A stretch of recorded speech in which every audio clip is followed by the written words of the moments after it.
Chapter 1 Learning the Truth. Naruto age 7. Night of the first year exam. Forest of Konoha. Kage-Bunshin no Jutsu. Several hundred clones appeared and the forest was covered in a sea of orange jumpsuits and bright yellow hair. Irika and Mizuki sweated at seeing so many shadow clones, before the clones descended upon Mizuki in a huge mass. 12 minutes later the clones had all dispelled and only Irika, the original Naruto and a now severely beaten and bruised, unconscious Mizuki remained in the clearing. There were a few moments of silence, before Naruto collapsed, orangey-red chakra flickering around his body, and began to scream in agony. Sarutobi Hiruzen, the Sandaime Hokage of Konohagakure no Sato, was watching the scenario through his crystal ball, ANBU on hand to intervene if necessary. However, when he saw the red chakra that was beginning to cover Naruto, he immediately shunshined to the area. Arriving at the scene, he ordered 2 of his ANBU to take Irika to the hospital and Mizuki to the T&I department, the others setting up a perimeter around the clearing. The Sandaime then tried to touch Naruto in order for him to try and assess his condition, but when his hand got close the red chakra leaped towards it, burning it slightly. The Sandaime sighed heavily, rose, and upon sending an ANBU to gather some of his most trusted ANBU, resealed the scroll of seals and settled down for a long wait. In Naruto's mindscape, all of a sudden Naruto felt cold water, but none of the blinding pain that he had felt moments before. He quickly stood up and realized that he was standing what looked to be a sewer-like structure. How the hell did I get in here? He thought, utterly bewildered. He looked around for some sort of way out and saw that there were 3 huge pipes hanging from the darkness above him. The one on the left was dark silver, almost gray, the middle was black with streaks of red flowing through it, and the third on his right was a bright pulsating red. Slightly unnerved by the last one, but figuring that he didn't have any other ideas on where to go, he followed the pipes into the gloom. Naruto soon arrived at a rather large open space, and as he moved further into the gloom, he quickly came upon what looked to a series of huge vertical columns, continuing on further than he could see on either side of him. On the column directly in front of him was a large piece of paper with the kanji for seal on it. However, what intrigued Naruto was not the meaning of the huge columns but what he could see on the other side of them. There were 2 women, both seated on a couch watching a television screen. They both looked almost exactly the same, both had flowing red hair, and were clearly women who had seen battle. However, the second woman had 2 major visible differences compared to the first woman, in that she possessed 9 foxtails and had a pair of fox ears on the top of her head. "Who are you?" The words leapt unbidden from Naruto's mouth before he could stop them. Both females looked up, the first in utter glee and excitement, the second in slight anguish and sorrow, but with both there was a vague feeling of apprehension. Naruto immediately started to cringe. Now that he had drawn attention to himself, there was no way he could leave unharmed. Naruto-kun. The first woman had leapt up and was rapidly approaching Naruto, arms out wide, in a way that reminded Naruto of various people who caught him in order to let the others beat him. Naruto immediately backed away, trying to get away from the 2 women. The woman, seeing this, slowed to a stop, before tentatively reaching for Naruto's shoulder and holding it gently. Once Naruto realized that the woman was not trying to harm him, he looked up and repeated his question in a hopeful tone. Kushina was trying her best not to exude killing intent at the way her son reacted to the presence of another person. "I knew that they hated him," she thought, "but obviously it has gotten worse over the years, to the point where he shuns human contact. What did they do to him?" As she gently wrapped Naruto in a hug, she answered his initial question. "Naruto, I am your mother Uzumaki Kushina, heiress of the Uzumaki clan, and Konoha's Red Death. The other woman over there is Kier, although she is better known by her title, Kyubi no Yoko." "But didn't the Yondaime kill the Kyubi 7 years ago?"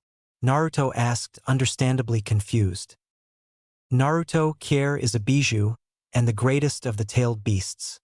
It is impossible for anything less than the gods themselves to permanently kill a bijou. If she did die, then she would just spend a period of time out of this world before coming back. so the yondaime resorted to the last thing any parent would do. He sealed it within his son, Kushina explained patiently, thinking that Naruto knew of his father at least. So, if she was sealed within the yondaime's son, then where is he and why is she in a sewer? Naruto asked, not having made the connection. Naruto, this is no sewer, we are within your mindscape. The second woman, Kier, spoke up suddenly, seeing that Kushina was having difficulty saying it. But if we are within my mind, then that means the Kyuubi was sealed within me, Naruto said, utterly relieved to finally know the truth behind why he was treated so horribly. It took a few seconds before the full import of his mother's words hit him.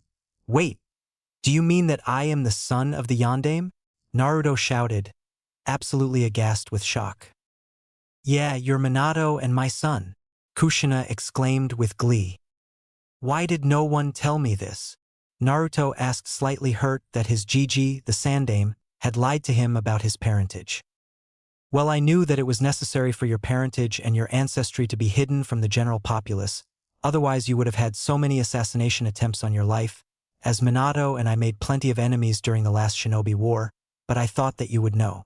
When you meet Hiruzen, can you ask him to come into the mindscape, so I can beat the crap out of him for hiding everything from you? Kushina asked with a manic look in her eyes. Hold on, what do you mean my parentage and my ancestry? I can understand the parentage part, but do you mean to say that I am related to other great figures of history? Naruto asked in a joking manner. Yep, on my side your grandfather was Uchiha Madara, relating you to both the Uchiha and Uzumaki, and your father, and therefore you, was a direct descendant of the Senju, with both the Shodaime and Nidaime Hokages being your great-grandfather and great-granduncle respectively. You also inherited the bloodline of each family. Kushina listed casually, examining her fingernails. Naruto did the best thing he could upon learning his ancestry and the fact he had bloodlines. He fainted. Waking up 15 minutes later, Naruto took several seconds to remember his conversation with his mother before he fainted. It's completely mind-blowing, he thought. To think that barely 6 hours ago I was trying not to let my mask slip in front of the rest of the class when I failed the first-year exam, and now I have met my mother and the Kyuubi, learned of my heritage and been told that I am directly descended from 3 of the Hokages. Kushina and Kier, seeing that Naruto had woken up, paused the recording that was on the television screen and moved towards him. Naruto, seeing the Kyuubi in human form coming towards him, was decidedly curious about the being. He knew that just because it looked like a girl doesn't mean it necessarily was one. So considered how you have acted since I came here, I get the feeling that you aren't exactly the insane, bloodthirsty demon you're made out to be, are you? Naruto asked, abruptly getting straight to the heart of the matter. Well, no, I'm not. We Bijou are almost exactly like humans except that we are immortal, use Yuki and have several different forms, Kier summarized tentatively before continuing. I also wish to apologize to you, seeing as I was the cause of your father's death. Before we get round to that, can you perhaps explain to me why you attacked Konoha in the first place? Naruto asked, eyes piercing. To do that we will need to start at the founding of Konoha, at the battle at the Valley of the End between Senju Hashirama, Uchiha Madara, and an unknown assailant that managed to match both of them at once. The truth is that Hashirama and Madara were actually the best of friends, and as much brothers as Hashirama was with Tobirama, his biological brother. However, due to the power that Madara had gained, the Uchiha clan elders tried to blackmail Madara into betraying and destroying the Senju, but Madara refused, and was forced to flee. Hearing the rumors that the Uchiha elders had spread, Hashirama killed them in his fury and went after Madara.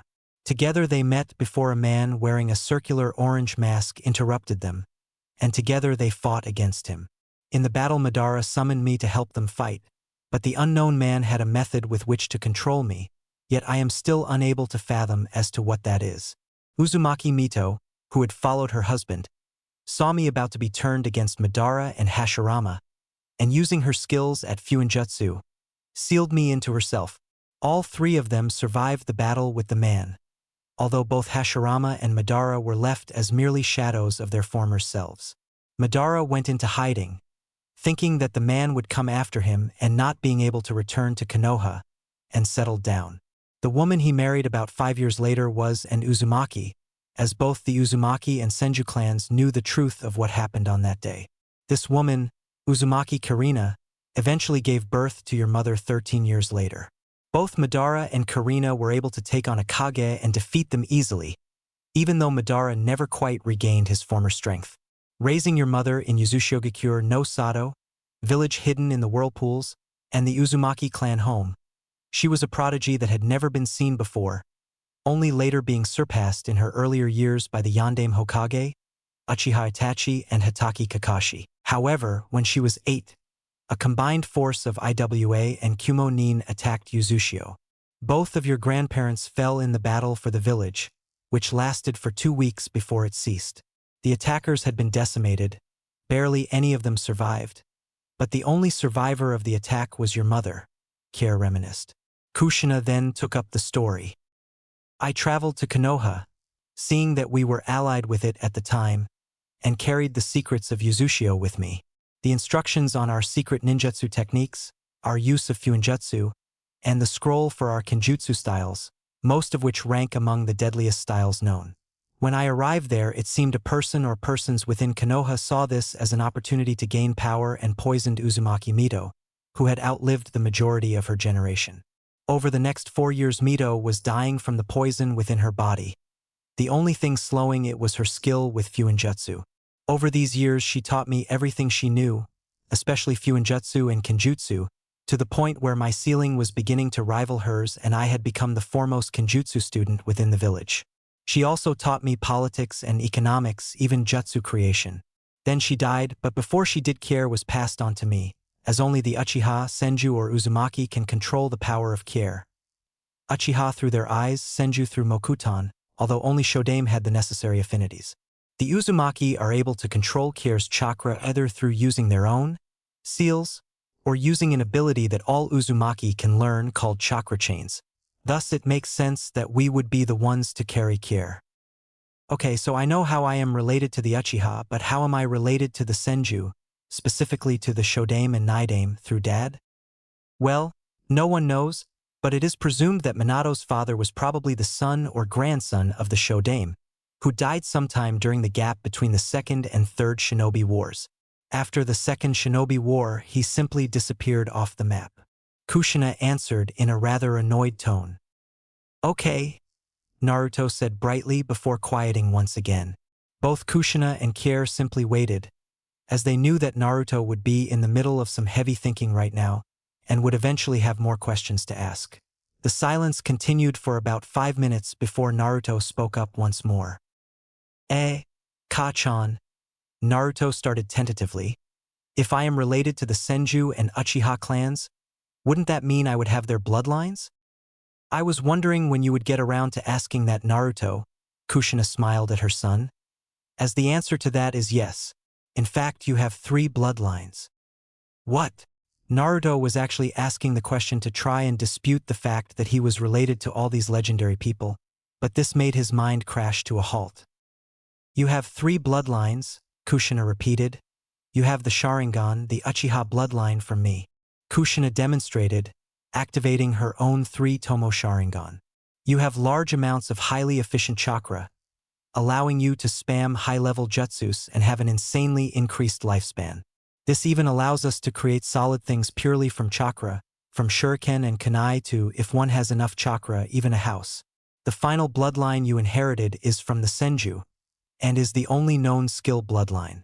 Usually bloodlines are categorized into 3 sections: Jujutsus, chakra bloodlines, and body bloodlines.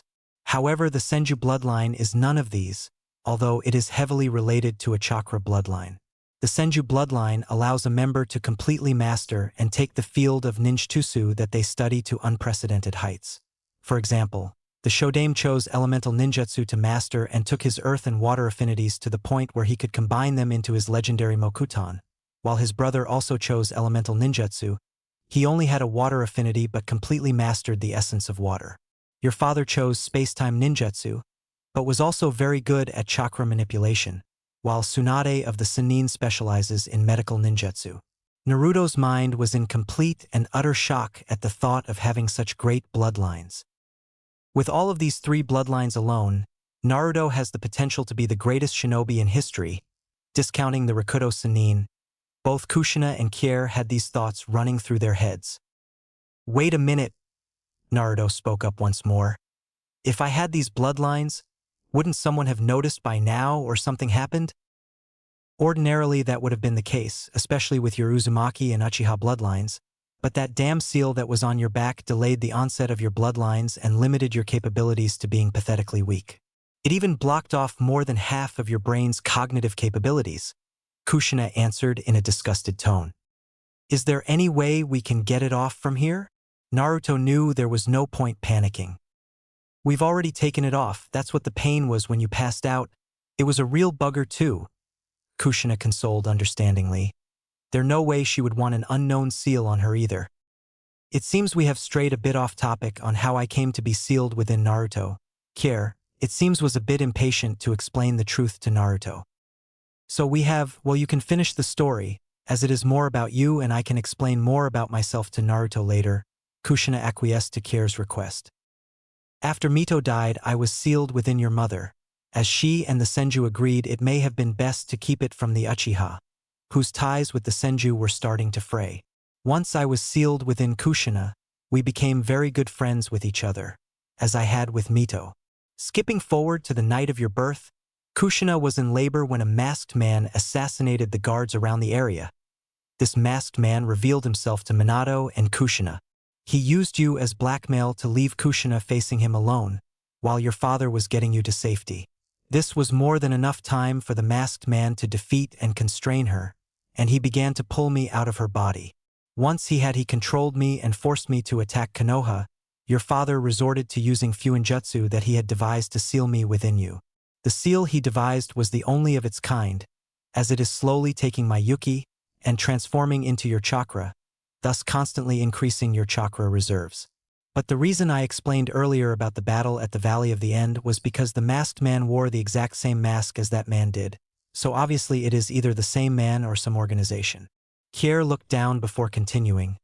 It was due to me that you lost any chance of having a father, so I beg for your forgiveness. There was a moment of silence following these words as Kushina had lost the ability to speak and Naruto was perplexed as to why she would ask for such a thing. Kier-chan, there is no need for you to ask for forgiveness as you did not have a choice in attacking Konoha. The masked man is to blame for my father's death and the destruction it wrought on Konoha, Naruto said, hugging the demon in human form. Kier began crying as she hugged Naruto before smiling. Naruto, I promise I shall help you to the best of my abilities in whatever endeavor you make as long as it is involved in fighting or training. Naruto was shocked that Kier had made such promise to him. However, before he could respond, he felt a tug, trying to draw him from his mindscape. Well, it seems they are trying to wake you up, Naruto. Okay, when you wake up, tell the Sandaime that you know the full truth about your heritage, parents, and Kier. He should know what to do.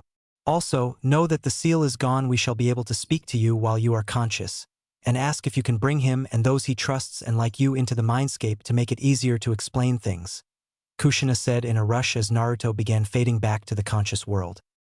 Konoha Hospital 1.5 hours later in real world.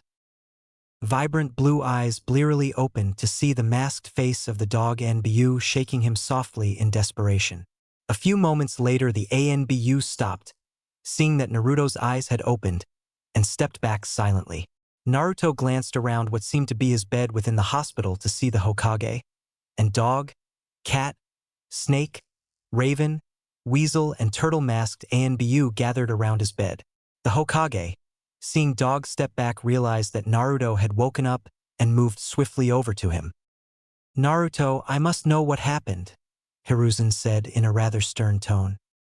Gigi, I need to talk to you in private with those you trust and like me, which are probably only the 6 Anbu that are here, Naruto said quietly. The 6 Anbu pricked up at this news. Before Cat ended up asking the question. How were you able to tell we were there? There's no way you should have known. I don't know how I knew, I just did.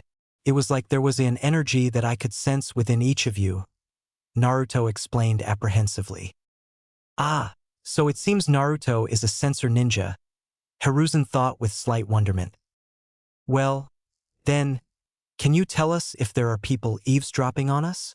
The Hokage asked, although he was also checking with Snake, who also had a similar sort of ability. Naruto was quiet for a moment, before speaking up. Gigi, he said quietly, there is someone using chakra 2 windows down and directing the chakra to this room. Immediately 2 of the ANBU, Raven and Weasel, disappeared in blurs of speed. The Hokage, ANBU and Naruto heard the sounds of a light scuffle before they reappeared within a man, bound and unconscious between them.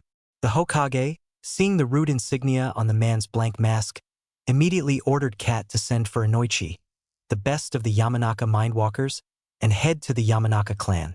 After Kat had disappeared with a Shunshin, he ordered Raven, Dog and Snake to stay with Naruto, before he, Weasel and Turtle Shunshined away as well. Before long, Naruto was fast asleep and the 3 remaining ANBU had dispersed themselves around the room. As Raven watched over the sleeping child, she considered what to get Naruto for his birthday in a few weeks' time, as October the 10th was rapidly approaching, but she and the ANBU guarding Naruto knew what a dangerous situation Naruto's birthdays were, so they got him presents a few weeks early. She, along with Snake and Weasel, were setting the date to give Naruto presents as September the 29th, while Cat, Dog and Turtle were setting theirs for the 30th, a mere day later. Any later and it was October, the month where Naruto spent most of his time hiding out and scrounging for food, although the majority of the ANBU tried their best to help him, even giving rooms for the night. As Raven listened to the sounds of merchants plying their trades in the market, she realized that it was almost time for the traders to return to Konoha, as they came on a seasonal basis. Knowing that the traders adored Naruto for his sweet attitude, she came to the conclusion that she would be able to get Naruto something good and unusual, at the same time as making a bargain as they lowered the prices of their wares for Naruto. In fact, if she could get Naruto to come along with her and browse the wares for what he wanted himself. Conveying her plan to Dog and Snake through hand signals, they had to admit it was a good plan, and made a note to inform the others when they returned. Around half an hour later and informed the ANBU of their results with the root member. Inoichi had walked through his mindscape and found evidence of some of Danzo's dealings. They then had formulated an infiltration which revolved around Dog putting a hidden tracking seal on the man and erasing the man's memories of his capture and inserting false information. This was done to make it seem that there was only normal things that involved Naruto and allowed them to find Danzo's root bases within the city. Hiruzen took this precaution, as Danzo had always been highly interested in possessing Naruto in order to turn him into one of his mindless automatons and gaining more power behind him. As he considered this, he was overcome by anger at how far Konoha had descended from its original values and swore that it was time to regain control over the city. As the ANBU listened to their Hokage, they could see quite clearly that the Kami no Shinobi was back. Early next morning, Hokage's office. Hiruzen frowned as he sent away 2 ANBU teams to send for his 2 students Jiraiya and Tsunade to come back to Konoha immediately, even authorizing his ANBU the use of deadly force in order to retrieve them. He was planning to get them back into Konoha to replace his current advisors, as he knew that the council elders were the source of him losing most of his power after Minato died. After that goal was completed, he was going to slowly regain most of his power, as with Tsunade and Jiraiya as his advisors he would have their support, and he would be able to rebuild Konoha to its former glory. His main concerns were the number of secrets held within Konoha, the running of the academy, and the descent of the hospital, along with the loss of many shinobi that specialized in areas outside of taijutsu, ninjutsu, and jinjutsu. He was also going to go over many of the laws regarding the shinobi bloodline clans, especially if they were down to their last few members, such as the Yuki clan survivors that teams of ANBU and Naruto had retrieved from the Kiri bloodline purge, along with other such clans. After scribbling down some ideas for the adjustments he was going to make to Konoha's shinobi system and filing them within a secret drawer in his desk, he lit his pipe and leaned back in his chair to consider his most recent issue, Naruto. If the boy had made contact with his tenant, then things were going to be a lot more difficult, both in getting Naruto to trust him and in keeping the civilians from killing him.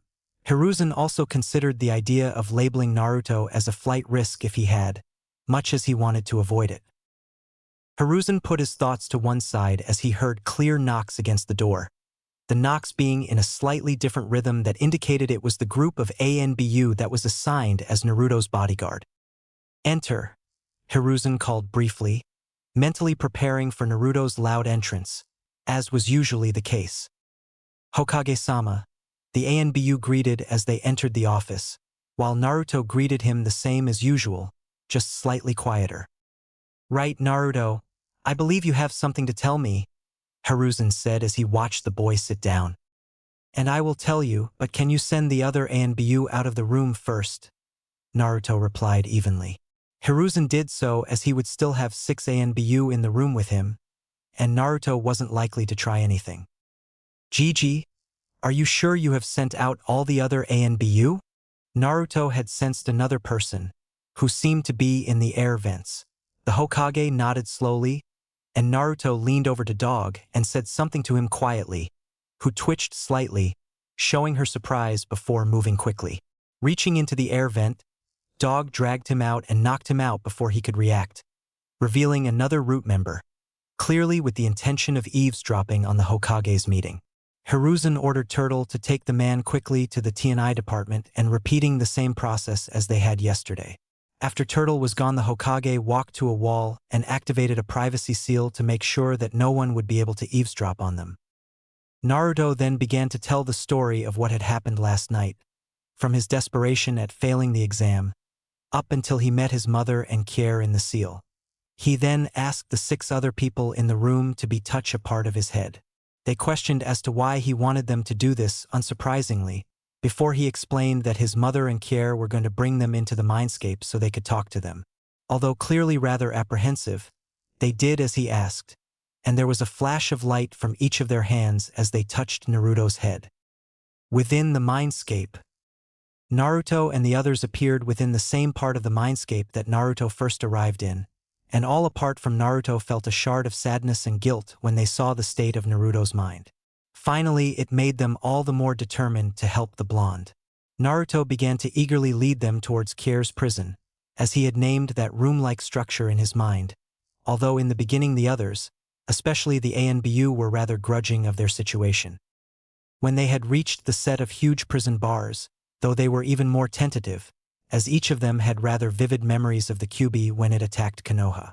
All of them were stunned as they beheld Kushina and Kier behind the bars, apart from Naruto, who rushed forward, shouting, "Ka-chan, Kier-chan." Both women looked up eagerly at the boy who was racing towards them.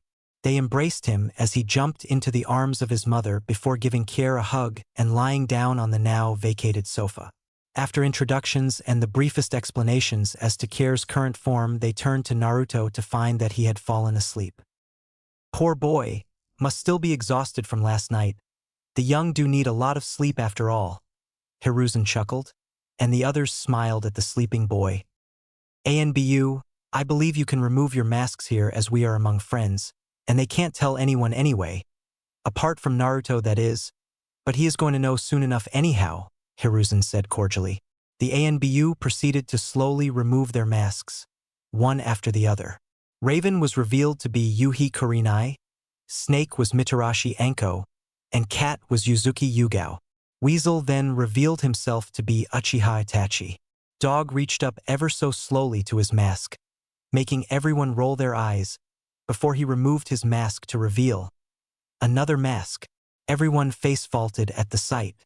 He then introduced himself as Hatake Kakashi, before the Hokage mentioned something about his true self. Kakashi released a genjutsu without any fuss, revealing a white-haired version of Kurenai and twin 3-tomo Sharingans spinning in either eye, as Rin had accidentally coded the Sharingan into Kakashi's DNA. Kakashi then reintroduced himself as Hatake Kanako. However, she didn't get the reaction of surprise that she wanted as Het teammates and the Hokage already knew. She had told Kushina when she became part of Minato's Genin team, and the Kyuubi knew as she used her sense of smell to determine her gender under the Genjutsu Fuinjutsu combo. And Naruto, the only person who didn't know, was still asleep. The 7 humans and 1 Bijou then began talking of what they were going to do with Naruto's training and the treatment in his life so far. When the subject of his treatment came up, Kushina looked close to beating the crap out of the Sandaime, but refrained, as she understood that as the Hokage, there were limitations as to what he could do for Naruto. They settled that, as the hope for Naruto having a normal childhood was already ruined, He would be trained in secret by the 6 ANBU guarding him, along with Kushina and the Kier. When the ANBU and the Hokage learned the truth of what happened on the night of Kier's attack on Konoha, they were disbelieving at first, but after Kushina showed her own memories of the incident, they quickly forgave Kier. They concluded that Naruto would be trained privately by the ANBU in taijutsu, ninjutsu, genjutsu, and kenjutsu. He would also be training in his bloodlines with Itachi and Kushina, and he and Kanako would both be learning Fuinjutsu from Kushina in the Mindscape. They finally concluded that he would also be training in controlling Kier's power with Kier, although all the ANBU had to be present when he did, in order for safety reasons. They knew that once word got out of who Naruto actually was, and the fact that he had 3 bloodlines, he would be hunted for almost the remainder of his life, unless he was strong enough to defend himself from some of the strongest shinobi on the planet. They then woke Naruto up and explained the situation. Although surprised that Dog was actually a girl, the fact soon paled in comparison of his emotions when he realized that he was going to be privately trained by his best friends. Flashback. Naruto was unsure that they were intending for him to survive his training as he looked over the timetable his senseis had handed him. The Hokage had allowed the use of his private training ground for Naruto's training, and all of the 6 ANBU were eager to be finally training their young charge. Monday through Friday. 5:30, wake up, 75 push-ups, sit-ups and squats, 20 laps around training ground with Guy. 6:15-6:30, shower and breakfast. 6:30-9:00 chakra control with Kakano and Kurinai. 9:00-12:00, ninjutsu with Kakano and Itachi or genjutsu with Kurinai and Yugao. 12:00-12:45, lunch. 12:45-3:00, taijutsu with Guy or weapons handling and traps with Anko. 3:00-6:00, Fuinjutsu with Kushina in Mindscape, accompanied by Kanako. 6:00-7:30, academic studies on tactics and strategy, along with other academic theory. 7:30-8:00, dinner, wash up. 8:00-9:30, homework, personal training. 9:30, lights out. Naruto looked up at his teachers in complete horror, but Yugao, seeing the face he was making and lips quirking in amusement, gave him his timetable for the weekends. Saturday. 6:30, wake up, light warm up.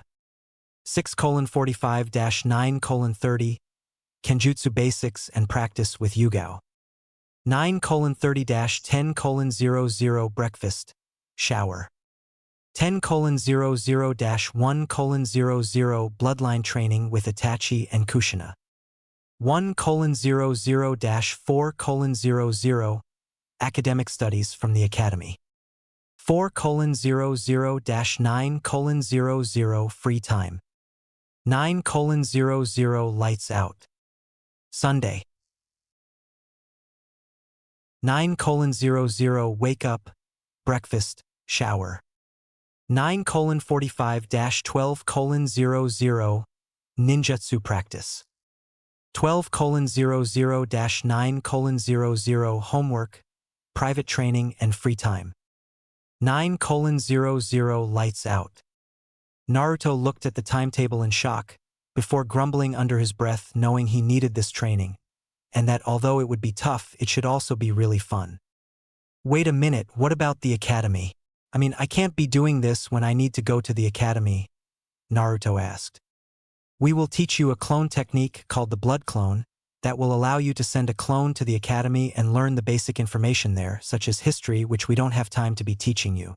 In many of your lessons with us, we will be using the shadow clone technique that you learned from the Forbidden Scroll, as it retains knowledge that it has learned, including muscle memory, ninjutsu, chakra control, and fuinjutsu. In fact, it retains pretty much everything apart from muscle training, allowing you to learn multiple things at once, Kanako explained, not taking her eyes off a small orange book that she was reading called Ika Ika Paradise. As today is a Saturday, we shall rest for the remainder of today, Then tomorrow we shall be buying your equipment, such as shinobi clothes, practice weapons, sealing supplies, and books on chakra control, survival, and cooking. The next day the training will begin, Itachi said, in a calm voice. Naruto saw a gleam of excitement within Anko's eyes that made him sure he had no idea what he had gotten himself into.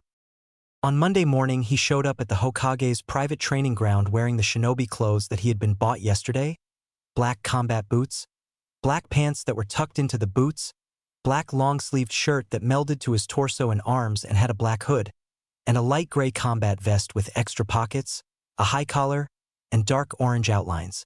He had his kunai holster strapped to his left thigh, with his shuriken holster strapped to his right. As he watched Guy walk into the training ground with his ANBU gear and mask on, he felt an irresistible urge that this was going to hurt. He was right, as 45 minutes later he was limping home trying to quicken his pace as his legs began to seize up. As he ate a healthy breakfast he internally groaned as he realized that if all his training sessions were like this, he was going to hurt like crazy tomorrow, and the day after, and the day after that. In fact, he wasn't going to stop hurting. He heard giggles from his mother and Kier as they heard his thoughts, and he sighed. Having two people inside one's head made it difficult to keep anything private. He washed up his bowl, before setting back off towards the training ground for his chakra control session. Hopefully this one wouldn't be as physically exhausting. It wasn't, but it still hurt like crazy when he fell of the tree he was walking up and landed on his upper back, which happened several times. Then he had ninjutsu training with Itachi-sensei and Kakano-sensei, in which most of it was him and his clones reading about chakra theory, before they taught him to do a basic henge technique. Naruto quickly saw the possible applications in the technique, and made a mental note to his mother to remind him to send 50 henged shadow clones to the library on Sunday. Naruto then went home in order to have lunch, before returning for his lesson in kunai and shuriken handling and practice from Anko-sensei. It was pretty dull once one learnt the proper way to throw kunai and shuriken, as after that it was pure repetition and practice, but Naruto stuck with it, knowing that it may one day save his life. Fuinjutsu with Ka-chan and Kakano-sensei in the mindscape was pretty fun, as he learnt the basic kanji needed for beginner seals, although he had clones practicing perfecting his writing. The hour and a half of academic studies after that was slow and boring, but learning about the importance of strategy made him perk up, as he would do anything necessary to save the lives of his friends and family. All in all, by the time dinner came around he was both physically and mentally exhausted, and he still had hand seals to practice afterwards. Flashback end. It had been 2 years since the beginning of his training and Naruto had completely broken anyone's expectations of him.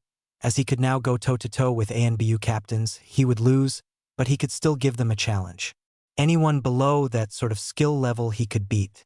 His taijutsu was insanely strong, and he was creating his own personal style from a mix of Goken, the Uchiha Interceptor style, and the Uzumaki Phoenix style. His ninjutsu was impressive, as he knew various DS rank techniques for each of his affinities, which were water, lightning, wind, and earth. Although he had mastered his water, wind, and lightning affinities, he still needed to work on his earth affinities, but had managed to combine his water and wind into ice due to his Senju bloodline. His kenjutsu was at the point where he could go up against some of the top kenjutsu masters in the elemental nations and win, as he had, with the use of Kage-Bunshin, perfected the Uzumaki style and dances, which were some of the best. His genjutsu, though impressive for his age and still better than most, was the weakest of his fields, as being the Jinchuriki of the Kyuubi made controlling and fine-tuning genjutsu difficult. His Fuinjutsu was his most impressive field, however, as he was considered equal by his mother to Uzumaki Mito, the best Fuinjutsu user in history. His Sharingan had 2 tomos in each eye, meaning that he could see chakra and see incoming moves, but couldn't copy the techniques of others. He primarily used his Uzumaki bloodline in order to be able to write his seals in midair, and to create chakra chains in battle, although he occasionally used it to create wings of his chakra attached to his back and fly over Konoha. Things had gotten better in Konoha over the past few years. The Hokage had regained back most of his former influence in the village. The council elders had been retired, and Tsunade had replaced them. Jiraiya had escaped from being an elder due to the responsibilities of his spy ring, although he had established a ring in Konoha to help the Hokage ferret out secrets within the village. Tsunade had, after some persuasion, returned to Konoha and replaced the 2 advisors, Hamura, and Koharu, along with being appointed the head of Konoha's hospital.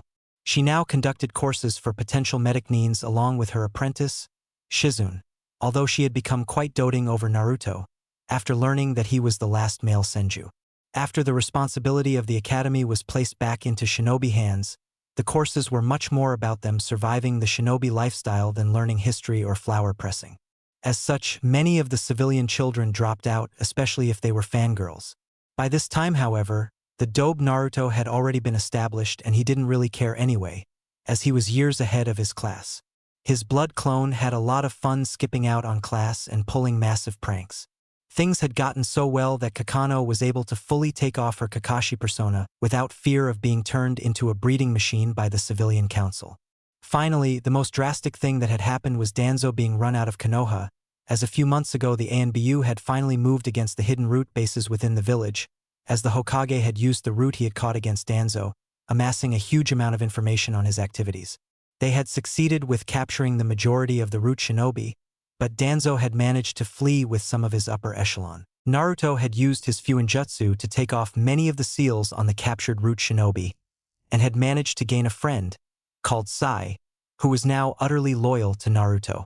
It was rather awkward when he started following Naruto around incessantly, but he believed that Naruto was worth it, as he knew Naruto had saved him from becoming a weapon. After a month, the ANBU shrugged and began training him too. Although Danzo's exile paled in comparison to the mission Itachi had to carry out 2 months ago, as he had to kill his father, Uchiha Fugaku, and several other clan members after they had slaughtered the rest of his clan. Fugaku had escaped after he had used Tsukunomi on Sasuke, Itachi's younger brother, to convince him that it was Itachi that had killed the rest of the clan. After this, Itachi was forced to flee Konoha and be branded an S-rank missing nin, although he still received missions from the Hokage. At the moment he was on orders to infiltrate an organization known as Akatsuki, and had found out 3 key things about them.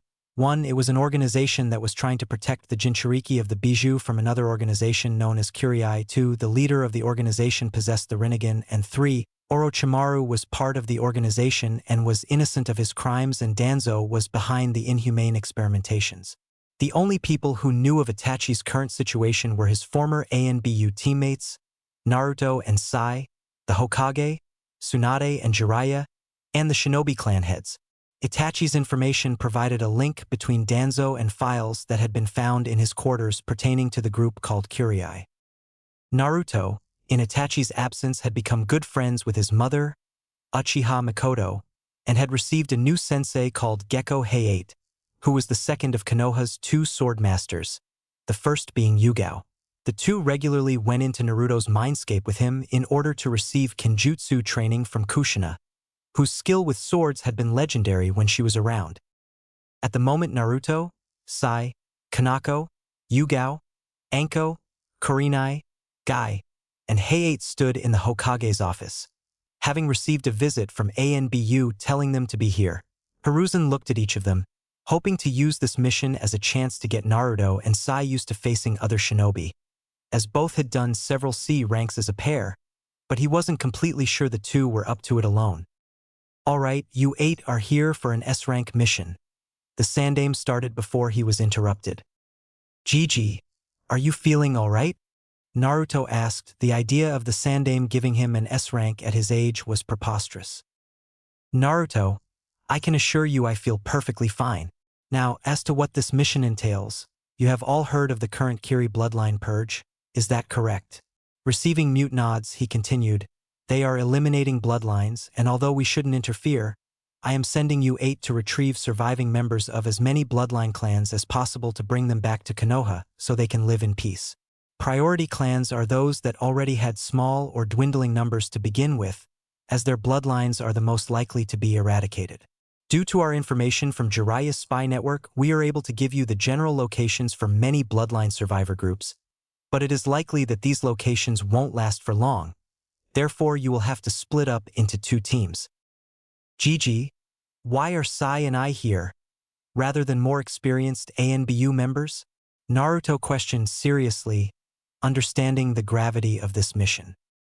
"All of our ANBU that are experienced enough for this missions are out of the village, and you are very capable yourself, After all, you two were taught by some of the best, Hiruzen explained. He didn't want to send Naruto out for this mission, but any less than 8 and they wouldn't be able to reach many survivors in time. You 8 will be handling extracting them from combat, while others teams will be extracting the ones in safety into Fire Country. You save a group, contact another team, and move on. You will be both saving lives and benefiting Konoha, Hiruzen outlined. You have 3 hours to prepare, and remember to take extra supplies as you will be going into a war zone, and that the injured may need them. The extraction force is gathering at the West Gate. Naruto watched on in wonderment as 78 ANBU members gathered at the main gate along with him and Sai, a fair few of them being former Root members.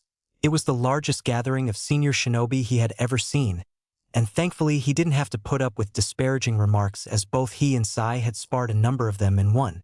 For this mission, they had both been given ANBU masks, Fox for Naruto ironically and Hawk for Sai. They had been put on a team with Kanako and Anko, while Yugao, Kurenai, Hayate and Guy formed the other combat team. The rumor of Naruto and Sai being trained by the top had circulated around ANBU, and they welcomed the two better than they did with most new rookies. Naruto withdrew one of his twin ninjato from a man's chest as the encounter ended. His team was outside of the Yuki clan compound in Kirigakure no Sato, and were defending against waves of bloodline haters as 2 other teams evacuated the remaining Yuki clan members and cut their way out of the city to the rendezvous point. There were only around 15 adults remaining, along with around 25 children and babies. All the others were dead or had managed to flee. Kanako, Anko, Naruto and Sai moved on towards the Kagaya compound to find 2 or 3 clan members using their bloodline to become whirlwinds of death amongst the enemy ranks. Naruto had one thought as he watched their bones return to their bodies. Yuck! Kanako moved forward announcing their presence and intentions to the clan members, who had rearmed themselves with bone swords until they saw the Konoha mark on their ANBU masks. Kanako and the clansmen agreed that her team would hold the entrance to the compound while they gathered their surviving members and waited for the retrieval teams to return. 3 minutes after the clansmen retreated within the compound to inform their clan head and begin to prepare, a group of around 30 bloodline haters showed up carrying torches to set the compound alight. Naruto sighed as he unsheathed his ninjatos and channeled wind chakra through one and lightning chakra through the other. He stood passively as 7 of the enemy shinobi charged him, until they got within 5 meters of him. Then he jumped onto the first man's shoulders, knocked him down to the ground, rolled and stabbed another through the chest. He didn't know that he had unconsciously used his Uzumaki bloodline and created wings of solid, blazing chakra behind him. The fight, lasting 2 days and a night, was later labeled Bonefires and earned him a place in the bingo book at the age of 9 as Deathly Angel. At the rendezvous point several days later, Kanako's team walked wearily into the campsite they had labeled as the rendezvous point after retrieval was completed. They were covered in blood, having been fighting constantly for the last few days. They were the last team out, all the others already gathered, along with around 200 bloodline survivors of various clans, the biggest being the Kagaya and the Okami, a clan that possessed the wolf summoning contract. As the ANBU guarding the camp announced that the last team had arrived, they were given 3 hours to clean themselves up and prepare their equipment. Thankfully, due to the fact that their team and Yugao's team had the element of surprise on their side, neither had sustained losses, and the other teams had avoided contact and snuck their charges out of the village. As Naruto took a makeshift shower, he reflected that although they had retrieved all the survivors in the various compounds and those that were hiding out, there was still a high likelihood that some had escaped. He remembered the Yuki clan and decided that they, along with the Okami, were probably his favorite, as he had connections to both of them. Being the bearer of care gave him a connection to the Okami, while his ice-style ninjutsu gave him a connection to the Yuki clan, as their bloodline allowed the use of ice-style as well. Later, when the huge group began to move out towards Konoha, as all the survivors knew that Konoha treasured those with bloodlines and treated its shinobi as more than weapons, and pretty much all had agreed to live in Konoha. Naruto, Sai, and the rest of the Konoha ANBU spaced themselves out equally around the walking column, with Naruto being closest to the Yuki clan members, as Kanako already saw that he liked them. The column would stop for a break after 6 hours of walking, before going for another 6 hours. They could have traveled at shinobi speeds, but that would mean leaving the children and the elderly behind to fend for themselves, something that all refused to do. They arrived at Konoha's gates 2 weeks later, drawing the attention of many. As the survivors were setting up a camp outside of Konoha's walls, with ANBU guarding all inside against any that might do harm, a member of each clan was elected as clan head, who were then escorted to the Hokage's office by Kanako's and Yugao's teams. Opening the door to the office, Naruto and the others remained behind as the new clan heads engaged in conversation with the Hokage. Explaining the situation to each of the clan heads, Hiruzen outlined that they would be building new clan compounds in vacant areas within Konoha's walls, and that their clan's people were to be full-functioning citizens or shinobi of Konoha if they wished. The heads agreed, before recounting their tales to the Hokage. Their voices were full of admiration as they recounted their viewings of the two teams waiting behind them. When the Kagaya head mentioned the wings of chakra upon Naruto's back, Hiruzen almost sighed in annoyance, as there had been a recent bingo book entry just labeled Deathly Angel, which was seen fighting outside the Kagaya compound. Thankfully, they didn't know his affiliation was Konoha. He made arrangements for the new heads of the new clans to meet the current clan heads of Konoha. He waited for them to leave while escorted by ANBU before allowing the others to come forward. "Remove your masks," he said, and they did so quietly, even Naruto knowing that this wasn't the time to talk out of turn. "Report, Kanako," and so she began. Hiruzen's mind turned to shock as he heard some of the battles won by Kanako's team. 4 of them against almost 150 cells words were highly unreasonable odds, and ones in which it was quite likely they would have died, but they managed to pull through without any serious injuries. "Well, it sounds like the mission was more than successful, as you retrieved all available bloodline users without any serious injuries. Therefore, each of you will receive payment for an S-rank mission and a C rank on top of that." The Hokage smiled and let them troop out so they could go home and get some rest. Naruto smiled as he lay on his bed after showering and eating. Sure, he had killed, but what mattered was that he and his teammates had made it through unharmed while simultaneously completing the mission. Over the past 3 years, Naruto had been training in more and more advanced subjects. His taijutsu was equal to Gai's, he was wearing chakra weights that were on level 8 out of 20, and he had resistance seals level 5 out of 50. His ninjutsu variation was equal with Kanako's. He had finally mastered his earth element, and was now experimenting with mixing his affinities.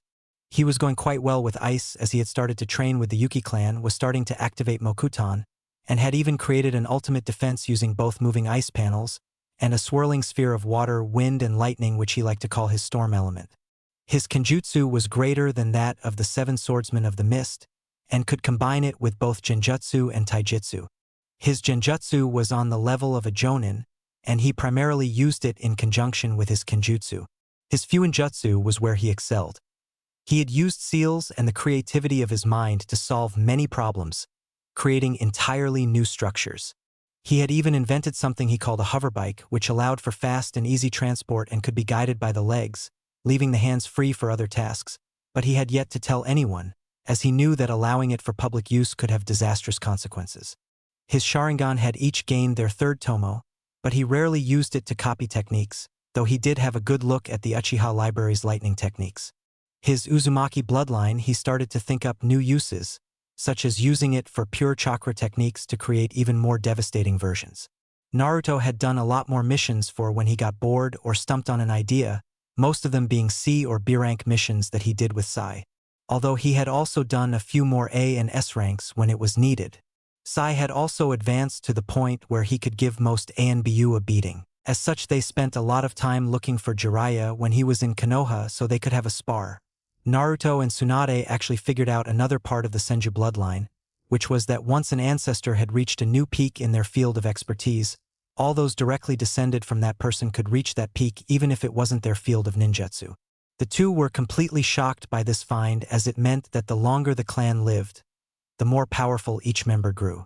They only figured this out when Tsunade reached the Nidame's level with her water affinity. In a spar, and both were too shocked to comprehend what had happened until several days later. Although Naruto had begun studying medical ninjutsu at a feverish pace. Currently, Naruto was getting dressed in what he had been using for almost the last 5 years.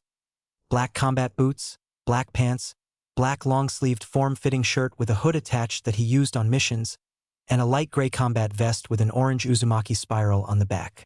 Both his pants and shirt had black non-reflective leather armor sewn on, and he had white bandages wrapped around his left thigh. He now had a pair of black leather fingerless gloves that had armor plates on the back of the palms. He also wore a mask like Kanako did that hid everything below his eyes. He had his twin ninjatos sheathed and strapped to his back in an X. Usually Naruto would be getting dressed like this for private training, but not today. No, today he was attending the graduation exams and was going to reveal his true self. This would be the first time he had gone to the academy personally in around 5 years, and he didn't miss it due to the memories of the blood clones he created. He had to say it.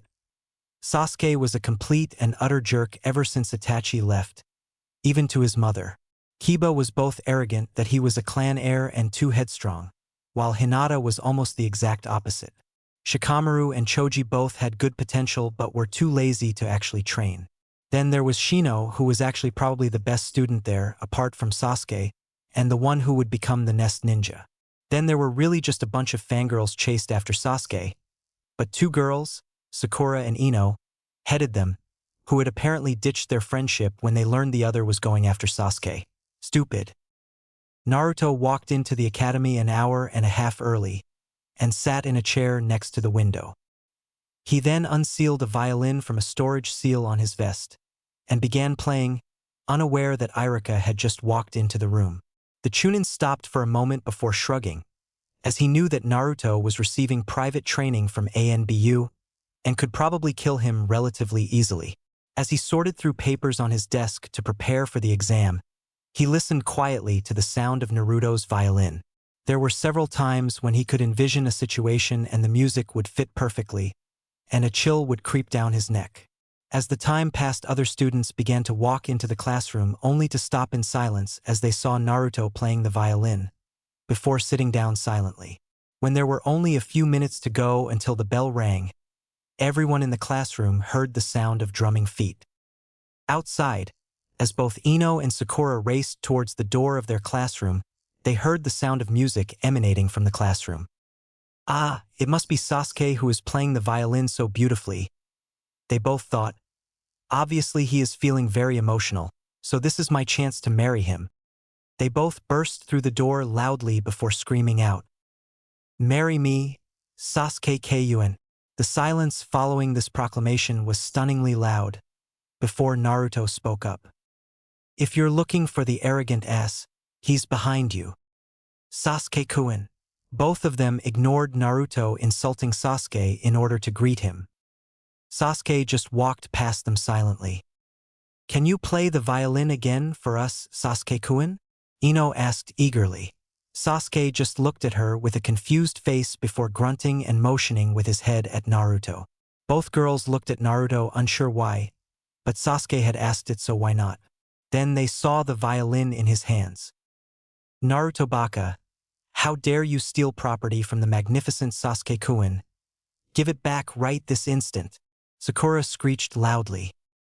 "Why should I give it to him when it's mine?" Naruto asked in a bored tone. "How could it be yours? You're just a no-good clanless orphan." This time Sakura was even louder. Before she knew it, Naruto had disappeared from his seat. She was lying on her back on the floor, and Naruto was standing over her, eyes burning in anger.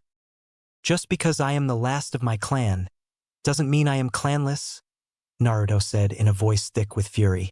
And as he said those words, Sakura saw images of her own death. The next second he was back in his chair, with everyone staring at him.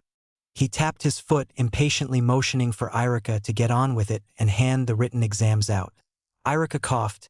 He hadn't been expecting such an angry reaction from Naruto when it came to his family, before gathering the written exams from his desk and handing them out.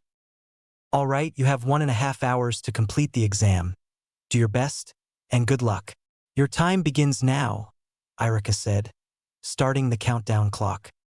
Everyone that wasn't Sasuke, Shikamaru or Naruto immediately turned the page over and began scrabbling furiously. Shikamaru calmly answered a few questions before going back to sleep.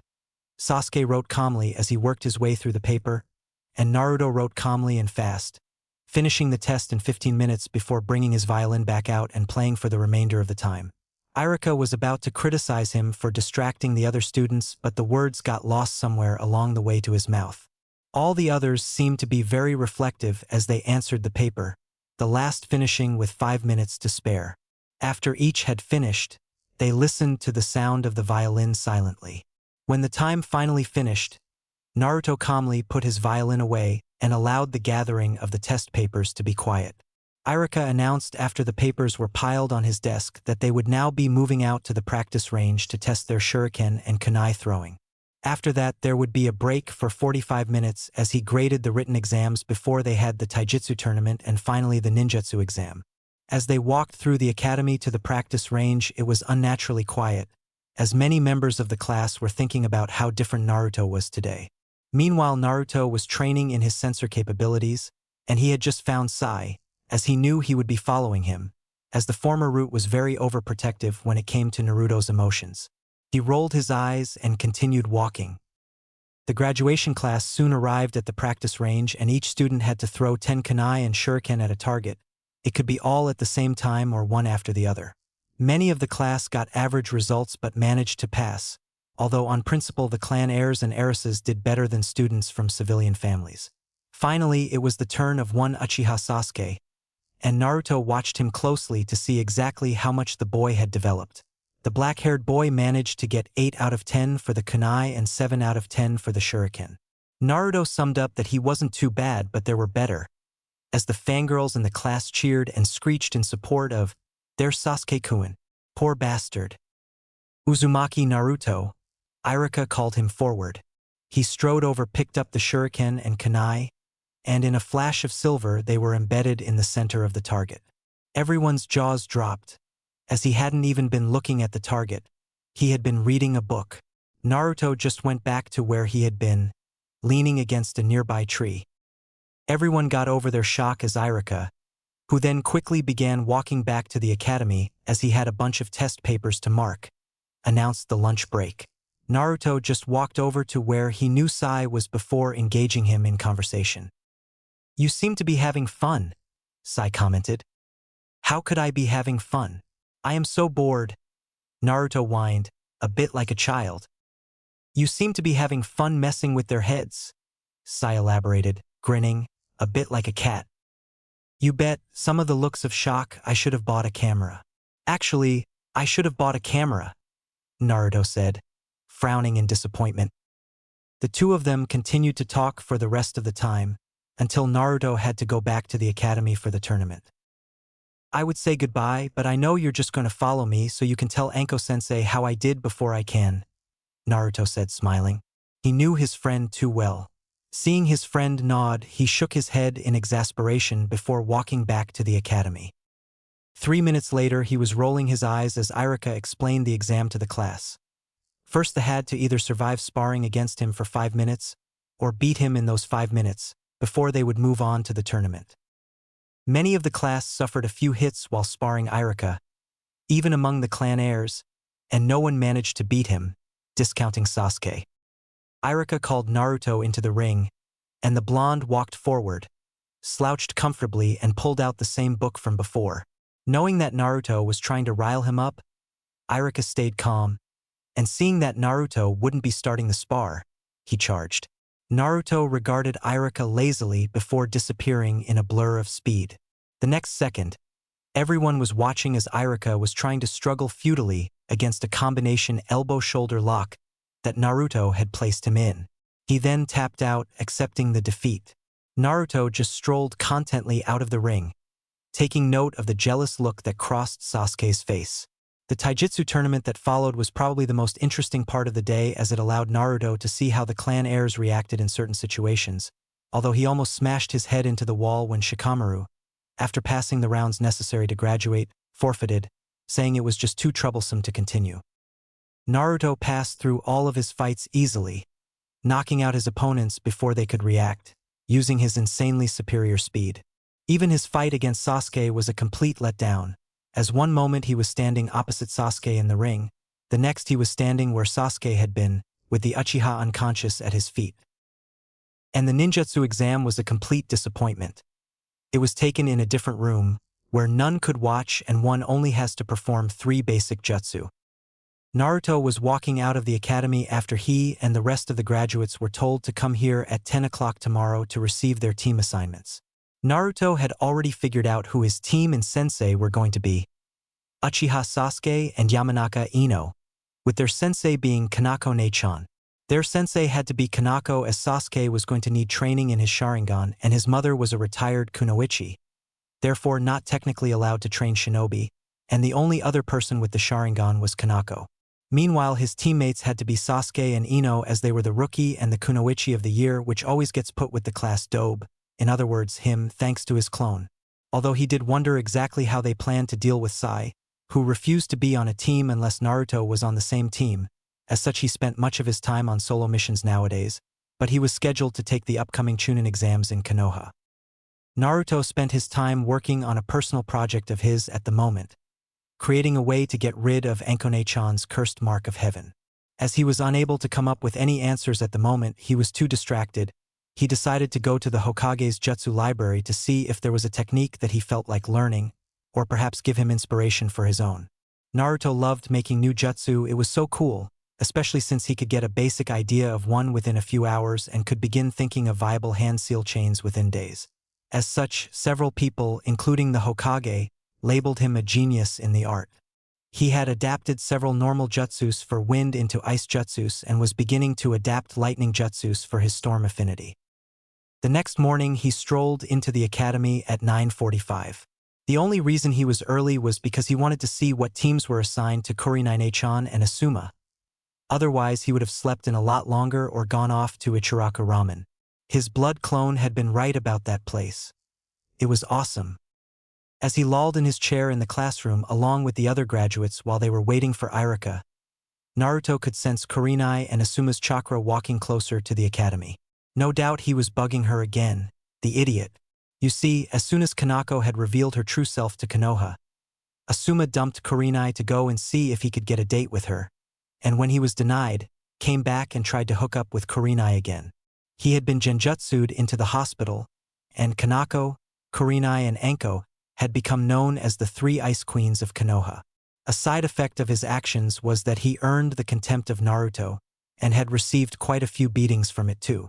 Naruto sat up in his chair as Irika announced the teams containing the clan heirs.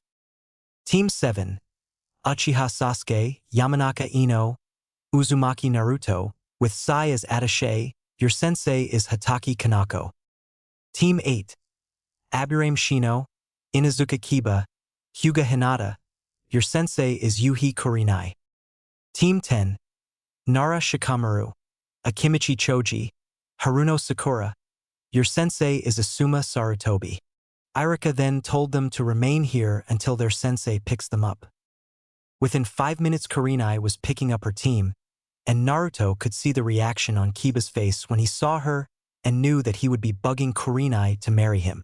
No wonder Kurinai saw males as complete and utter idiots. Asuma then came in and ordered his genin to follow after him, give Naruto smug glances all the while. Soon the only team remaining was Naruto, who proceeded to talk apparently to thin air. You can come out now, Sai.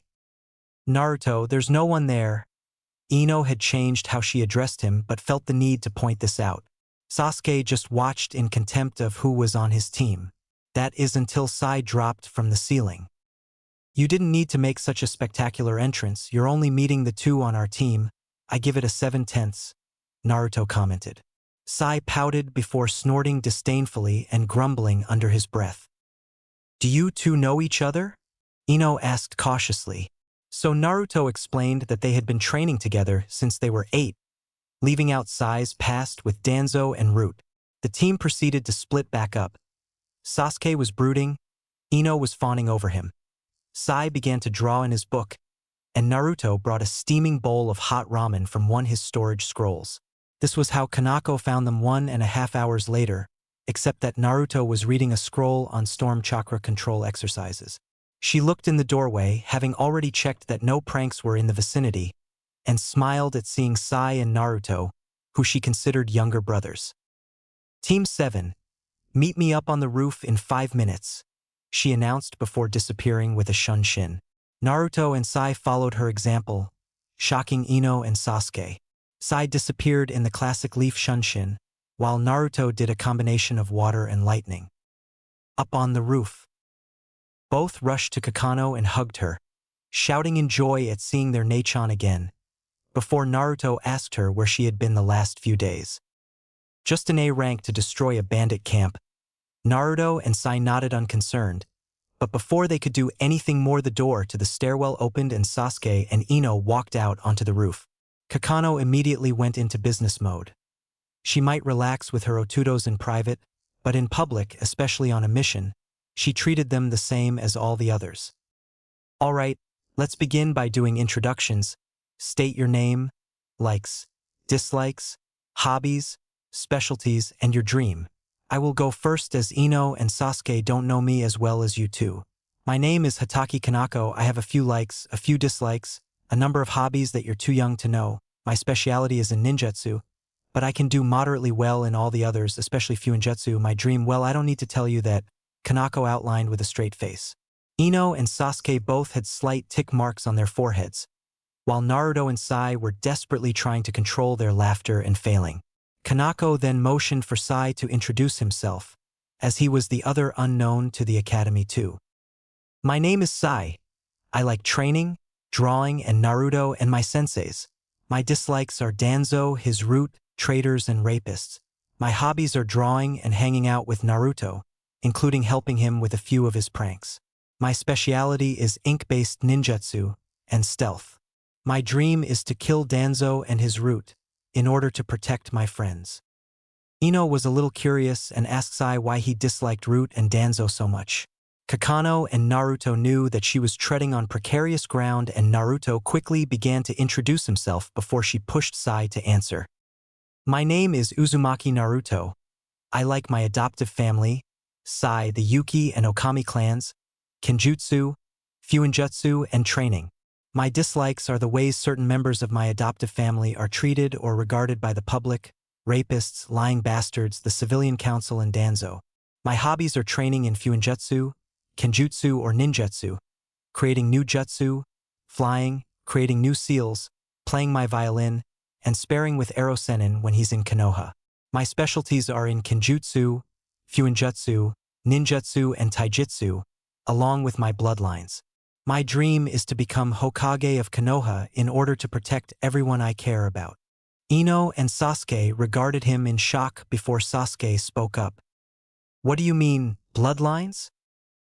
I have 3, but 2 are classified, so I can only show you the 3rd, which is from the Uzumaki clan, and allows me to make solid objects from my chakra alone, due to its potency, Naruto explained calmly. Kanako knew that if Sasuke learned of Naruto's Sharingan too soon, then he would react in a negative manner and become even more of a flight risk. She sighed internally. If they didn't tell Sasuke the truth soon, it was likely that he would abandon Konoha in search of a faster way to gain more power. She needed to talk to the Hokage. Kanako, Naruto, and Sai listened as Sasuke and Ino introduced themselves and drew a rapid conclusion. The academy reports were correct. Sasuke was a power-obsessed Avenger, while Ino was a fangirl. It was the last one that made Kanako groan. Half of the problems with fangirls was getting them to actually think about their crush logically. Alright, now that we have all introduced ourselves, I need to tell you that you aren't actually Genins yet, as you have one more test to pass. Kanako loved seeing the shocked faces on graduates when they are told this. What? Ino was confused, very, very confused. But we passed the academy exam, so therefore we are Genins, aren't we? Not really, that was just to weed out the completely hopeless cases who now attend one of the civilian schools. Meanwhile, you have potential, but now you are being tested on whether you should be an active part in the shinobi forces. If you fail, you go back to the academy for another year, or are put into the reserves, in which you go through 5 years redoing basics and doing missions, although at the end you are promoted automatically to Chunin. But the missions they do are non-combat missions. Also, this test has a 66% failure rate. Anyway, meet me at Training Ground 7 at 6 tomorrow for the test. Kakano explained the meaning, and as predicted, the look on Ino and Sasuke's face was highly amusing. Unfortunately, Naruto and Sai already knew of the test, so they looked bored as Kakano explained the meaning of the test. After Kakano shunshined away, Naruto turned to Sai. "See you at Kurinine-chan's training ground?" After Sai nodded an affirmative and began drawing very quickly in his book, Naruto focused his chakra in the form of 2 wings on his back and leapt off the academy roof. Hearing Ino's startled shout behind him, Naruto grinned as the chakra quickly focused into solid wings that were attached to his back, and he flew away towards Training Ground 8. Back on the roof, Sasuke was reflecting on how much Naruto had changed in the space of 2 days. Now he was even claiming to have 3 bloodlines. "I will have that power dobe, and if you will not give it to me, then I will take it." The next morning, 8:30. The next morning, Naruto and Sai casually walked into Training Ground 7 2.5 hours after they were asked to be there, and ignored Ino berating them for being so late. Finally, it got to a point where Naruto got annoyed. "Ino, how can we be late if Ne-chan isn't even here yet?" he said to try and stop Ino's shouts. And it worked. She couldn't respond because she didn't have an adequate response to Naruto's comment. So she asked another question to try and figure out the enigma that was the new Naruto. "Why do you call her that? She isn't related to you." "Ne-chan is Ne-chan," Naruto responded, not giving anything away, as Ino was a massive gossip. "Hey, sorry I'm late, guys. It seemed that Kanako had arrived. I got lost on the road of life." "If you got lost, then how did you find your way again?" Naruto asked, not really caring for the answer, as both he and Sai knew that Kanako had slept in late like they had. "I followed you back to our house," Kanako replied, smiling. "That is so cliched, Ne-chan," Sai put in. "Obviously we shouldn't start a band, it would be terrible," Naruto concluded finally. "Anyway, on to the test, follow me. Your task is to get these 3 bells off of me within 3 hours. If you don't get a bell, then you will be sent back to the academy, as there are 4 of you, so we can always afford to send 1 back," Kanako said before tying the bells to her belt. "Your time begins now." Sasuke and Ino both immediately rushed off into the bush, knowing that competing against a jounin, one had to use tactics that were not straightforward. Meanwhile, Sai and Naruto just relaxed and sat down against a tree, where Naruto brought out his violin and began to play. "Shouldn't you two be, helping your teammates through the exam?" Kanako asked. "We'll get them out of their situations after you have defeated them, and see if they respond well enough, which is unlikely," Sai explained in a relaxed manner. Kanako's only response was to sweat drop. Half an hour later, Sasuke got impatient and threw several kunai at Kanako, before moving forward and engaging her in taijutsu. And although Sasuke was the best in their age group discounting Naruto and Sai, Kanako was a jounin who was several years older, had a lot more experience, and was simply a lot better. Sasuke, although he got close enough to actually touch one of the bells soon, got the message, moving back and performing. Fire style, Grand Fireball Jutsu. Everyone was slightly shocked that an academy graduate had enough chakra to perform such a technique, before Naruto and Kakano remembered that it was a rite of passage for the Uchiha clan. When the fire dissipated, Sasuke was arrogant enough to think that Kakano had been incinerated by his technique and smirked. Before the ground below him burst open and he was dragged by his ankles into the ground, with only his head remaining above ground. Kakano then rose from the ground in front of him and told him that although he was very good for a genin, there was a reason that she was a jounin, before walking off into the bushes after Ino. Naruto sighed before putting his violin away and saying, "Come on, we better go dig him out, as much as neither of us want to." As they dug Sasuke out of the ground, he didn't say a word, but as soon as he was out, he spat. "I don't want nor need help from you, Dobe, for Uchiha never lose." Wow, so much for being polite and saying, "Thank you." He also sounds scarily delusional. I mean, Uchiha never lose? Sai commented with a frown. Kakano returned, saying, "That Yamanaka is a fangirl to the point of it being scary. I put her in a genjutsu showing her dead family, and she gets out of it fine. Then I put her in a genjutsu showing a dead Sasuke and she immediately collapses and starts crying. It's just sad, because it shows that she cares more about Sasuke than her family. Actually, can you two go out and tie the two to the stumps here? I think it's time we give them a little demonstration. Kanako ordered. Sure thing, Ne-chan, the two of them chirped. Within 15 minutes, Ino and Sasuke had been tied to two of the three stumps and were about to wake up. As the two pairs of eyelids worked themselves open, they came to the realization that they were in a highly uncomfortable position, with them being strapped to something in a way that meant their arms were secured and their shuriken and kunai out of reach. After she was sure that the two had woken up and were watching alertly, Kanako addressed the two. Now, as you have both been missing the meaning of the test, I have arranged a demonstration that will give a hint. If at least one of you grasps the meaning of the test before the demonstration is over, all four of you will be given another chance after lunch for you to retrieve the bells. If not, then we shall have lunch and I shall decide who will be sent back to the academy. But since Sai is only an attaché, shouldn't that mean that he should be sent back if the three of us fail? Ino objected. Are you suggesting putting someone else's head on the chopping block to try and cover your own failures? Those are the words of a coward. Kanako was furious that an academy graduate would even suggest such a thing, especially when he has skills greater than yours and Sasuke's combined and almost as great as my own. Now if you would, Naruto-sai, she said, calm once more. The two facing her nodded and as one, moved to attack her. To Sasuke and Ino, they were little more than blurs that occasionally launched jutsu and kunai. Sai and Naruto shepherded Kanako into a corner and began to launch taijutsu attack after taijutsu attack at her. Lightning, fire, and earth jutsu streak across what looked to be a battleground in front of the two before the dust finally settled with Kanako holding a kunai to Sai's and Naruto's throats. Then they nodded to one another and relaxed. Ino was awed. It had seemed like every single hit had been thrown with the intent to kill, and the devastation caused by the fight was massive. Trees were toppled, massive craters were steaming slightly, and dust had been thrown everywhere. Is this what shinobi were truly capable of? She then thought of her own skills and promised to train harder, no matter what Sasuke wanted. Sasuke looked murderous. It seemed that no matter how much he trained, there was someone stronger than him.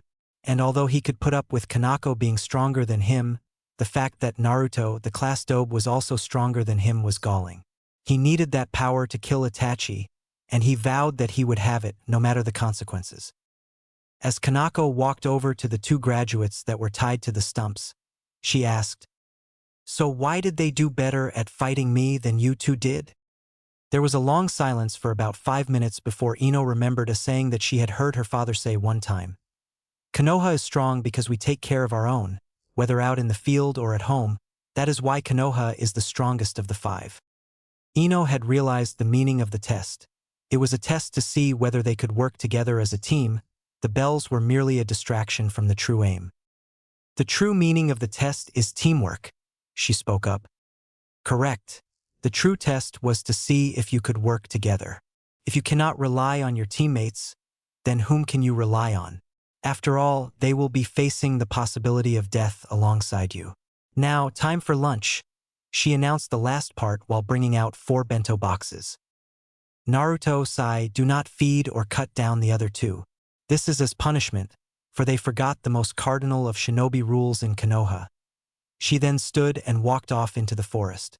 As soon as she was out of sight, Naruto opened another of the bento boxes and offered half of it to Ino. But she said not to, Ino objected. But if the test was over, she wouldn't care. And if it was still going, then she would applaud that I am ignoring the rules to help my teammate. Naruto reasoned before giving her some of the food, as Sai did the same with Sasuke. He's right, All turned to see Kanako watching them from the tree line. I was exactly the same as you once, Sasuke, thinking that your teammates would only slow you down and that the mission was all that was important. I was a fool. But enough of that, you passed, you can cut them down. I will report your success to the Hokage. She disappeared in a shunshin. I will see you guys later, Naruto said. He had a project to work on. The current project that Naruto was working was really just an adjustment to his ninjados. He was planning to engrave seals on them to give them special abilities like the swords of the 7 Mist Swordsmen. along with making them unbreakable and putting seals on the sheaths to make them able to hold his blades while being physically smaller. Small advantages like that could make all the difference while in the heat of battle.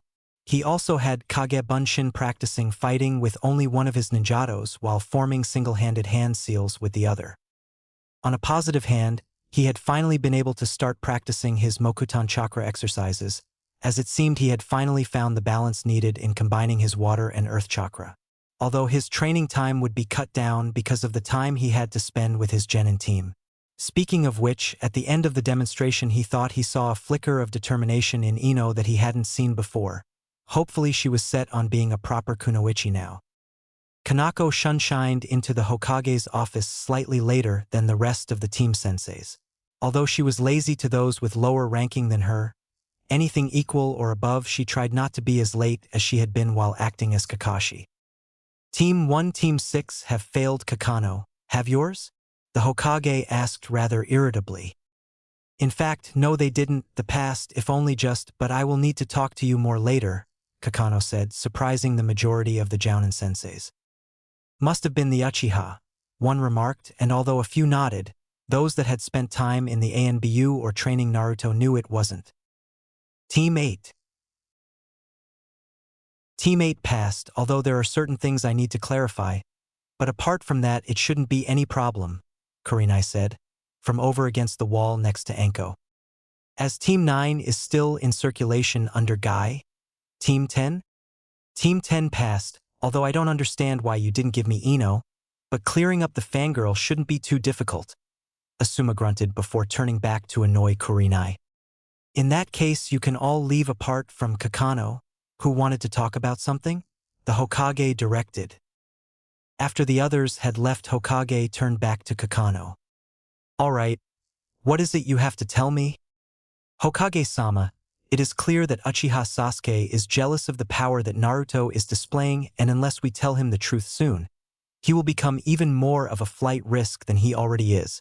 Also, he doesn't fit well with anyone else in my team, so I am considering putting him in the reserves, but if I do that then he becomes even more likely to try and abandon Konoha. And if we put him with a private tutor with orders to try and teach him as little as possible, then he will quickly grow frustrated, Kakano reported, as she knew that having Sasuke on her team would be a clear negative impact, but trying to keep him loyal was important too. We will keep him on your team for the moment, but if he steps over the line, bring the hammer down on him. Understood? Hiruzen outlined. Perfectly, Hokage-sama. Good. Now I have to get back to paperwork, which, even with my shadow clones working on it at the same time, is rather tedious. Training ground 7:30, the next morning. Ino and Sasuke came to the training ground to see hundreds of Narutos doing various training exercises. Some were balancing senbons on their fingers, others were doing taijutsu sparring, others were practicing sword katas, others seemed to be writing or drawing, they couldn't tell. Sasuke clenched his teeth angrily before shouting, "Which one of you is the real dope?" All of the clones pointed towards Naruto, who was in the middle of all the different groups, and seemed to be meditating, while sitting on top of a miniature hurricane, with his chakra wings stretched out behind him. Ino looked on in awe. He looked so serene, and if he could do that then he must be really strong. Sasuke, meanwhile, just stomped up to him only for Naruto to open his eyes and release his chakra.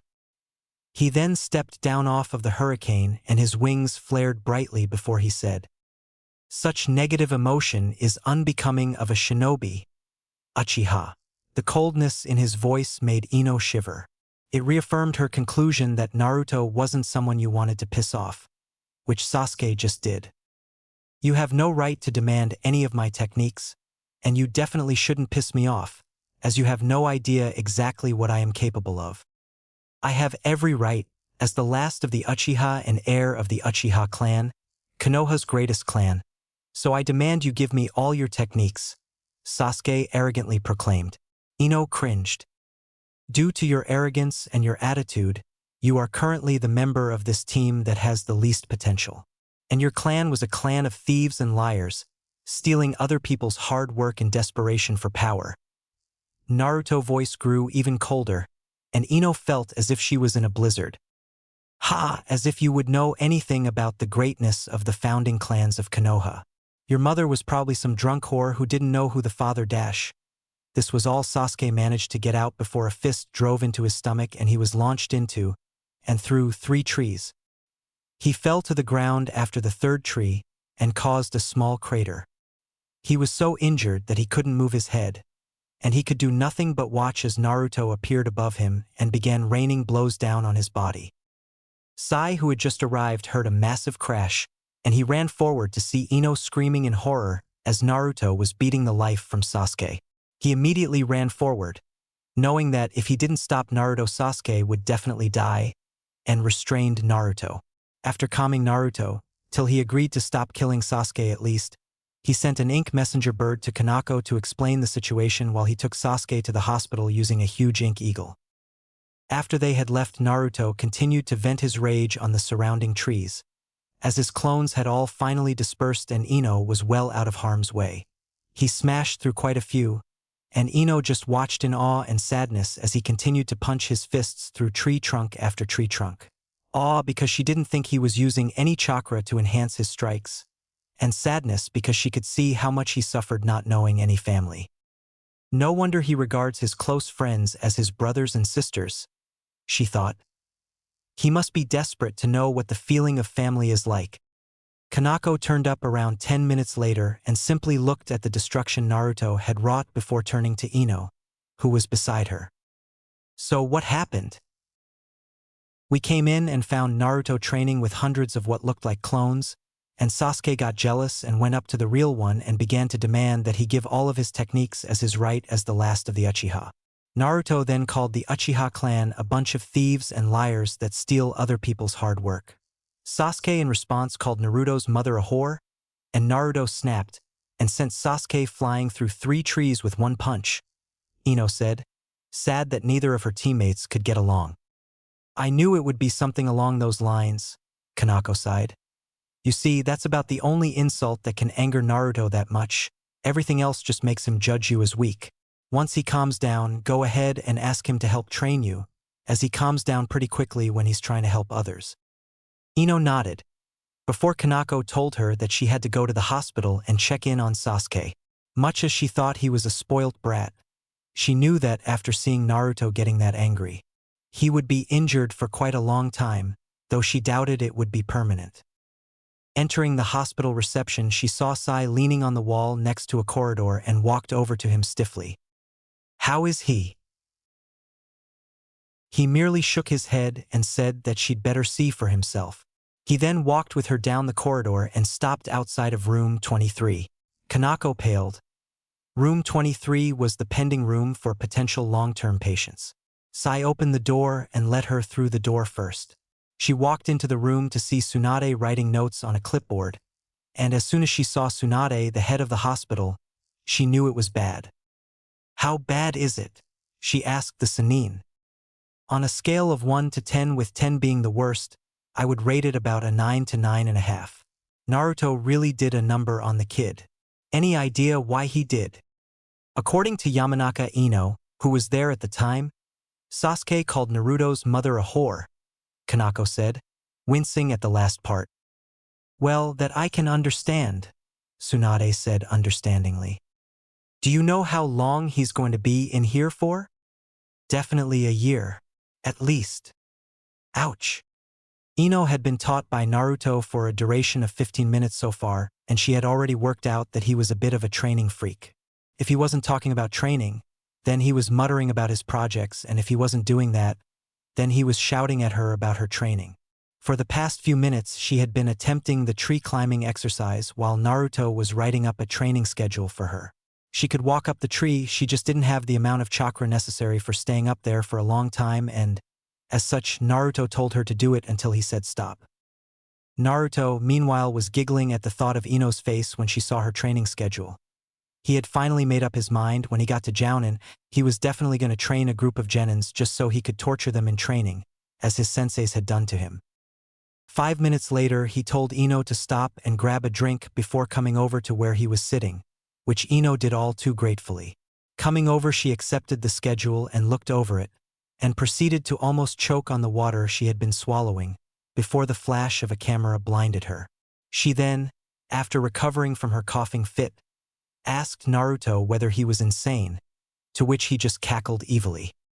2 hours later, Kanako and Sai arrived back at the training ground, having had to go to the Hokage's office to explain why Sasuke would be in the hospital for the next year and a half. Hiruzen had been about to give Naruto endless D ranks for 6 months, but realized that Naruto had quite successfully delayed his problem of Sasuke being a flight risk. So he let him off. But he did say that Naruto would have to go to Mikoto and explain why he had put her son in hospital for the next 18 months. Both Naruto and Ino accepted the news quite happily when Kanako announced that their team would therefore be comprised of Ino, Sai, and Naruto. Since Ino would be the only one learning the basics, they would be able to get through them relatively quickly and move on to more advanced stuff. It also made it more likely that they would be competing in the Chunin exams in 6 months. For the past 3 months, Kanako's team had been primarily training Ino up to standard with the rest of the team, which was incredibly hard as Sai was at least high Jounin level and Naruto was almost Kage level. They were aiming to do the minimum required number of missions completed in order to enter the Chunin exams in 3 months and only had 1 C-rank mission remaining in order to be able to qualify. As they returned Tora to Madame Shirjimi, the daimyo's wife, Kanako notified the Hokage that they were here for a C-rank, although Team 8 happened to be there at the same time, asking for the exact same thing.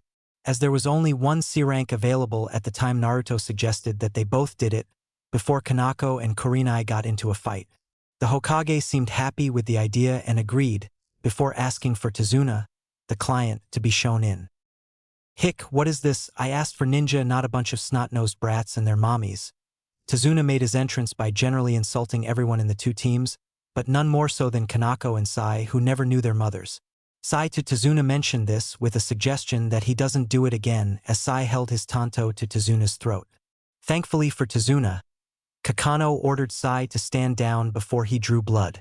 Kakano had been given overall command of the mission, as she had more experience than Kurenai did, and she told both teams to be at the west gate out of Konoha in 3 hours, prepared for a 3-week-long mission at the very least. 3 hours later, West Gate. Naruto was the first member of the mission to be at the meeting point, as he was 10 minutes early, and with nothing better to do, he pulled out his trusty violin and began to play. The song reminded all that heard of leaving, saying goodbye, and arriving as the other members of the mission arrived, they stayed quiet, knowing that listening to the violin would provide them with entertainment until they left. That is, until Kiba arrived. Everyone apart from Kiba, Kanako, and Tazuna had arrived and were waiting. Kiba arrived quietly, but what stopped Naruto playing was when he realized that Kiba was trying to get Kurenai to go on a date with him. Eyes flashing with anger, he walked up behind Kiba and hit him very hard on the head, before saying, "I really do hope you are not harassing my Nachan Kiba, because if you are, I will have to teach you what happens to those who harass my friends. It is very painful." "Why the hell are you calling her Nachan anyway? It's not like you're related or anything. After all, you are just an orphan," Kiba said obstinately, not knowing the line he had stepped across. Ino, Sai, Kurenai, and the newly arrived Kanako winced as they saw Naruto's eyes flash murderously. All 4 of them had to restrain Naruto from beating Kiba into hospital, as they needed him to complete the mission. After Kanako and Sai had managed to calm Naruto down, and Kurenai explained to her team not to piss Naruto off, and explained the incident with Sasuke a few months ago, Kakano told every member of the 2 teams minus the Jounin to tell her what was in their packs, although Team 7 had their equipment sealed into scrolls. Thankfully, she didn't have to hand out replacement packs, and so they set off. The entire company was bored for the first few hours, as there was nothing to look at apart from trees, although Kakano was reading her smut and Naruto was reading the history of the First Shinobi War to see if it had any clues about the Mokutan techniques the Shodame Hokage used. Eventually, though, Ino asked Tazuna why Wave didn't have any ninja, and they got into a conversation that everyone ended up listening to. "Well, we once had a very good relationship with a ninja village on a nearby island off the coastline, but it was destroyed several decades ago," Tazuna said. "What was the village called?" Ino asked curiously, as this was the first time she had heard of such a village. "It was Yuzushiogakure no Sato, a village famed for its skills in Kenjutsu and Fuinjutsu," that was destroyed by a combined attack from IWA and Kumo just before the Second Shinobi War. Thus starting said Shinobi War, Naruto spoke up, remembering that he was descended from this village. It was also Konoha's ally before it was destroyed. Obviously Konoha still remembers its allies, Tazuna said before continuing. But I would have expected Shinobi about your sensei's age to remember, not a child of 12. So what connection do you have with the island? My mother was the only Uzumaki survivor of the attack, but she died a few years ago. As such, I am the last Uzumaki, Naruto said proudly, but at the same time sadly. I don't see what's so great about this village. I mean, if they were wiped out, then obviously they were pretty weak, right? Kiba couldn't help but voice his opinion and try and put Naruto down. Kiba, if IWA and Kumo hadn't lost so many shinobi wiping out the Uzumaki, then Konoha would have lost the Third Shinobi War, Yondaime Hokage or not. To this day, Konoha remembers their failure at helping the Uzumaki. The swirl of Uzushio is on many of the Chunin flak jackets, and can even be seen in the leaf on your Hideate. Konoha remembers that they could not save their sister village, a village that was also highly influential on the founding of Konoha itself. It was the Uzumaki that signed the peace agreement between the Senju and Uchiha, and they modeled Konoha's shinobi ranks off that of the Uzumaki, Naruto said, making many of the genin look at their Haitiatesh. I bet you're making half of that up to make them seem important, Kiba refused stubbornly.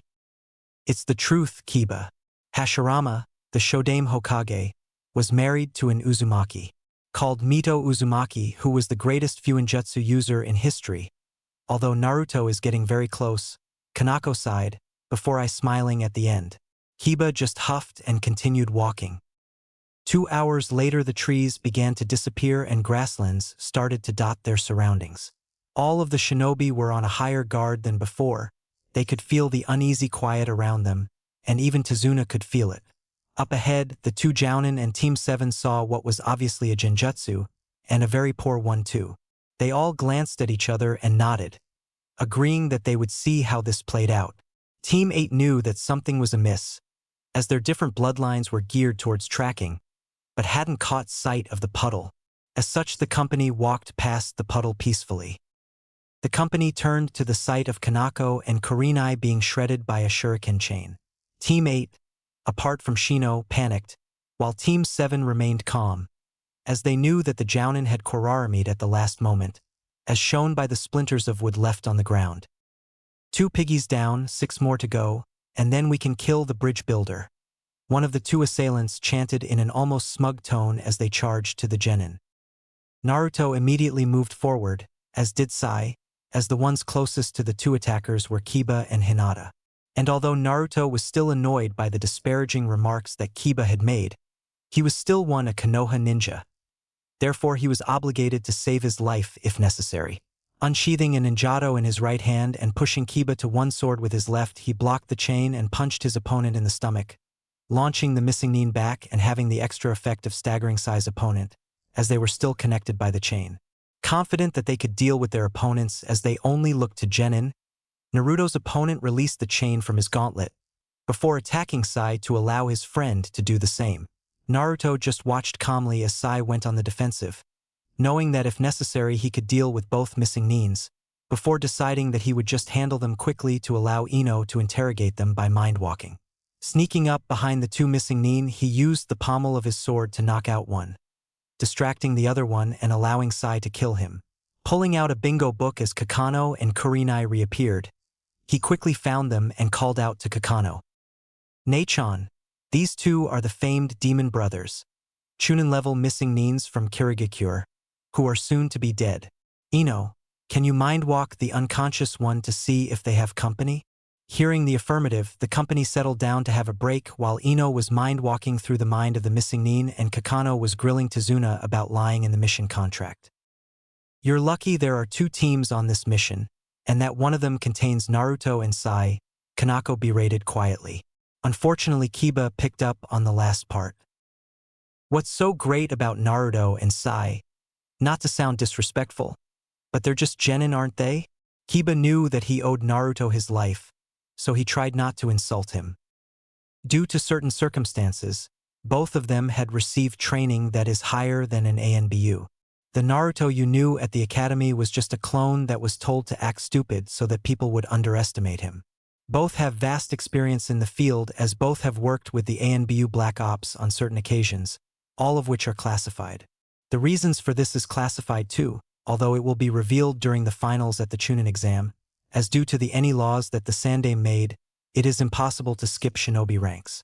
Along with the fact that he wants to make a lot of publicity for Konoha, Kanako explained after cursing her big mouth, she shouldn't have mentioned it at all. All of the genin looked at Naruto and Sai, who were watching out for Ino, in awe. The thought that someone their age had been on a bunch of highly classified missions was awe-inspiring. A few minutes after this revelation, Ino came back out from walking the mindscape of the second of the demon brothers, having found the information that she was looking for.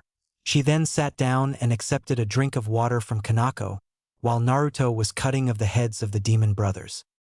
Alright, the demon brothers are two of a group of 4 missing nin that are working for Gato, who wants the bridge builder eliminated. The other 2 are Momochi Zabuza, the demon of the hidden mist, and someone they just know as Haku. I looked through their memories, and apparently Haku can use ice techniques and was also trained as a hunter nin. Ino explained briefly after gulping down some water. However, the demon brothers were just used to see what our strengths were, as they knew that Haku was watching from the nearby tree line. Gato also mentioned a group of missing nin from Amigakure that he would hire if Zabuza's group weren't up to the task. In that case, it is likely that Zabuza himself will have a go before we reach Tezuna's house. We will camp here for the night and finish the journey tomorrow. It would be a bad idea to be walking into a potential ambush after sundown. We will have a guard shift through the night, as thankfully there are 8 of us, meaning 4 shifts of 2. First will be Naruto and Kiba, then Hinata and Shino, Ino and Sai, and me and Kurenai, Kakano outlined. One last thing, sensei, one of the missing nins from AIM was called Aoi Rokusho. I thought that it might be of some relevance, Ino said as the others began to wander off to bed. Naruto's eyes sparked with this information, as Aoi Rokusho was a traitor to Konoha, and also possessed an heirloom from his family. The next day all were woken up by Kakano and Kurenai, and they began traveling to the Land of Waves once more. Halfway through they came to the shoreline of the Land of Fire, and Tezuna directed them to where a man with a paddleboat was waiting anxiously to ferry them across. Tezuna, I cannot take them all at once, and I will not make 2 journeys. As Tezuna was trying to find a way to answer, as he didn't want to lose half of the shinobi guarding him, Kanako turned to Naruto. Can you make another boat using your Uzumaki bloodline? Naruto studied the boat intently before nodding. He then moved a few meters away down the shoreline and sat down on the sand, palms in front of him. He then began to channel intense chakra. Everyone turned to watch what he was doing, and Kiba opened his mouth to speak before Kanako stopped him, saying quietly, "Hush, he needs to concentrate." The teams, disbelieving apart from Kanako, Kurenai and Sai, watched as Naruto molding his chakra in an exact replica of the boat beside them, oars and all. A quick burst of chakra later, and there was an exact copy of the first boat in front of Naruto, who reached into a pocket on his vest for a chakra pill. He then came over and said, "We will travel with Tezuna in this boat while Kurenai's team follows us across using the secondary boat." Kurenai walked over to the boat before stepping into it, as if it was a completely normal occurrence. As the 2 boats set off into the mist, Kiba whispered to Kurenai, "What was that? I have never seen that much chakra before, and didn't know it could be used to create solid objects." "It can't, not normally anyway. The ability is the Uzumaki bloodline, and it allows them to create fully functioning objects purely from their chakra, as theirs is slightly different from that of normal ninja. It's why Naruto is able to attach wings to his back using his chakra and fly above Konoha," she replied. "But the best part about it is that they are able to reabsorb the chakra they spend creating the object after they finish using it, which is why this boat is only temporary." Kiba and the others of Team 8 were stunned by the usefulness of such a bloodline. Of course, it has its limitations, as does every bloodline. It cannot create food or living things, only those that are dead. Likewise, it cannot create metals for crafting or smithing, as the purity needed is almost impossible to gain. although his can create already crafted metal that has been molded into an item, Kurenai said, knowing that all bloodlines have their limits and can only get one so far. An hour and a half later they arrived on the beaches of the Land of Wave, having seen the gargantuan size of the bridge that Tazuna is building on their way there. Naruto repeated the process that he had taken on the shoreline of the Land of Fire, simply in reverse, reabsorbing all the chakra he had spent initially. While this did increase the size of his chakra network, which should have debilitated him, thankfully Kier was using her chakra to protect the walls of his network and allowing it to happen without notice from his body. As Tazuna watched the boatman row off into the mist once more, the ninja were preparing themselves for the encounter with Zabuza that would undoubtedly happen soon. Kanako-sensei, I request permission to be the one which engages Zabuza. Naruto was known to be serious by all as they heard the mode of address he used for Kanako. The boy was silent for a moment as Kanako considered the request, before pressing his case. We know that he cannot beat me in either ninjutsu of Kenjutsu, which are likely to be his two main strengths, and if he presses in taijutsu, I can definitely match him even if he has the advantage in strength and size. I will have the advantage in speed. Kanako thought for a moment more before nodding silently. Naruto was best suited to take on the A-rank missing nin, as he was an S-ranked nin already in the bingo book, due to his exploits as Konoha's deathly angel over his supposed academy years. Add to that the fact that Naruto could beat Zabuza in his greatest strengths, and it was pretty much game over for the former Kiri Shark captain. Naruto placed himself next to Tazuna as the group walked quietly down the wide dirt road. When the mist began to set in, the shinobi all began to tense. Game on. Seeing a presence through the mist, Hinata quickly threw a kunai towards a nearby tree. Kiba, checking to see what it was, came back with a kunai and a terrified white rabbit. Team 7 and the Jounin, on seeing the rabbit, immediately knew that it was a kawarimi, as the rabbit's fur indicated that it had been raised inside a house. Naruto ears picked up the sound of a heavy object passing through the air. Hump, hump hump. Get down! The shout rang from 4 different throats, those of Naruto, Kanako, Sai, and Kurenai. They ducked just in time to avoid being cut in half by what looked to be a massive sword, which proceeded to be lodged in a tree behind the group. After checking that everyone had indeed managed to get down in time, the group looked up at the man now balancing on the massive hilt sticking out beside the tree the blade was buried in. Momochi Zabuza, missing nin of Kirigakure, wanted for attempting to assassinate the Yonde Mizukage, renowned as the Demon of the Hidden Mist, and later one of the 7 swordsmen of the mist, Kanako said as she watched Zabuza carefully. Hatake Kanako, the woman said to have copied 1,000 jutsu with her Sharingan, to the point where she is known as Sharingan Kanako.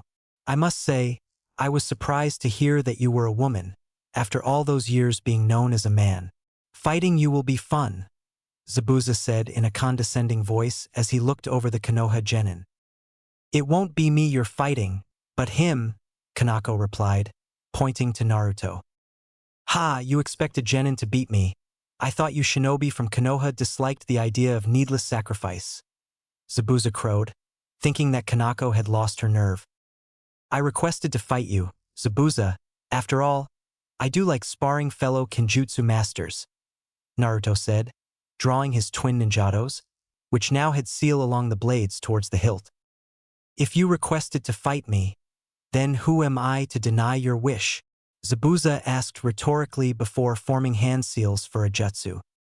Water style. Hidden mist jutsu. Almost instantly the battlefield was covered in a dense mist that was almost impossible to see through. Naruto silently released some of his chakra weights down to level 2 out of 20. They had been at level 9. And completely took off his 5 layers of resistance seals. The result being that Naruto would be a complete blur to anything other than a 3-tomo Sharingan. There's no point, Zabuza, in using the hiding technique. I can still sense your chakra, and it seems you're in the process of making a water clone, Naruto announced, confident that he would win, as his skills countered or beat Zabuza's own. Meanwhile, Zabuza was cursing internally. He loathed sensor ninjas, especially ones that could actually do some damage, as they completely nullified the usefulness of his favorite technique. He therefore abandoned the jutsu, as it was now just wasting him chakra. The mist slowly dissipated to reveal Zabuza standing on top of the water of the river that separated the land of waves from the mainland. Well, now that you can see me, perhaps it's time to introduce myself and see if you know who I am. And with that rather relaxed statement, Naruto flared his chakra into the form of two wings, shocking Tazuna, Zabuza, and watchers that were hidden in the trees. What the hell is Konoha's deathly angel doing here? In fact, what is Konoha doing here? Killer Bee thought in his head. He and his team of Omoi, Karui, Samui, and Yujito had received a contract from the Land of Waves to protect a certain bridge builder from being killed. And it seems Konoha had too, and although he didn't like to deal with Konoha unless absolutely necessary, he didn't like the idea of going back to Kumo with a failed mission either. Let's see how this plays out. Either we will have to deal with Momochi Zabuza or we will have to deal with Konoha. Although this should be a good chance to see how good this kid really is. Back on the water, Zabuza was spluttering in disbelief. Konoha's deathly angel is a genin? Zabuza couldn't contain his horror, turning to Kanako. Yep, Kanako gave him a thumbs up and an eye smile. I did most of my missions while a blood clone took my place at the academy and acted like a complete dope. Naruto said how he loved messing with people's heads. But the first sighting of you was 3 years ago, which means that you were on a mission in Kiri, which was a battleground at the time at around the age of 9. Zabuza was now pointing comically at the utterly relaxed Naruto. Yep, same as Sai. Naruto chirped at Sai, who was by now insanely bored and had gone back to drawing. Oh shit, come on. I don't think I am able to take Konoha's deathly angel, Konoha's panther, Sharingan Kanako, and Konoha's Genjutsu mistress. Zabuza shouted at himself internally, but his sense of pride won out and he readied his familiar blade. Ah, the Kubikirabocho. So it seems this will be a Kenjutsu match then? Naruto asked, readjusting his grip on his twin ninjados. The two simply stared at each other for the next few minutes, the tension between becoming almost physical as the two worked up their adrenaline systems unconsciously. Then a leaf flew across Naruto's field of vision, and the next thing all the spectators knew, he had his ninjados blocked by Zabuza's sword as Zabuza went on the defensive. Holy shit, he's fast. I barely got Kubikirabocho up in time to stop myself from being cut in half. Zabuza thought worriedly as he and Naruto looked into each other's eyes. Naruto then moved backwards a few paces before intoning gravely. Uzumaki style. Dance of the bloody thorns and roses. Zabuza's eyes widened as Naruto then began to spin elegantly into forms, each one whirling around his frame, only making small cuts. But Zabuza saw a flaw that he could exploit and swung Kubikirabocho straight at what he thought was Naruto to get him to stop attack. What he didn't expect was for Naruto to roll over the blade and inflict deeper cuts on his right arm, right side of his torso, right thigh, and right calf. Zabuza hastily retreated and cursed himself for his carelessness. It seemed that the tendons in his right arm and right leg had been cut, impairing his mobility and his ability to wield his blade. Naruto grinned, about to go in for the killing move when senbons sprouted from Zabuza's neck. Ice senbons. Which meant that Zabuza's accomplice, this Haku, was a Yuki clan member. Naruto's eyes widened at the implications. He could use this to perhaps recruit the two into Konoha's forces. Thank you for your assistance in allowing me to deal with this missing Nin, Konoha Nin. Naruto turned at the rather young and melodious voice. Kiri Hunter Nin mask? Check. Kiri style of dress? Check. Age? No. It was my pleasure, Hunter Nin. Unfortunately, Naruto and the Konoha group had other issues to deal with, and Naruto knew that the injuries Zabuza would keep out of action for at least 2 weeks, even with a skilled healer. So he let the Hunter Nin take Zabuza away and returned to where his teammates were standing, before turning to the forest to the right of the group and telling the ninjas hiding there to come out. The Kumo Nin looked at each other before Killer Bee shrugged and leapt into the open. Kanako, Kurenai, and Sai looked at them with passive faces, concealing their surprise, while Ino, Kiba, Hinata, and Shino couldn't control their reactions. What are you here for, brother of the Raikage and fellow Kumo Nin? Naruto asked in an even tone. It seems that there was a mission request to protect a certain bridge builder sent to 2 different shinobi villages. said one of the Kumo Kunoichi, who had blonde hair in a ponytail. At this, everyone looked at Tazuna, who began to sweat before saying, "Perhaps we can deal with this at the house?" "Now that's an idea, yo." The large man with sunglasses rapped, badly. "Shut the hell up, B," the same Kunoichi shouted. The Konoha Jounin got the feeling that they would have a very large headache soon. 45 minutes later, the now completely dysfunctional group arrived at Tazuna's house, with everyone having varying levels of a headache apart from Naruto, Sai, and Killer B. The former two had just tuned everything out, while the latter was the one annoying everyone else. Thankfully, he had stopped his rapping the closer they got to the house, as he tried to think of what his team could offer to the Konoha shinobi that they didn't already have. With the presence of 4A or S-class nins, they already had this situation well in hand. His team wouldn't be able to do much. But he figured that he would be able to work something out with the two Jounin from Konoha. Meanwhile, the Kumo team were regarding the Konoha genin warily, especially Naruto and Sai, who were walking right behind Tazuna and talking animatedly about the various aspects of art, of all things. Samui was wondering how they grew so powerful and what might be the best ways to perhaps constrain them if necessary. Karui was wondering what made them so special to have been trained so early, while Yujito was thinking about sparring Naruto. Omoi was overthinking things again as he wondered what their Reikage would say if saw them cooperating with Konoha and if he would exile them for it. "Tsunami, I'm home." They heard the sounding of rapid feet before the door opened quickly. "Dad, you're back. And you did bring a lot of ninja back with you," she said in a slightly hesitant tone at the end as she regarded the various looks of the ninja standing in front of her house. "Well, there seems to have been a bit of confusion." Eyebrows of many of the shinobi rose slightly at this before Tazuna continued, "But I am sure we can figure something out." All of the shinobi then followed Tazuna into the house apart from B, Kakano, and Kurenai, who stayed outside in order to figure out what they were going to do in regards to the organization of the mission. In the house, the shinobi of the two different villages were regarding one another carefully, before Kiba burst out. "Why the hell are we working with Kumo Nin anyway? I mean, weren't we enemies?" "Just because we were enemies during and after the Third Shinobi War doesn't mean we are currently. That is the way of the shinobi world. Those that are your enemies now may one day be your friends," spoke Naruto in a calm tone. "And don't get me started on you. What the hell was that about you and Sai being Konoha's deathly angel, whatever it was?" Kiba demanded, turning on him. The Kumo genin just watched on bemusedly. Naruto sighed heavily before bringing out his bingo book and telling Kiba to go to page 34 before handing it to him. Kiba did so, with Hinata and Shino reading over his shoulders. Konoha's deathly angel. Name, unknown. Ninjutsu, SS-ranked abilities on ninjutsu, able to hold his own with some of the best in the field. Kenjutsu, SS-ranked, able to defeat members of the Seven Swordsmen of the Mist with ease, master of the Uzumaki styles and dances. Taijutsu, S-ranked, able to defeat and outlast Mado Gai, Konoha's taijutsu master, created his own style, able to adapt to any situation.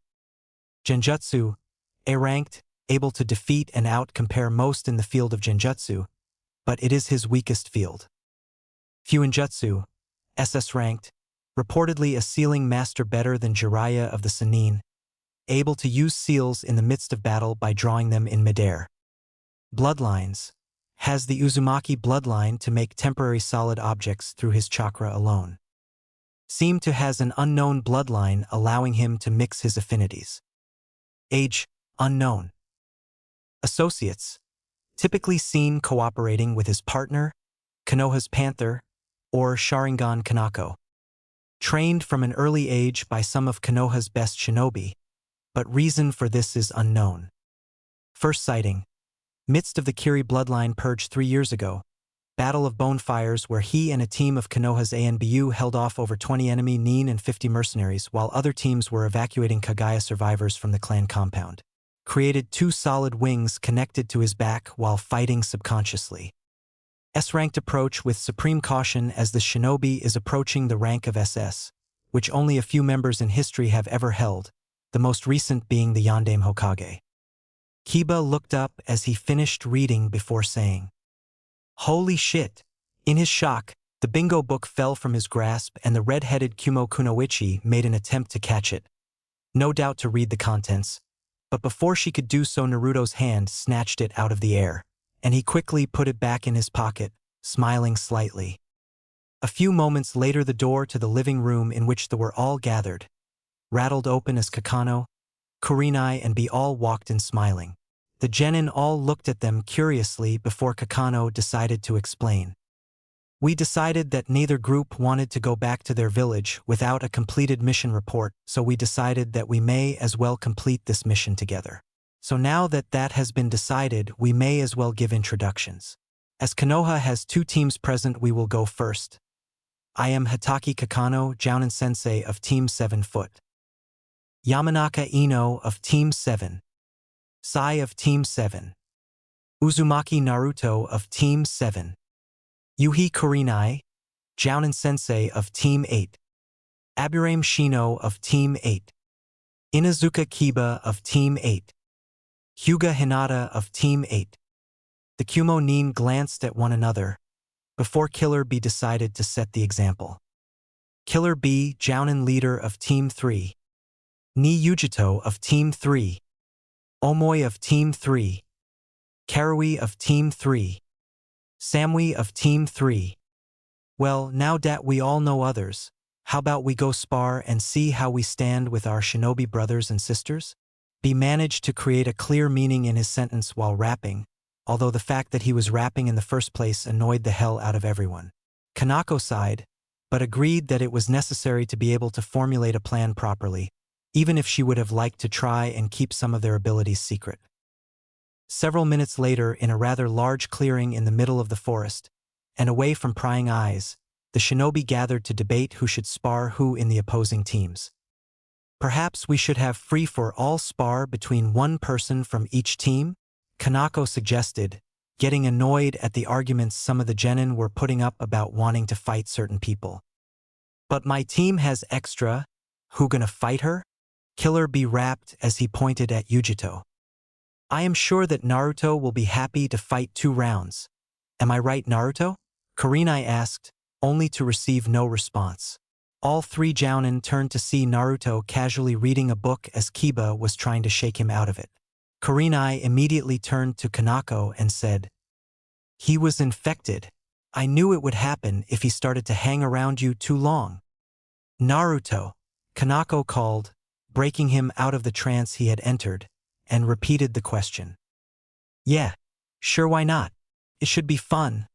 Naruto shrugged before going back to reading. All of the jounin rolled their eyes, although B finally got a sense of how annoying his rapping was. He shrugged mentally, he didn't care. Kiba, Karui, and Ino. Kanako called the 3 forward from the rest gathered at one side of the clearing. "Alright, this is just a spar, we want no long-term injuries or deaths. If you're in a position where it's do something dangerous, die, or quit, just quit. It makes things easier without people having to waste medical supplies because of your stupidity," Kanako outlined briefly before bringing her hand down with a cry of Hajime and starting the spar. Ino considered the other 2 briefly before moving quickly, using a shunshin with one hand seal, impressing the Kumo team along with Kurenai's team. Now out of immediate sight of the other 2, Ino considered her plan of attack. Back out in the open, Kiba was desperately trying to avoid being hit by Karui's Bakken, as all blades had been replaced by them in order not to injure anyone, although everyone had agreed that if they were hit in a kill point by one, they must immediately quit. Backing up quickly, Kiba called out the name of his technique as Akamaru readied himself beside him. "Fong passing Fong." Karui's eyes widened as she saw the 2 human-sized drills speeding towards her, and ducked at the last second, collapsing to the ground, the drills just missing her by inches. Kiba pulled out of the technique just as he was about to crash into the trees ahead of him. He turned to repeat the maneuver, only to find Karui immediately in front of him with her Bakken pointing towards his heart. Kiba understood that he had lost, moving out of the way to watch the remainder of the match. Ino was watching from above, as she had walked up a nearby tree while Kiba and Karui were occupied with fighting each other. Seeing that Kiba was out, she sent a clone to distract Karui momentarily. As Karui turned to face the incoming clone, she didn't notice that it was just an illusion, as it wasn't touching the ground. As she did so, Ino dropped from the branches overhanging the clearing behind Karui and tapped a pressure point in her neck, knocking her out smoothly. Over in the group of spectators, Kakano smiled. Ino had just won without revealing any of her techniques other than the one-hand seal Shunshin, which was often disregarded as being ineffective by combat ninja. Kurenai and Killer Bee had just come to the same conclusion, realizing that this girl, and in essence Kanako's entire team, hated revealing their abilities unnecessarily. Shino, Samui, and Naruto, same deal as last time, no maiming or killing, don't do unnecessary damage, Kurenai said in an attempt to sound interested. Hajime. Both Shino and Samui looked at one another before nodding and turning to face Naruto, who ever so slowly withdrew his Bakken version of his ninjato, and holding it in one hand, began to do hand seals with the other. Everyone was shocked that he was able to do so, even Kanako and Sai, as it had just been a recent project of his. He called forth water that proceeded to surround his hand, making the eyes of everyone widen further still. Naruto had just called forth water from the air, which only the Nidaime Hokage was recorded of doing, and showed extreme control over it by wrapping around a limb without it losing its form. Samui and Shino charged in, immediately determined to try and force Naruto out before he could get started. Unfortunately, they were playing right into Naruto's hands, as when Samui tried to engage him a taijutsu fight in order to cramp him from using his Bakken, he used the water that had been wrapped around his hand to douse her in water. Samui cursed, as this meant she wouldn't be able to use any of her lightning ninjutsu without knocking herself out of the competition. Shino retreated somewhat, before sending a wave Kikaichu towards Naruto. Seeing this, Naruto gathered wind chakra around his hand to the point where it was almost visible before slamming his fist into the ground and releasing his wind chakra as he hit. The result was a massive amount of the Kikaichu being launched into the air. Uzumaki-san, you have just given me an advantage, as all of my Kikaichu have the ability to fly, Shino said briefly before telling his Kikaichu to attack. Naruto was only able to think of one technique that he could use to deter Shino without killing many of the Aburame's Kikaichu. Hurricane style, Hurricane Sphere. Naruto created a sphere surrounding himself, comprising of layers of lightning, water, and wind. I suggest you forfeit Shino, as none of your Kikaichu will be able to pierce this sphere without being fried, drowned, and cut to pieces, and I do not want to weaken you for the battle ahead, Naruto said as he had worked out his personal ultimate defense technique. Shino paused, receiving messages from his Kikaichu telling that what Naruto said was correct. He thought silently for a few moments more, considering actions he could take and their outcomes, before he bowed his head and left the field. Naruto then deactivated his Hurricane Sphere before turning to Samui. As you are unable to use Lightning Ninjutsu, which is typically the primary elemental affinity type for those from Kumo, shall we make this a taijutsu match? Naruto asked, smiling grimly. And who said that lightning is my only elemental affinity? Samui had a sudden grin on her face before announcing. Water style. Water bullets. She spat 6 high-powered bullets at Naruto, who, seeing the hand sign chain and guessing the technique, was already performing a counter-technique. Earth style. Earth rock wall. Samui just watched silently as her water bullets hit the earth wall ineffectively. As the wall collapsed after it had been used, Samui eyed Naruto. Just how many elemental affinities do you have? She couldn't help but ask with slight exasperation. For why? Naruto was oblivious to the sense of shock rising up from the Kumo ninja. Never mind, it's just not cool to face a guy with 4 affinities, Samui sighed before moving in for taijutsu. As she tried to get beneath Naruto's guard, she could sense that Naruto was coddling her in allowing her to try and hit him. Naruto eventually got bored of the light exercise and struck a pair of pressure points on Samui's arms, rendering them useless. Samui then moved to try and kick the living daylights out of Naruto before he knocked her out. Talk about bloody troublesome, he thought. You immobilize her arms, and so she immediately tries to kick you instead. He then picked up the unconscious Samui and carried her over to the watching group. Was it really necessary to toy with them, Naruto? Kakano asked in slight exasperation. She had expected the third spar to be well underway by now. I was bored, Naruto said briefly before he pulled his book back out and continued reading. Yujito tried to look at what he was reading and found that it wasn't Aika Aika, but instead it was a manual on sword crafting, of all things. The third round went as expected, with Hinata, due to her overly gentle and hesitant nature, being dealt with quickly by Omoi, but not before dealing some damage to him in the form of closing the tenkutsus of his left arm. Sai then repeated what Ino had done, excepting he drew endless ink animals, forcing Omoi to try and cut them down one by one, as lightning didn't seem to have much effect. Eventually Sai was unable to keep up the pace he had formerly shown with his drawing, and Omoi forced him into a kenjutsu fight, with Sai using his tanto against Omoi's katana. Although Omoi had the advantage of reach, it was effectively nullified once Sai began showing amazing displays of acrobatics in order to get close in, even flipping over Omoi himself several times. The two bakkens started to crack under the constant impact of the two fighting. Eventually it ended in a rather spectacular finish as Sai used his chakra to stick one of his hands on the side of Omoi's bakken, and when Omoi drew back for a downward slash, released it, allowing Sai to get directly behind him and poise his bakken at Omoi's jugular. The Kumo shinobi were rather depressed at this, as although each of them had beaten the Konoha genin from Kurenai's team, none of them had beaten any from Kanako's team, although Karui was feeling the worst, as Samui and Omoi had lost to genin who were in the bingo book, while she had just lost to a normal genin. By this stage Yujito was almost feeling jittery, and she wasn't exactly sure why, as she knew that Naruto wouldn't kill her. From what she had seen from his match against Samui, she just put it up to nerves. Oh please kitten, it's because you're excited to be fighting him, after from what I have seen from your reactions you like him. Matatabi put her thoughts in helpfully. I do not like him. He is from Konoha, it wouldn't work, Yujito thought back.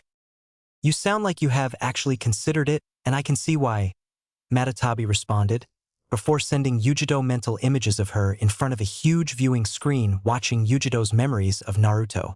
Yujito growled mentally, before blocking out Matatabi's voice to concentrate on the spar at hand. Naruto watched as various emotions ranging from denial to possessive want crossed Yujito's face, cementing his suspicion that she was a Jinchuriki. The odd chakra he had felt when he used his sensor abilities had been what initially made him suspect her, and even though Kier had said that it was unlikely that a Jinchuriki could have such good control over their Biju's chakra, he had continued to suspect. Now that his suspicion was cemented, he was also sure that Killer B was a Jinchuriki as well, although that was openly suggested due to the ox tattoo on his shoulder. He guessed that due to his Senju heritage they didn't know the same about him, so he made sure not to use Kier's chakra. Although he had to put it out there, that look of possessive want that had crossed Yujito's face earlier had scared him. It was a mildly more controlled version of the same face that children make when they have something they absolutely want to play with. It scared even more that she had been looking directly at him when that look crossed his face. Naruto shivered. He just had a feeling that no matter what he did, Yujito getting her way would be unavoidable. Kanako watched in amusement as the two regarded each other, as did Kurenai and Killer B. The two were acting in a way no one had ever seen before. They were being skittish. Kanako ever so slowly bought a video camera out of her back pocket. She could use this so many things. Blackmail, embarrassing Naruto, telling her friends and having the evidence to back it up. Killer B and Kurenai, having caught on to what she was doing, came over and they all huddled in a group over the soon-to-be recording of Naruto's embarrassment. The two watched each other for the first minutes of their spar, waiting for the other person to make the first move, although Yujito was trying to block out Matatabi's suggestions. Eventually deciding that moving towards Naruto and into combat might be the only way to get Matatabi to shut up, Yujito moved first. She is surprisingly fast for a supposed genin. It seems that Konoha isn't the only one that applies advanced training for those in unusual circumstances, Naruto thought as he blocked Yujito's taijutsu attacks. Yujito, seeing that she wasn't getting anywhere with her taijutsu, retreated before preparing what seemed to be a fire-style technique. Fire style, Grand Fireball Jutsu. To Naruto's shock, it seemed to be hotter and much larger than the average Grand Fireball Jutsu. Must be a side effect of being a demon container for a certain demon, Naruto concluded as he shined out of the fireball's path. As he watched it hit the trees behind where he had been standing, he added another thought to that statement. I am so glad Sasuke isn't here. He would be seething with jealousy, might even start a war over it. Naruto ducked under the Bakken that was swung by Yujito, and he moved behind her in an attempt to knock her out with the pommel of his own. It didn't work, as Yujito did the strangest thing one could do in the middle of spar. She collapsed into Naruto, causing him to miss and the two of them to fall over with Yujito on top. Everyone's eyes grew wide, apart from Samui and Karui, who knew what Yujito was doing. Kanako giggled perversely as she caught it on camera. Naruto quickly set down Yujito on the grass gently, before attempting to wake her up. He thought that she had collapsed from stress or something. Then he realized what she was attempting and quickly backed off before she could try anything. Yujito, what the hell are you trying to do? Damn it! Yujito cursed softly before shining out of sight. Naruto activated his chakra wings again. He didn't want a sense where Yujito was, as this was turning out to be a rather enjoyable match. That's what the three jounin watching thought as well. Naruto's eyes widened as two grand fireballs streaked towards him from two opposite directions, and he was in the middle. Kurenai's team panicked when he didn't move as the fireballs got closer and closer to him. Naruto's wings just curled around him and transparent chakra appeared in the places they didn't cover. The flames impacted before slowly dying down. Naruto was standing exactly as he had been, with what looked to be a shell of protective chakra around him, flaring gold from the heat of the two fireballs. He then released the chakra, apart from that which kept his wings, and said quietly, "You should remember, Yujito, that I am a sensor ninja. You can't hide from me." Yujito had just processed these words, knowing that she would have to come out and fight, when the pommel of Naruto's Bakken impacted with her temple and knocked her out. The Naruto that was in the clearing then moved underneath the branch she had been squatting on and caught her before she could impact with the ground. He then ordered his shadow clone to dispel, before carrying over Yujito's unconscious body to the crowd of spectators. It was only after Naruto had handed over Yujito to Samui that he caught sight of the thing that Kanako was hurriedly trying to hide within one of the pockets of her vest. It was a portable video camera. "Nachan, what is that you're trying to hide in your vest?" Naruto asked in an overly sweet but icy calm tone. "It's nothing. I forgot to bring batteries for it." Kanako shuddered. Naruto knew there were no batteries within Kanako's supplies as he had checked them before they left Konoha. He hadn't checked Kanako's vest though. "Good," Naruto said in the same tone before walking off. "Yes," all three jounins thought simultaneously, mentally fist-pumping at the thought of such useful blackmail material. Kanako had made an agreement with Killer Bee that they would share such material in order to embarrass each other's students. It had been 2 days since the spars between the teams, and both Kurenai's team and the Kumo had been training like crazy. Everyone had agreed that they would have a similar sort of spar before they went home, although the event everyone was keen for was the Chunin exams, as everyone had agreed to compete.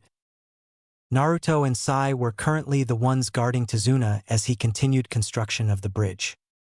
"Tazuna," one of the workers came over, looking rather anxious. "What is it, Yaro?" Tazuna had taken notice of his nervous state. "I don't think I will be able to work on the bridge any longer," Yaro said hesitantly. This caught Naruto's attention from where he was sitting over to one side. "What? But we agreed that we would finish this bridge no matter what it took." Tazuna was shocked at the sudden resignation of one of his most faithful workers. "But Gato will kill us for it.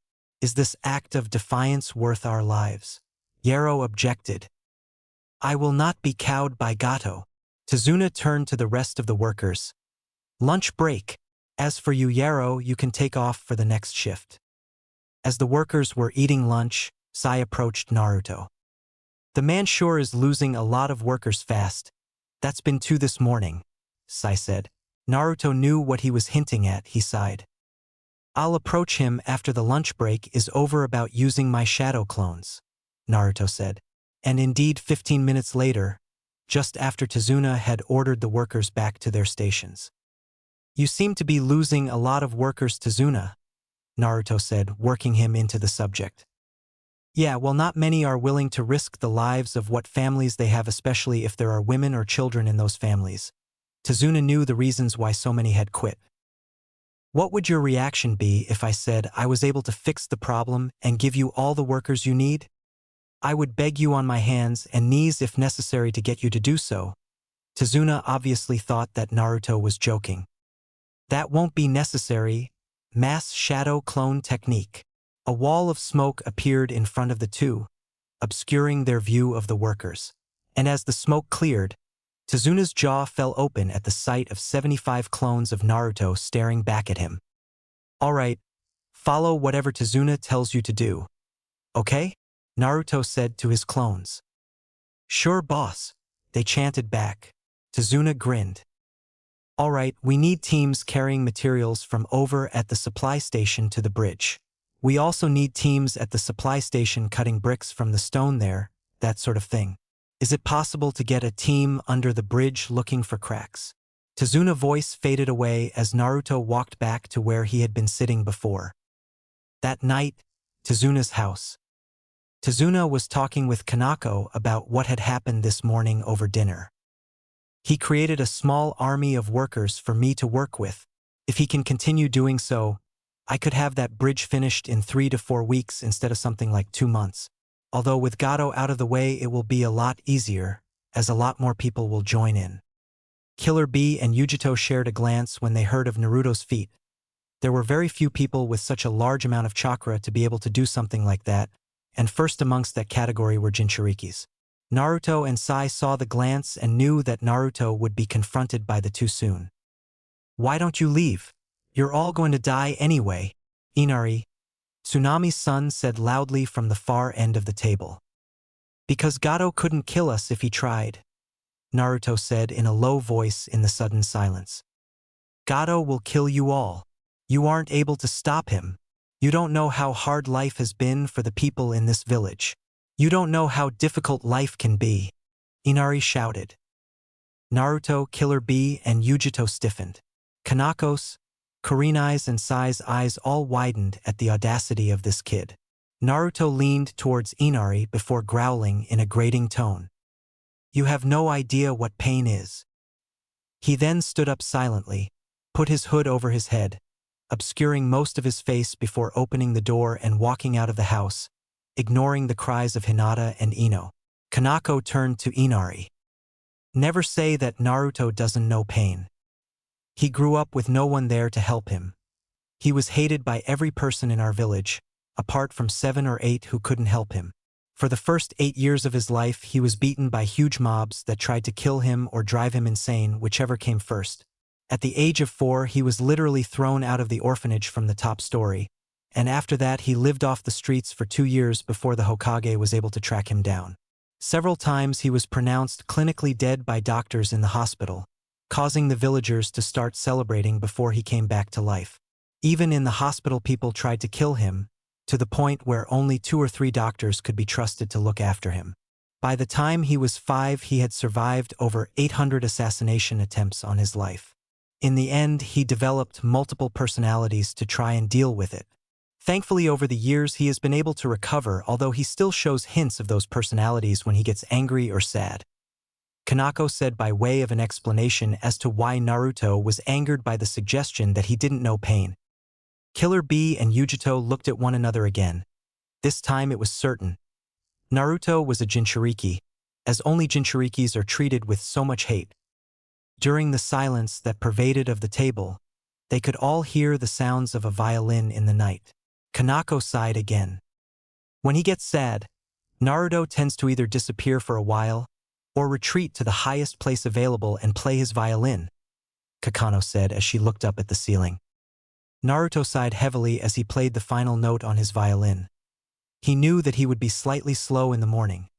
He was just wearing just his shirt, leaving his vest in the house when he walked out. And it was late in the night, perhaps even early morning. He resealed his violin before creeping silently off the roof of Tezuna's house. It wouldn't do to worry his friends unnecessarily.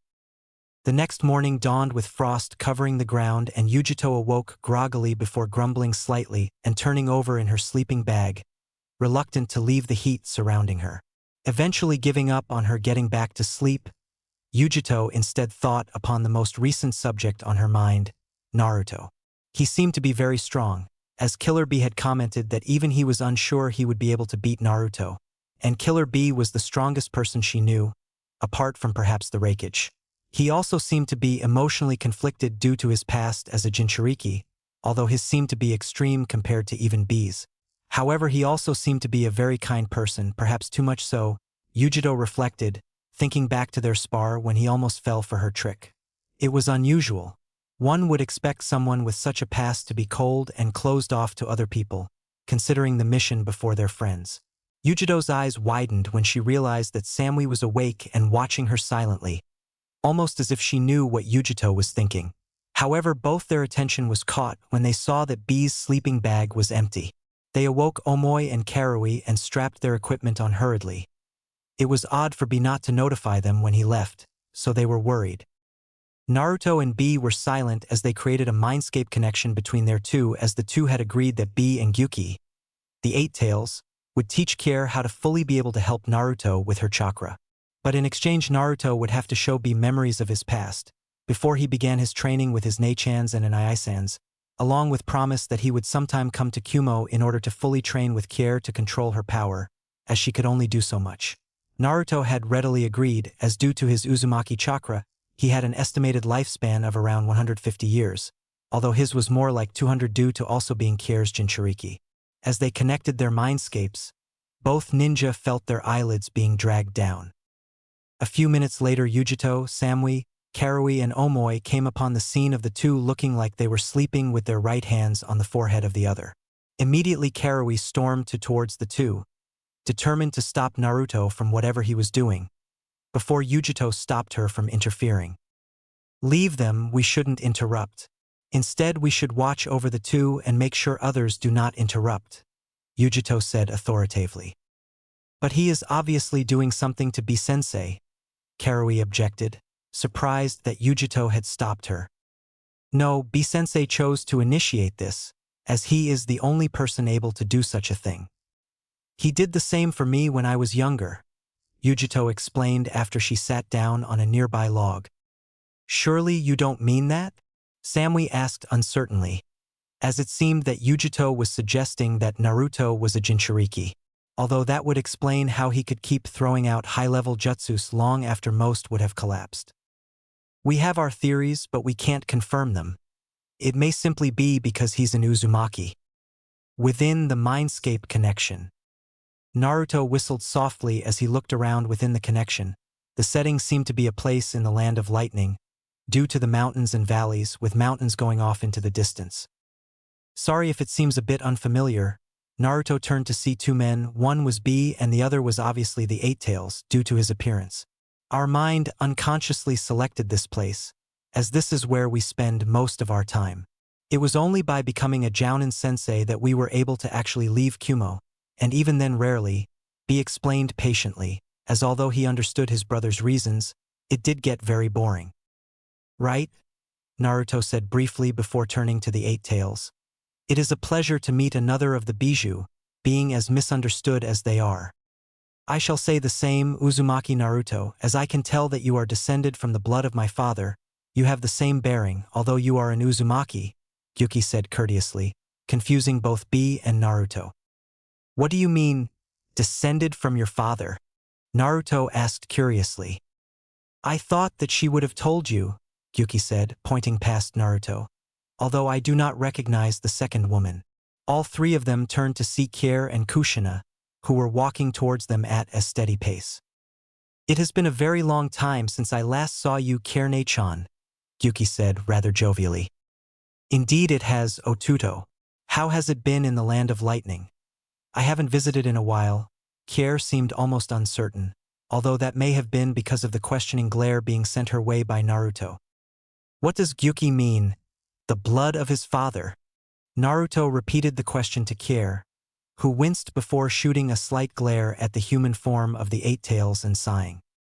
Naruto, his father and the father of all the Bijou, was a person known to you humans as the Rikudo Sannin. Although he had us as his children essentially at the end of his life, he had 3 male human children before then. We were different because we were created from the chakra of the Jubi, while his former children were normal, but each inhering specific traits from him.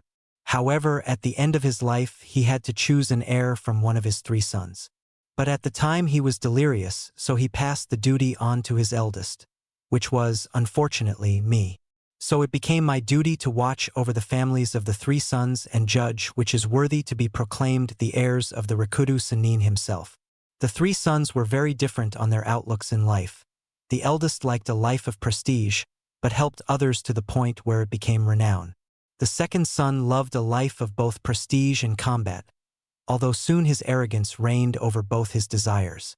The youngest son, however, instead was more adventurous, gathering whatever knowledge he could, and decided that he would use it for good or ill, depending on the circumstances of the time. As you may have guessed, these 3 sons of the Rikudo Sannin were the forefathers of the Senju, Uchiha, and Uzumaki clans, respectively. Each was granted a physical trait of their father, Senju gaining the body, Uchiha gaining a version of the eye, as the man had deemed it too dangerous for them to wield, and the Uzumaki gaining the thirst for knowledge and longevity of life. After that, the 3 brothers split up, each searching for their own goal, and eventually founded clans across the elemental nations. However, the Uchiha, still remembering that his father had given him a weaker version of his trait, renounced family bonds and raised his clan to be the rival of the Senju, as he disregarded the Uzumaki to be nothing more than old wise men who would prove easy to kill. Thus, both the Senju and Uchiha clans forgot their brotherly connections and fought on many a battlefield. Meanwhile, the Uzumaki focused more on themselves, creating the first hidden village in Yuzushiogakure and using their knowledge to slowly train themselves in the shinobi arts, gaining an understanding of chakra that rivaled that of the Rikudo Sannin. As such, the bonds that held 2 of the clans together fragmented, while the bonds of the Senju and Uzumaki weakened, as the Uzumaki just watched as the Uchiha attacked. Thus they grew, with the Uchiha perfecting versions of ninjutsu and taijutsu but also relying heavily on their sharingans, while the Senju focused more on ninjutsu, medical ninjutsu, and jinjutsu, although their taijutsu rivaled that of the Uchiha. The Uzumaki, however, took a different path, taking the arts of fuinjutsu and kinjutsu beyond what the others thought possible, being able to beat both of the former clan's greatest abilities easily. As such, both the Senju and Uchiha left the Uzumaki relatively alone, knowing that to attempt war was foolish, especially as they were fighting each other. Kier said, losing B, Kushina, and especially Naruto. As to who this is, Gyuki, she continued, motioning to Kushina, this is Naruto mother. Well, it seems the abilities of the Uzumaki have not fallen, if they are able to seal a person into another, Gyuki said, unknowing of the loss of Yuzushio. Perhaps not, but Naruto is the only known Uzumaki left alive. The rest fell fighting Iwa and Kumo when they invaded. They were overwhelmed by sheer numbers, Kushina said, having returned to the conversation once Gyuki spoke. So it seems that the numbers of the 3 clans have been scoured. The sword that existed now lies shattered and peace has been lost to the world. After the Senju and Uchiha killed each other off, only the Uzumaki were left to restore peace to the world, but it seems they were destroyed as well, Gyuki said, eyes dulling slightly. All is not lost, as the containers of the recent generation have much promise, judging from what I have seen from B and Yujito, along with Naruto, Kier said, grasping his shoulder. Alas, we are the lucky ones. B's brother, A, occasionally receives reports which include the status of the other Jinchuriki. Isabu went missing after his container was killed at the conclusion of the recent bloodline purge. We know that Son Goku and Kokuo are held by Iwa, and that their Jinchurikis are treated like outcasts by the village, so they spend a large amount of their time outside of its walls. Seiken's Jinchuriki recently became a missing nin after leaving Kiri at the height of the purge, and Komiai's Jinchuriki, although not liked by her village of Takigakure, still retains an attitude similar to that of Naruto's mask. But it is likely that once again it is a mask of her true feelings. The most startling reports are that of Shikaku's Jinchuriki, as it seems that Shikaku himself has drastically changed. They say that Shikaku tortures his container, never allowing him to sleep and constantly demanding that blood be spilled. The container itself is being raised as a weapon and is feared by his own family, Yuki said, his voice never changing in pitch. Well, it seems that it is time for the Jinchuriki and the Bijou to gather once more. For to combat Kyrie, we will need all of the Jinchuriki to work together, or we shall be picked off one by one. Kier gained a fire in her eyes as she looked at Gyuki's fallen hope. As Naruto and I are unable to do much on our end, would you be able to keep tabs on the Jinchuriki? Kier asked, turning to the quiet man. Sure, Gyuki and I shall handle that, although Shikaku's container seems to be scheduled to attend the Chunin exams in Konoha in a few months' time. B outlined, knowing that this was not the time to rap. Good, then that means that Naruto and I will be able to see if we can fix whatever seems to have changed with Shikaku. Kier sensed that the time would be coming soon, the time where the choices they made would decide the fate of the elemental nations. The two of them woke from their connection, after discussing several other matters with Kier and Gyuki, who seemed to hearten upon hearing of his older sister's plan. It had been far too long since he had seen the others. Naruto and B saw that the Kumo team had watched over the two of them as they had talked with their Bijou, and as he sat up slowly, he knew that it was likely they suspected he was a Jinchuriki, but he also knew that until he stated it, they wouldn't press it. That was one thing he liked about the Kumo shinobi. They weren't as pushy as several Konoha shinobi were. It had been 7 days since the meeting between Gyuki and Kier, and everyone was tense. They were expecting Zabuza to be back today, only this time they would be fighting several others as well.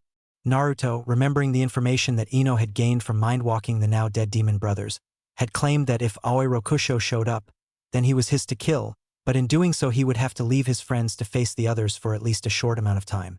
Naruto was also considering making a proposition to Zabuza after he was done with the Konoha trader, that of recruiting Zabuza and Haku into Konoha, which would allow them to go about their business without fear of Kiri's Hunternines. However, it would depend on the personalities of both of the former Kiri shinobi. As the large group of Konoha and Kumo Nins set off towards the bridge with Tazuna, they left behind a group of shadow clones and lightning clones to guard Tazuna's family while they were guarding him.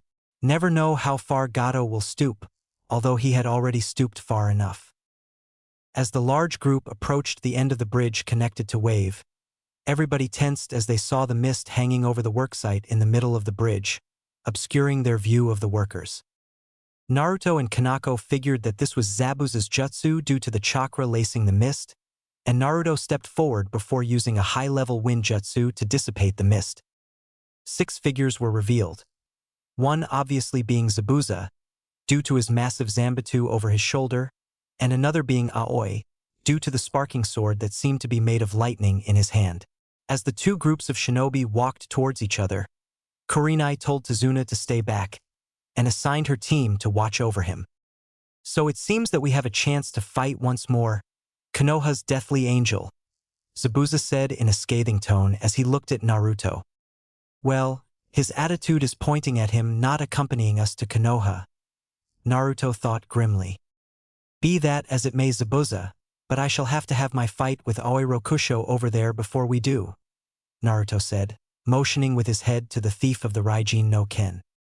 And why are you interested in battling me, brat? Are you foolish enough to think you can beat the wielder of the Raijin no Ken, the lightning sword of the Nidaime Hokage? Aoi asked arrogantly, thinking that once the brat heard of the sword's past he would back off. I will kill you for taking the property of the Senju clan, which is related to mine own, Naruto said, voice chilling quickly as he narrowed his eyes dangerously.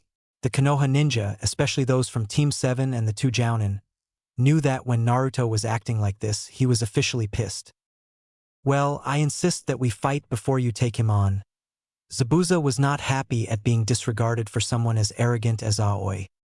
If you insist, then I shall take you both on, as I will not let that thief escape. His life is forfeit, Naruto said, glaring at the two of them. Bloody missing Nin making my life more difficult due to their stubborn pride, Naruto thought, rather irritated that Aoi wasn't dead yet. As Naruto, Zabuza and Aoi were arguing over the order of their fights. The Kumo team and Team 7 had spread themselves in front of the other missing nin, each choosing their own combatant. Kurenai, Kakano, and B stayed back, ready to help the genin if necessary, but also saving their energy in case it was needed later. Hearing Naruto's proclamation about taking on both Zabuza and Aoi, everyone looked over at the boy, shocked that he first challenged Aoi to their battle, but now he was taking both of them?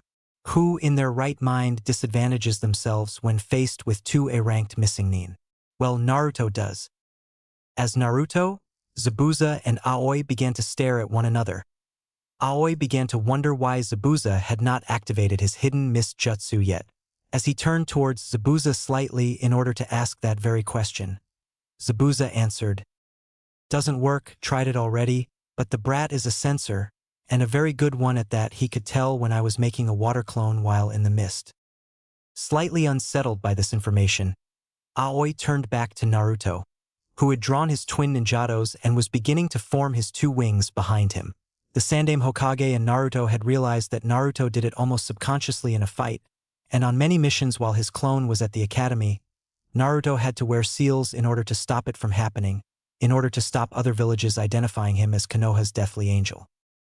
Aoi and Zabuza looked on as Naruto directed small amounts of his chakra to the seals on the blades of his ninjados. All of a sudden the right one seemed to gain a field of lightning around it while the left did the same with wind, as one could see tiny bladed shapes whirling around the blade. When Zabuza saw this, his eyes widened. If a person took a full-on hit from that blade, it would cut its way through their body, as the small blades of wind would grind away at an opponent's flesh, just at high speed.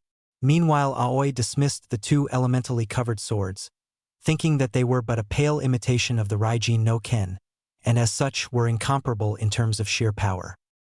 Naruto watched as the two missing nin drew their blades, Zabuza with his Kubikirabocho, and Aoi with the Raijin no Ken. He noted that even though Zabuza was treating him warily, Aoi was completely and utterly relaxed, as he had come to rely on the blade of the Nidaime too much.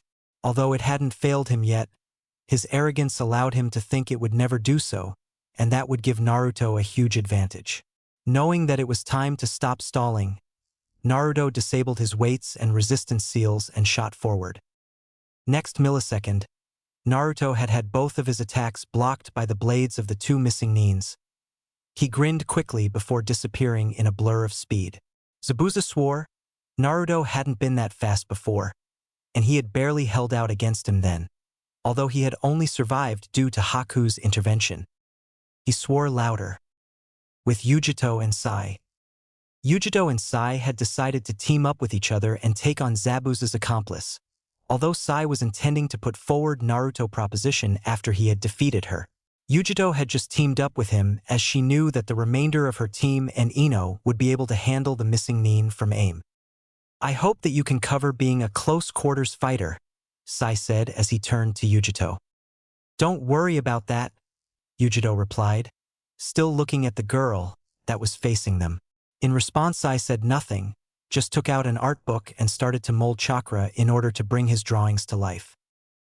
Haku watched as various creatures of what seemed to be ink raced towards her.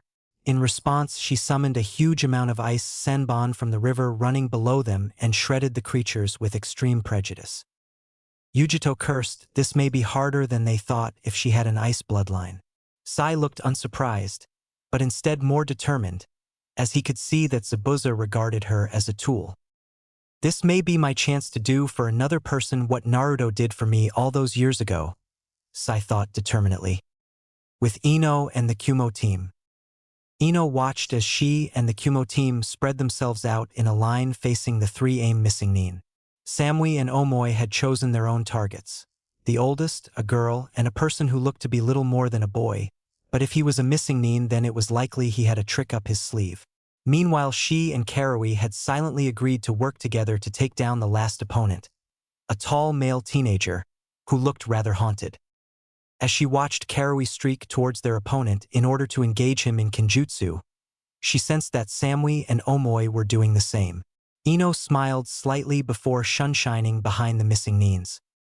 Karui brought up her katana in order to try a downward strike at the silent teen, but at the very last second it seemed that the teen had brought a kunai up and blocked the strike. His seemingly dead green eyes gazed into Karui's golden ones, shocking her. She brought back her katana for another strike, which was again blocked by the teen's kunai. Realizing that just using her katana was getting her nowhere and simply tiring her out, Karui retreated slightly before channeling lightning chakra to her blade. She then moved back in to attack the teen in Kenjutsu once more. However, before she could do so, the teen faded from her sight. Genjutsu, Karui thought worriedly. She never really bothered with Genjutsu. However, before she could focus her chakra and disrupt the Genjutsu, she felt the impact of a kunai to her temple, and everything went dark. Over in their fights, Omoi and his opponent were at a standstill, as both seemed equal in their Kenjutsu, while Samui had gained a clear advantage over her enemy, having cut through the tendons in her left arm. Meanwhile, Ino was considering how to defeat her opponent now that Karui was clearly out of action. Thankfully, having 3 ANBU level or higher teachers meant that she was pretty capable in all areas that she used. With the Jounin senseis, all 3 of the Jounin senseis watched the fights in front of them. Naruto was doing well against the 2A rank missing Nin. It was the other 2 fights that they were worried about. As such, Kakano was left to make sure Naruto wasn't harmed too badly, while B watched over Yujido and Sai, while Kurenai watched Ino and the remains of the Kumo team. Kurenai collected the now unconscious Karui off the field as Ino moved in to combat the tall missing Nin, and prepared herself to intervene should Ino prove to be losing. She was more concerned about Ino as Samui seemed to be taking care of herself, and Omoi had his opponent on the defensive. Although she did raise an eyebrow when she saw Ino focus chakra to what looked to be a seal on her wrist and grab the Chikudo that had appeared. With Naruto winced as Aoi prepared to try and stop his movement with the Raijin no Ken. You think the idiot would have learned by now. Naruto had spent the last few minutes running circles around the 2 swordsmen, and eventually Aoi had got annoyed and relied on the Raijin no Ken to try and stop him. It hadn't worked, and Naruto was still winning. Both Zabuza and Aoi bore various scuff marks and cuts, while Naruto had none. Seeing a chance to finally end Aoi as he turned the wrong way, Naruto ran up behind him, little more than a blur, and kicked Aoi's knees from behind. And as Aoi fell backwards slightly, Naruto used one of his ninjato and separated the traitor's head from his body. Zabuza watched on as Naruto gathered the Nidaime Hokage's blade and Aoi's head and sealed them away within a sealing scroll, before readying himself as Naruto turned to him. Naruto looked at Zabuza evenly. "Zabuza, I would like to make you a proposition," Naruto said. "Why on earth would you make me a proposition, when we both know you can easily kill me and take my blade?" Zabuza asked, grudgingly admitting that Naruto was superior. "I am not interested in Kubikurabocho. Instead, my offer is to recruit both you and your accomplice, Haku, into Konoha, as Haku is not the last of his clan and has family there," Naruto said, slightly angry by the fact that Zabuza considered his sword over his accomplice. "Why would your Kage want either of us? It would bring nothing more than trouble for Konoha, and Haku would be treated as little more than a breeding machine for your power-hungry civilians. In fact, how the hell do you even know of Haku, as you have never met him apart from that small encounter where he acted as the hunter Nin?" Zabuza refuted. "One of our number is a Yamanaka who retrieved the information from the Demon Brothers before they died," Naruto said shortly, liking this man less and less. "But you would rid me of my weapon if he accompanied you to Konoha," Zabuza said, finally stating that he saw Haku as nothing more than a weapon. Naruto didn't respond, blurring behind Zabuza. "If you won't allow me to take him, then I shall ask him myself," Naruto said harshly into the missing Nin's ear. "You will have to kill me before I allow you near him," Zabuza said, turning, with his blade sweeping around. "And you can't stop me from doing so," Naruto said, ninjatos at the ready. "Ah, but you aren't the only one wearing chakra weights," Zabuza said, and with a burst of chakra, released them. Naruto and Zabuza re-engaged with blurs of speed, causing sparks to fly from their colliding blades. With Sai and Yujito cursed. "If there is one thing I can say about this girl," she thought, frustrated, "it's that her use of ice makes it really hard to deal with her." waves of ice senbons, and now this mirror dome jutsu, along with the fact that she can do one-handed seals, and she is a pretty nasty surprise. Sai was in a slightly better condition, being outside of the dome, and was considering when he was going to put forward Naruto's proposition, as the fake Hunter Nin was more difficult to defeat than he had anticipated. His thoughts were put on hold as he felt Yujito accessing her Bijuu's chakra. Well, this will make defeating the accomplice easier, but I will need to use one of Naruto's seals to stop Yujito from killing the girl, Sai thought, reaching into a vest pocket for a sealing tag. Sai watched as Yujito began to smash the ice mirrors forming the dome, eventually reaching the last one and shattering it, causing Haku to fall out of it with a cry of pain. As Yujito stepped forward to punch Haku into oblivion, Sai blurred behind the Bijuufied Kunoichi and put Naruto's sealing tag on the back of her neck, causing Yujito to go unconscious and forcing the Bijuu's chakra into its seal. Haku looked up at Sai before saying, "You know, there is nothing I hate more than traitors. I am not betraying her, but I need to put forward a proposition for my teammate, and she was about to crush you," Sai said calmly, laying Yujito out in a more comfortable position. "Such would be my punishment for failing Zabuza-sama, and all propositions that you have for me should go to him, as he is my master," Haku said, pulling off her Hunter Nin mask and revealing to Sai that he was in fact a boy. "It does not necessarily concern Zabuza, as he may be dead by now," Sai said. "If anyone tries to harm Zabuza-sama, then they will die," Haku said, determination clear in his voice. "Do you really want to live your life as a tool to a man who doesn't really care if you live or die, unless it stops you from completing his goal?" Sai asked, seeing if he could get Haku to question his loyalty. "Yes," Haku replied briefly. "Why?" "He saved my life." "So?" With Ino, Samui, and Omoi. Samui had killed her opponent and had moved off to help Omoi with his, as he had been having a little trouble once his opponent had revealed that he could leech chakra through mere touch. Meanwhile, Ino was sneaking up on her opponent as her Kage-Bunshin, which had been taught to her by Naruto, distracted him by attacking with a Chikudo.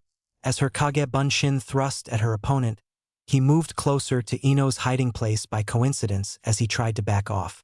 Seizing the opportunity, Ino bolted out of her hiding place and knocked him out with the handle of her kunai. Ordinarily, she would have killed him, no matter how much it disgusted her. But he had made no move to attack her. It was almost as if he was asking for repentance and a second chance. Thinking this line of thought, she used her Shintenshin no Jutsu to walk his mind and see if he truly wanted to repent. Samui and Omoi, finishing off their opponent a few minutes later after Omoi acted like he was out of chakra, saw Ino's slumped body and settled down to wait before she came back out. "Not cool," said Samui. With Sai and Haku. "Does he mean to say that if I went to Konoha, I could have a family? I could have a different purpose?" Haku's mind was racing. To tell the truth, he hated the fact that he served Zabuza so well, but it was pretty much all he knew, so he stayed, afraid of being on her own. Now it seemed that Konoha was offering him a chance to leave. She would never be alone again. "Thanks," he said briefly, turning to Sai and smiling. "It was nothing, after all Naruto did the same for me," he said, smiling before looking towards Naruto's fight. "Do you think I could be on the same team as you and Naruto?" It was obvious Haku didn't really want him to leave, so Sai stayed. "Yeah, after all he calls the Hokage Gigi, so it shouldn't really be a problem," Sai said. "He does what?" Haku asked, scandalized. Sai just laughed. Now, with all fights apart from Naruto's finished, everyone gathered to watch Naruto's fight with Zabuza. After all, it wasn't every day that one saw two Kenjutsu masters fight with pure Kenjutsu. Some of the genin were about to raise questions seeing the unconscious missing Nin from AIM, Haku, and especially the unconscious Yujito, but Kanako told them to deal with it after Naruto's fight with Zabuza was finished unless they needed medical attention. As they watched Naruto and Zabuza fight, they discussed it amongst themselves. "Man, I ain't sure that I could beat that brat," B rapped as he watched the two fight.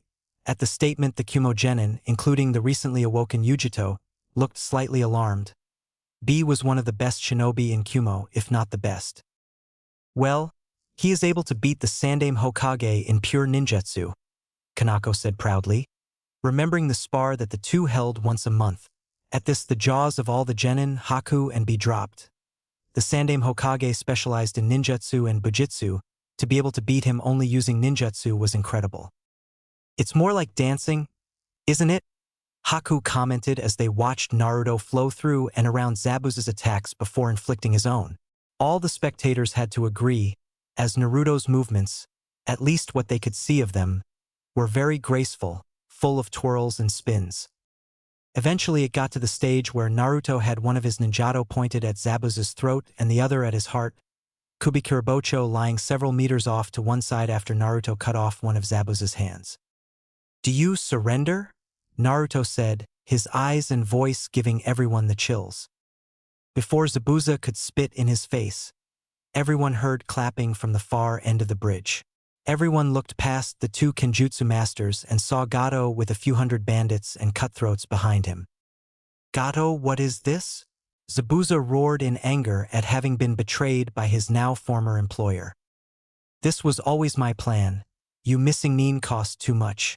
I got all of these men for the very same price, and it seems that you couldn't even do the job. Pathetic, the demon of the hidden mist, more like a weak-willed kitten." Gato sneered at the former member of the Seven Swordsmen. Zabuza turned back to Naruto, who had lowered his swords slightly. "It seems that we are no longer enemies," he said briefly before walking to one side and picking up Kubikirabocho. He looked at Naruto, who had unsealed an okatana from a storage seal after sheathing his ninjatos. "Together?" he asked him, receiving a nod in return, and with that the two of them plunged into the mass of men facing them.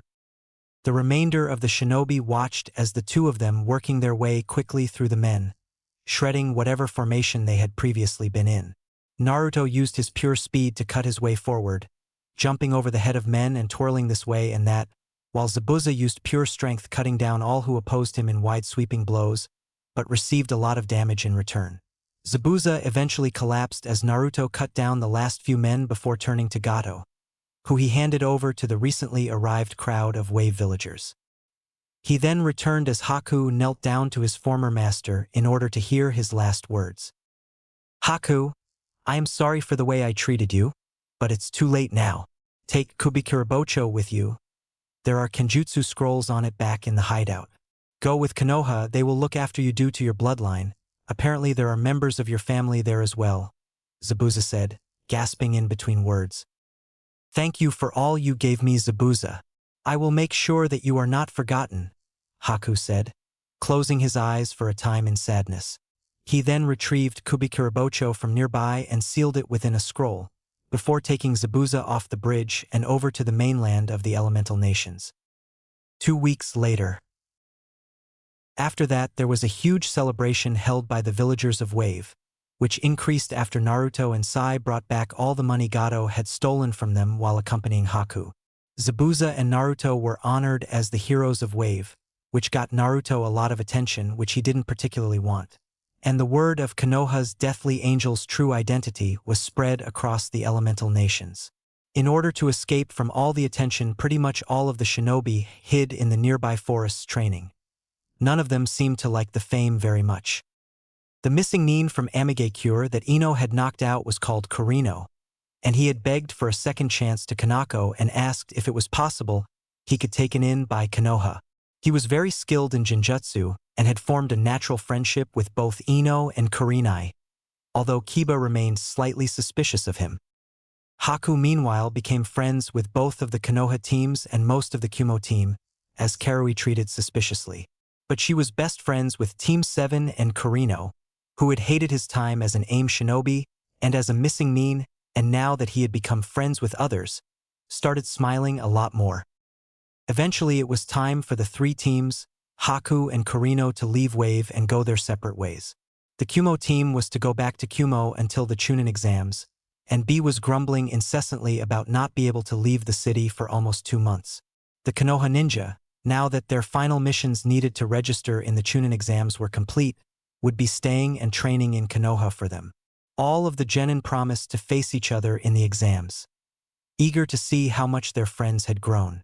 However, the most surprising thing was when Tazuna and Tsunami asked to talk with Kakano, Naruto, and Kurenai. "Okay, so what's this about?" Kakano asked as the three shinobi stood in the empty dining room with the two adults. "Well, seeing the actions of the group of shinobi that helped has made many parents wonder if their children could grow to do the same." Tsunami started uncertainly. "You don't mean to say that dash?" Kurenai started, eyes wide. "Yes, many children, after seeing and hearing of the battle on the bridge, wish to become shinobi. Now, even if you don't accept to take them, we shall still give a majority of our trade to Konoha. But even Inari wants to become a shinobi.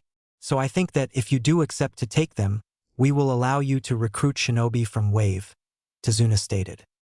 "We will need to discuss this before we make our decision," Naruto said, interested by the idea. At this, the two adults nodded and filed out of the room. Once they were gone, the three shinobi began to discuss the possibility of Inari and a few other children going to Konoha with them. "It would be a bonus to Konoha, as we would gain a crop of new shinobi, and even if we decline, they will still trade with us," Kanako said. "And I think Hokage-sama will like the idea, although we will have to come up with a different training system for them, as many are likely going to be too old to attend the academy," Kurenai put in. "So we are in agreement, we will accept, and on the way back to Konoha we shall think of a training program to put them through to make up for the academy," Naruto concluded, interested at training from a teacher's perspective. "Although it does depend on how many are wanting to go to Konoha," Kanako added, resting her head in her hands. "Tazuna," Naruto called out through the door. "Yes." "Just how many children are interested?" Naruto asked, smiling. "I think around 12 pairs of parents are thinking of the idea, so that would be around 15 kids, as several of them have 2 kids, Tazuna said, rapidly estimating in his head. "Perfect. Well, we have agreed to take those 15 back to Konoha with us, although they better be prepared to leave soon, as we are leaving in 2 days, so can you go round and notify the parents of this decision?" Naruto asked kindly. Tazuna nodded an affirmative before hurrying out of the house to try and find the children's parents. As such, the two Konoha teams found themselves leaving Wave 2 days later, accompanied by 15 children, many of whom had immediately started addressing the Konoha genin as their older brothers or sisters. The Kumo team had left the day before, so everyone was slightly late to the meeting point as Wave had decided to have a massive celebration last night, and everyone was really tired. All the parents were anxiously saying goodbye to their children, all of whom were really excited at the thought of becoming shinobi, and Kanako was carrying a document for the Hokage containing a trade agreement between Wave and Konoha. 2 days later, all the genin had become rather annoyed by the loud shouts and talking of the children, to the point that night, Naruto got fed up and started training their fitness, consequently exhausting the children. Due to them being tired, it would take an extra half-day to reach the Konoha gates, and Kanako beat Naruto over the head when she realized this fact. Around 1 o'clock in the afternoon on the next day, they finally arrived at Konoha's massive gates, and all of the children were subdued by awe. "Everything's so big," Inari thought as he looked at the buildings inside Konoha's gates as Kanako and Kurenai signed them in. "So what's with all the kids?" Izumo asked as he looked at the children. "Apparently all of them want to become shinobi," Kanako sighed tiredly, before motioning for everyone to follow her inside. Kurenai dismissed Team 8, telling them they had a few days off before they would be expected for training once more. As such, it was a group of 22 that trooped off to the Hokage's tower, Team 7 looking out for the children concernedly, making sure none strayed off. Hokage's office. Hiruzen sighed in consternation. Team 7 and 8 were a day late from their mission, and although with the Jounin senseis present along with Naruto and Sai could look after themselves and keep their team safe, he couldn't help but worry. He was broken from his thoughts when seals that Naruto had put into his desk indicated him that there were people approaching his office. "Hey Gigi," Naruto said, opening the door and letting in what seemed to be a mass of people. Hiruzen stared quietly at the children and the 2 unknown missing Nins before sighing quietly. "Naruto, Perhaps you would be so kind as to tell me why these people are here? His tone indicated that he was going to have to talk with Naruto afterwards. Naruto gulped. Well, these two are missing men that wish to join Konoha, Naruto said, indicating Kurino and Haku. And why would they want to do that? Hiruzen asked, interrupting Naruto. Well, Haku is a member of the Yuki clan and has family in Konoha. He was also never an actual shinobi, so the hunter nin aren't after him. Meanwhile, Kurino was a missing nin from Amigakure that escaped while Hanzo was fighting the civil war, which has apparently ended, Kanako said, seeing that Hiruzen was making Naruto flounder. And what can they contribute? Hiruzen said in a clipped tone. He should have known Naruto would manage to be embroiled in something like this. Hokage-sama, I have several scrolls on Kenjutsu and Water Jutsu from my former master Momochi Zabuza, Haku said, stepping forward slightly. And I have a good knowledge of Genjutsu and assassination techniques used by aim shinobi, Kurino said in a quiet tone. Hiruzen had to admit, those were both very useful things. All right, you two can join, and as neither of you are evaluated on your rank, you'll be attached to Team 7 as they are who you are most comfortable with, Hiruzen sighed. The two stepped back. Now, I hope one of you has an answer as to why there are around 15 children in my office? Hiruzen glared at Naruto before Kanako coughed quietly. Actually, Hokage-sama, there is something here for you to read, she said as she pulled out the missive from Tazuna. Hiruzen looked over it before saying, Well, we shall send a chunin saying that we agree, but have any of you come up with any ideas of how we shall train them? Hiruzen said in a slightly kinder tone as he regarded the children. Actually, Gigi, I have a suggestion. Perhaps we could do the same that we did with me and Sai, just on a lower level. Perhaps you could let some of the genin join in as a learning experience before they become jounin senseis, Naruto put in from one side. Actually, that isn't a bad idea, but first we shall need to find a place for them to live, Hiruzen said. They could live in my apartment building along with Kurino, as not many live there due to my status, and it is well protected due to my seals, said Naruto, as he got along well with the apartment owner and had put seals all over the place to prevent it from being damaged or burnt down. So we are in agreement. They shall live in Kosuke's apartment building for the time being, depending on whether they want to move out, Hiruzen said, nodding. Now all apart from Sai, Kanako and Naruto are dismissed. Ino and Kurinai, could you take Haku to her compound and introduce her to her family, and also take Kurino and the children to Kosuke's? Just tell him that I sent you, he'll understand, Hiruzen said before turning his attention to the three in front of him. Kanako, can you hand over your report on the mission? Hiruzen, which he summarily put on top of the huge stack of papers that his Kage-Bunshin were working on. All right, as we all know, the Chunin exams are being held within Konoha in around a month and a half's time. This will be a prime opportunity for agents to infiltrate Konoha, so we need to prepare for extra security and perhaps even an invasion. This is primarily a task for you three, as your Fuinjutsu and Inkjutsu will allow us to keep track of security and warn us if an invasion is likely. So I need you three to come up with a way to monitor the village. Also, I need you Kanako and Naruto to go over the seals on Konoha's walls and, if possible, upgrade them. Sai, while they are doing that, you will be monitoring the incoming competitors to check if something is off. Is this understood? Hiruzen briefed them. Hi, Hokage-sama, the three replied. Oh, Gigi, it might be time to reveal the identity of Konoha's deathly angel, Naruto suggested. Hiruzen looked at him, curious as to his reasoning, before Naruto motioned to Kanako's report. Dismissed, Hiruzen said vaguely as he began reading of their most recent mission. Naruto and Sai sighed tiredly as they waited for Ino to meet them at the bridge. Over the past 4 weeks, they had been working to the bone preparing for the Chunin exams while also completing their mission for the Hokage. There was now only 2 weeks until the exams, and they had finally figured out the solution to their mission after Naruto had invented something called a relay seal. These seals were connected to seals all around Konoha, transmitting information on people, location, time, and key to pick up mentions of invasions and the like. All this information would then transmit itself to the Hokage every half hour. This was compounded by Sai using the same seal on his ink creatures, allowing them to mobile information gatherers on the competing teams. Another reason for their tiredness was the children they had picked up in Wave. They literally drove Naruto insane, demanding for training at all hours, and eventually they had to create Kage-Bunshins to start their training. And between all of this, they had been helping Ino continue to get ready for the exams. Not that she really needed it, but she wanted to impress.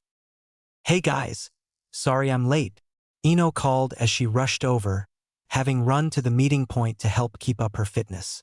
Ino had changed a lot from the fangirl that she had been in the academy. She now wore black pants and red shirt, although this was framed by a black ankle-length trench coat with a red angel on the back. Her chikudo was at her hip, confident that she could use it efficiently, having been taught in Kenjutsu by Naruto. She had her headband hanging loosely around her neck. "It's all right. After all, Nei-chan hasn't arrived yet, so you aren't really late," Sai said, smiling. Ordinarily Haku and Kurino would be there with the three of them, but as Kanako said, it was just the three of them that needed to be here. They were watching over the children from Wave who had a habit of getting in trouble, typically because Konohamaru managed to involve them in his pranks. Naruto had introduced Konohamaru to Haku, Kurino, and Ino about half a week after they had returned, and it was rather explosive when he thought that Haku was a girl. "Hey guys," Kanako said after sunshining to the end of the bridge. "Hey Nei-chan." All three of them replied as Ino had begun to see her friends as her second family. "All right, we aren't doing training today, as you have the day off to think about and sign these," Kanako said, handing out 3 forms for the Chunin exams. All three took one glance at them before saying something, not looking up. "Anyone have a brush?" Kanako sighed. "I should have known it was worthless asking these 3. They were going to say yes all along." 15 minutes later, the 3 walked out of the Hokage's office, having just handed in their forms for the Chunin exams. They weren't surprised to encounter Team 8 on the way out, as they knew that they would be attending. As such, they waited for Team 8 before they all decided that they would go see how Team 10 was doing, and from there they would split. Team 7 were going to go bug Team 9, having spent a few training sessions together, while Team 8 was going to go spend time with the children from Wave. As such, they all dawdled their way to Training Ground 10 in order to meet Team 10 and see how they were doing. Naruto grumbled when they initially set out, not wanting to have to put up with Asuma, who always disliked him due to his casual friendliness with most of the kunoichi around town, but came along anyway. As the 6 genin walked through the Training Ground 10 boundaries, they became aware of high-pitched shrieking ahead of them. Everyone winced in pity for Choji and Shikamaru. They must have suffered broken eardrums being in the presence of that. After the shrieking stopped, Kiba said something that everyone agreed with. "Poor bastards." Naruto quickly created several sets of earplugs using his Uzumaki bloodline before handing them out to everyone, and everyone proceeded to stuff them in their ears in order to preserve their eardrums. Now thoroughly prepared, everyone walked towards the sound, eventually coming to the sight of Shikamaru and Choji Cloud, watching while Sakura daydreamed from a nearby tree. Naruto mentally thanked Kami that Asuma seemed to be absent. "Hey guys," Kiba called, taking the earplugs out of his ears and waving to the team. "Oh hey," Shikamaru said lazily after lifting his head to see who it was. "So, you guys ready for the Chunin exams?" Kiba asked. "Well, I am thinking of entering," Choji said while munching on a bag of chips. "Naruto Baka, where is Sasuke-kun?" Sakura screeched while examining the 2 teams, thinking that Sasuke might be hidden away somewhere. He's been in hospital for the past 5 months." Naruto was actually quite surprised that she didn't know. What did you do to him, Naruto Baka?" Sakura screeched, if it was possible, even louder. "First day of training after our genin exams, he called my mother a whore, so I punched through 3 trees. Apparently he had around 78 broken bones, and will remain in the hospital for around another year," Naruto said in a conversational tone, shocking Team 10. "What?" Sakura screeched in disbelief before hurrying off to the hospital. And as Naruto walked off to one side, Shikamaru turned to Ino. "3 trees?" he asked incredulously. "Yep. One punch, she said almost proudly. Well, I see that someone's not a fangirl any longer, Shikamaru commented, taking in her appearance. The genin exams at the academy gave me a wake-up call, Ino said shortly before she began to talk to the two of other things. After their conversation with Team 10, in which Naruto learned that Asuma was actually a very lazy sensei, the two teams split up, with Team 7 making the short journey to Training Ground 9.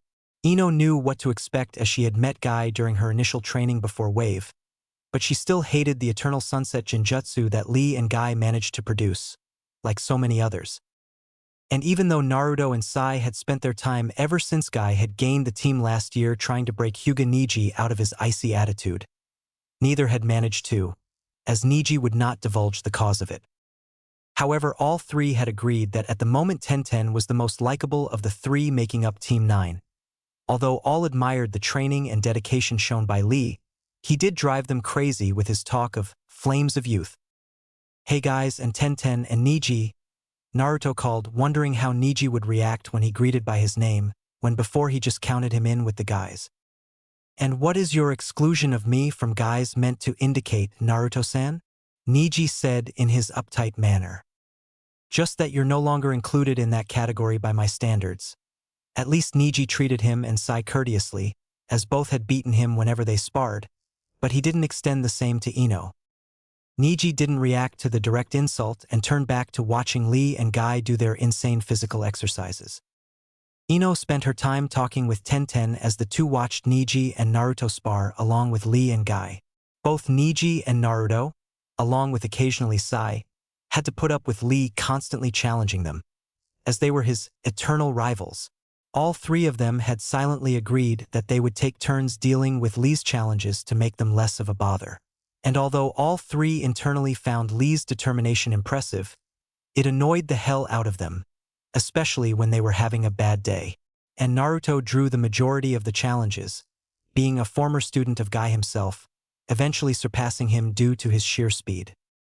As Naruto and Niji sparred, all knew that it was Naruto who was going to win, as Niji's styles were purely Hyuga techniques, and all taijutsu-based, meaning that Naruto could just throw jutsu after jutsu at Niji until he got exhausted.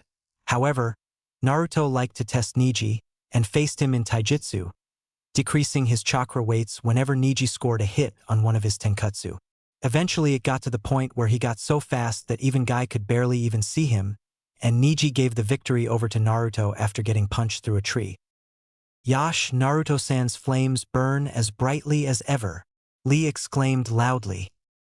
I think it is time that we go, and Ai-san, Naruto said to Guy, knowing that if he didn't, Lee would challenge him to a fight. The three from Team 7 quickly made their way out of the training ground. Well, I shall see you guys tomorrow, Naruto said as he turned to go over to Gigi's office, while Sai and Ino went over to Training Ground 4, where Team 8 along with Haku and Kurino were currently training the children that had come with them from Wave. Ino turned to Sai. How about a race to see who can get to the training ground first? Ino wasn't afraid to ask Sai to a race as her training had increased her speed to low jounin levels when she took off her chakra weights. Well, if you aren't afraid to lose, Sai grinned before both of them released what chakra weights they had and took off, leaving massive dust clouds behind them. With Team 8, Haku and Kurino. Team 8 and Kurino had unanimously decided that Haku was the best out of the 5 of them to instruct the 15 children in the basics of being shinobi. As such, the 4 of them were watching Haku tell the children to do push-ups and sit-ups in order to increase their stamina and strength. Well, we are in agreement that Haku is a sadistic bastard when it comes to training, Kiba stated as they had noticed that Haku seemed to take pleasure in watching others suffer through the joys of training. However, everyone's attention was grabbed when they saw a massive dust cloud billowing towards the gate. Hinata activated her Byakugan to see Ino and Sai racing their way towards the gate, with Sai narrowly winning. What the hell was that? Kiba asked as everyone gazed in the direction of the training ground gate. That was just Ino and Sai having a little race, Hinata said. This immediately caught the attention of all the children who raced off to greet their Nei-chan and Inai-chan, Inari sprinting out in front. Well, at least I won't be the only one teaching them anymore, you lazy bastards, Haku sighed. Haku himself had undergone a massive change in character ever since he came to Konoha. His appearance was pretty much the same, as apparently he had fun cross-dressing and screwing with people's heads, but around his friends his character was much more relaxed. Kurino was the same, minus the cross-dressing, but was still very wary of people he didn't know, although he seemed to relax around the children. Okay, now that the two of us are here, you will split up into 3 groups of 5. They heard Sai telling the children calmly after he and Ino greeted them. The children did so relatively quickly, with there being only a few arguments about friends and so on. Alright, the 3 groups will work on a rotational basis. One group will work on ninjutsu basics, while another works on genjutsu basics and the last on taijutsu basics. You will have half an hour with each before you swap to the next discipline. You will be Group 1, you lot Group 2, and you guys Group 3, Sai said, quickly explaining their training outline. The genin quickly split themselves into different groups with Kiba, Sai and Hinata doing taijutsu, Kurino and Shino doing genjutsu, and leaving Ino and Haku to do ninjutsu. Both the ninjutsu and the genjutsu group were merely working on activating the children's chakra networks, before the ninjutsu group would begin work on the basic academy jutsu and the genjutsu group would begin with basic chakra control. The taijutsu group would be working their way through the basic academy style before doing a small sparring contest to see how well they picked it up. Meanwhile, with Naruto. Naruto had just been allowed into the Hokage's office after the secretary had run out of reasons to keep him out. So, how are you liking it, Gigi? Naruto asked smugly as he saw the Hokage looking at what looked to be a spare table in a far corner of the room, while his Kage-Bunshin were working their way through the piles of papers on his desk. This is amazing, Naruto. It's like have sensor ninja all over the city constantly transmitting. One could clearly hear the glee in Hiruzen's voice. What the Hokage was actually looking at was Naruto pride and joy as a sealing master. It was the receiver for all the information that his sensor seals gathered and transmitted. It was a 3D model encompassing all of Konoha showing the location of every single person in the city, and if they were a ninja, the seals could even catch samples of their unique chakra patterns, allowing someone to track a person through the city and hear all they say, etc. All the Hokage had to do was touch his finger to a chakra signature, send a burst of chakra, and the receiver would come up with a list of recent information. In essence, it was the ultimate security measure in terms of dealing with spies and capturing criminals. Along with the fact that every ANBU captain had received upgraded headpieces to use in the case of an invasion, as they were linked to a microphone on the receiver. Also, Gigi, Nei-chan and I went over the seals on Konoha's walls, and we upgraded several, meaning they could stand over 100 of Tsunade's punches combined at any one time. We even managed to rekey the seals for Konoha's alarm field to be able to change it into a solid barrier of chakra that will be able to stop a tailed beast bomb from the Nibi no Nikomata. Naruto said proudly, as he had invented a bunch of completely new seals for it to work. Really? Hiruzen asked curiously, in the case of an invasion that would help greatly. Yep. Well, remind Kanako and Sai to come see me with you when you want to receive your payment, Hiruzen said, smiling, before turning back to the receiver as Naruto left.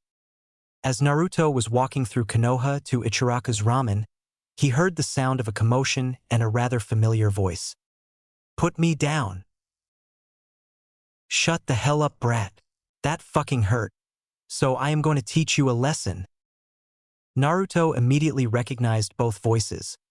The younger one was that of Konohamaru, the Sandame's grandson, while the older one was that of Sabaku no Kankuro, middle child of the Yandame Kazekage and specializing in the use of puppets. Naruto raced round the corner to see Konohamaru being held at shoulder height of the ground by Kankuro, who was accompanied by a blonde girl with her hair in 4 buns. Obviously his older sister Sabaku no Temari. Naruto briefly wondered where their younger sister was before dismissing the thoughts as he saw Kankuro draw back his fist in order to punch Konohamaru. Kankuro was about to pummel this brat. He ran into him and has the nerve to demand that he be let go. Put me down, the brat he was holding off the ground shouted at him. That's it. He's pissed me off. Shut the hell up, brat. That fucking hurt. So I am going to teach you a lesson, Kankuro shouted at the boy, before pulling his fist back to punch him. His fist launched, he was certain of that, but it never reached Konohamaru, as Naruto had intercepted the punch calmly, as if it was little more than a feather. Temari gasped when she saw the rather handsome boy intercept Kankuro's punch like it was nothing. She hadn't even seen him move. One moment he wasn't there, the next he was.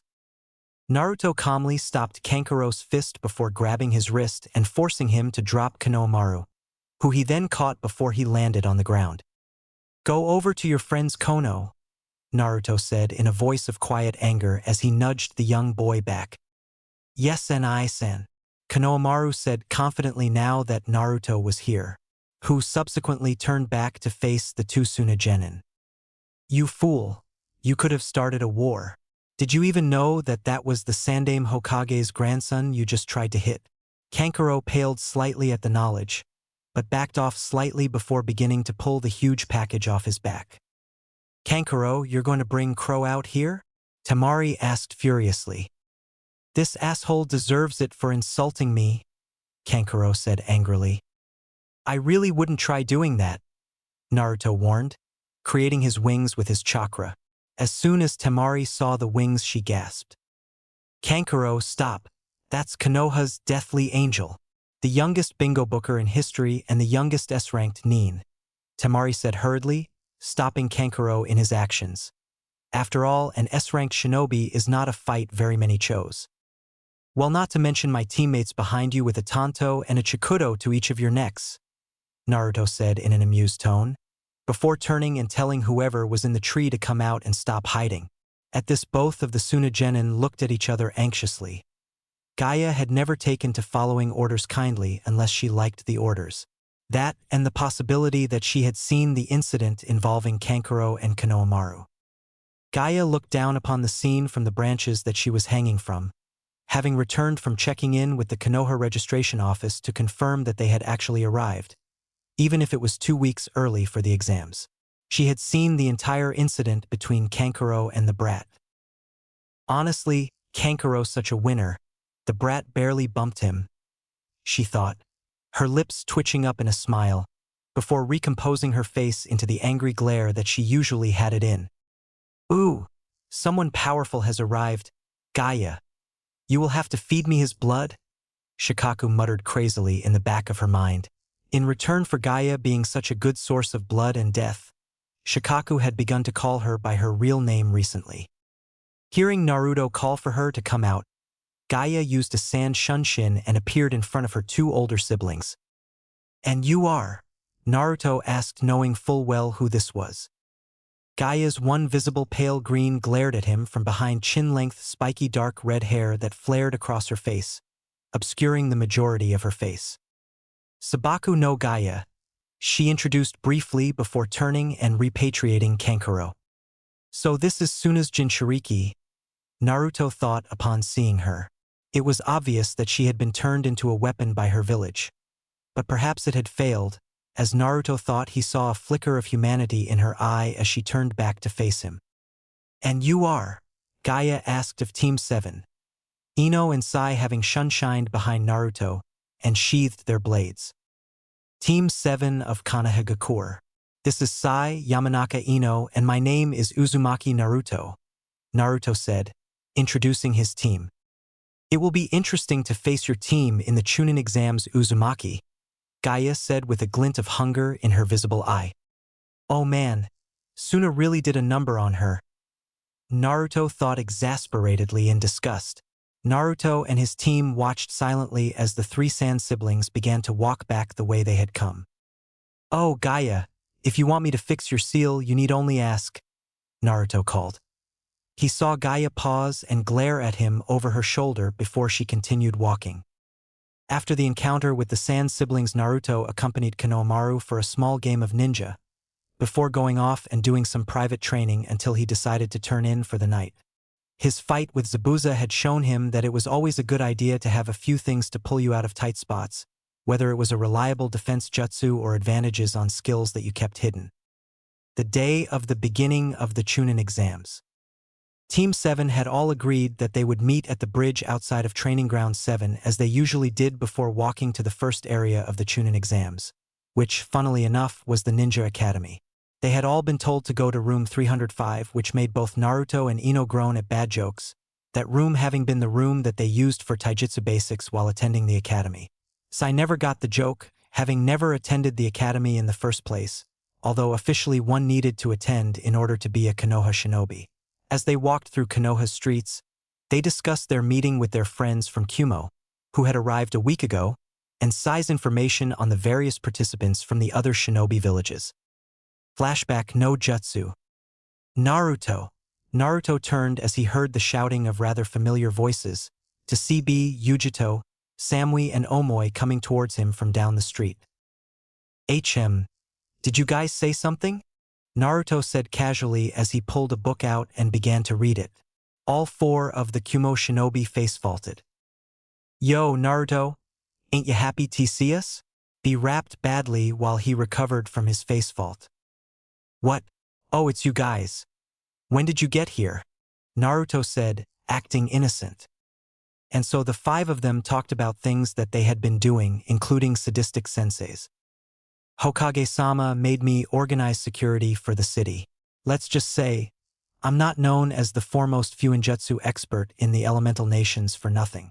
You guys won't be able to move a muscle without us knowing, Naruto said smugly. Now that sounds intriguing. Can you tell us more, Naruto-kun? Yujito asked, knowing what the answer would be, but still wanted to tease him. Where is Karui? Naruto asked, changing the subject, and for good reason as Karui wasn't with them. Omoi sighed. Karui didn't want to attend the exams. After sparring against your team, she felt as if she needed to do more work and try and go for Chunin next year. Omoi explained, around the sucker he had just put in his mouth. Naruto just nodded in acceptance before the five of them moved off to find the rest of teams 7 and 8. Flashback no jutsu end.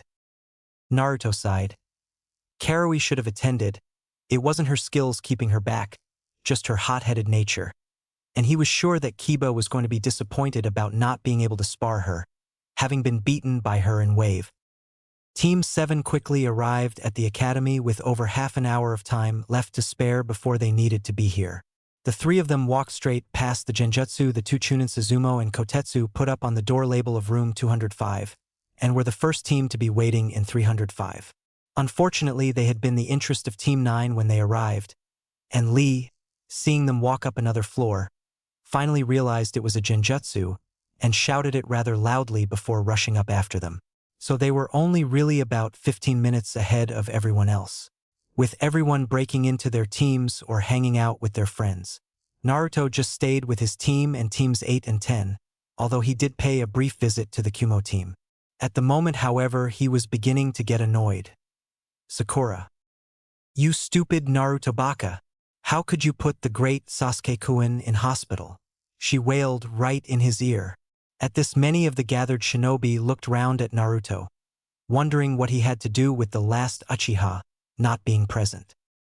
Quiet down, don't you people understand that people are very tense at the moment? An older Konoha genin said, coming over to the group of rookies. You know, considering that you guys are rookies, I'll lend you guys a hand. I have information on every competitor here. There's even a rumor going around that Konoha's Deathly Angel is in these exams.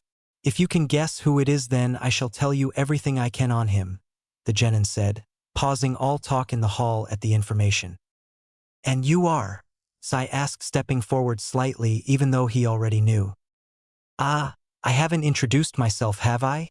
I am Yakushi Kabuto and 7th-time veteran of the Chunin exams, Kabuto said, causing a snigger from Kiba. The two of them got into a brief argument, which was interrupted when Sai asked about the information Kabuto had mentioned earlier. So who is it you want to get info on? Kabuto asked, pulling out his info cards. Samui and Yujito of Kumo, along with Sabaku no Gaia, Sai requested. You know their names, that doesn't make it any fun, Kabuto said with a bit of sarcasm in his voice. Let's see, Sabaku no Gaia, no D ranks to speak of, but has completed 15 C ranks and 2 B ranks. Impressive. Her control over the sub-element of sand is legendary from reports of those who witnessed her fight and escaped. It is also important to note that she has never suffered from any sort of injury in her entire life. Not even a scratch. Kabuto read, shocking everyone but the Sand siblings and Team 7, whose own info said much the same thing. As for Yujido and Samui of Kumo, the two are on the same genin team and were trained by the Raikage's brother. Yujito has a great control of her fire affinity, almost to the point where her mastery is unprecedented, accepting fire affinity experts such as Uchiha Madara. Samui has an affinity for both lightning and water elements, and both are reasonably good in Kenjutsu along with their teammate. Kabuto read of his card, annoyed he didn't have their mission record. Well, I have a person I would like for you to give me information on. All turned, rather surprised, to see Gaia, who proceeded to point wordlessly at Naruto, who rolled his eyes casually before motioning for Kabuto to go ahead. They wouldn't be able to do anything about it anyway. Everyone could see the grin on Kabuto's face. Uzumaki Naruto, full name classified at the highest level, and commonly referred to as Angel, while on missions due to being the possessor of the title of the youngest bingo booker in history. He is also Kage-Level in Taijutsu, Ninjutsu, Kenjutsu, and Fuinjutsu, with his only weak point being Genjutsu, although that is around ANBU level. Known to the elemental nations as Konoha's Deathly Angel, he is usually accompanied on missions by Hatake Kanako, or Kanako of the Sharingan, and Konoha's Panther, his teammate Sai. He left a blood clone at the academy while undergoing private training from around 7 elite ANBU and undertook many missions while officially only an academy student and a civilian. His mission record rivals that of Hatake Kanako in S-ranked missions and has been recorded to have beaten the current Hokage while limiting himself to only ninjutsu. In short, he is one of the most dangerous individuals currently alive and the only one of those at the age of 12.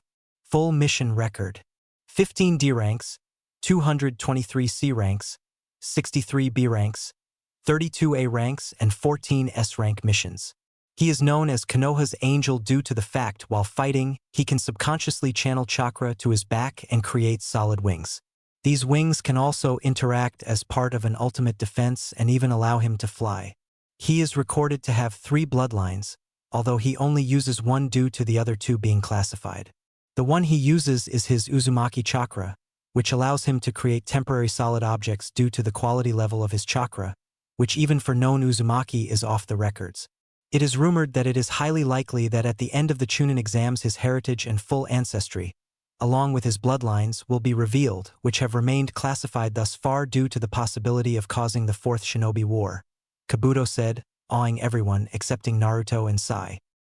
I didn't think that he was that capable even after looking up his status in the bingo book, Yujido thought as she stared at Naruto, awestruck. Naruto was silent as the room silently stared at him, before he finally started to get annoyed by it. "What the hell are you staring at?" he shouted, subconsciously flaring his chakra into his wings.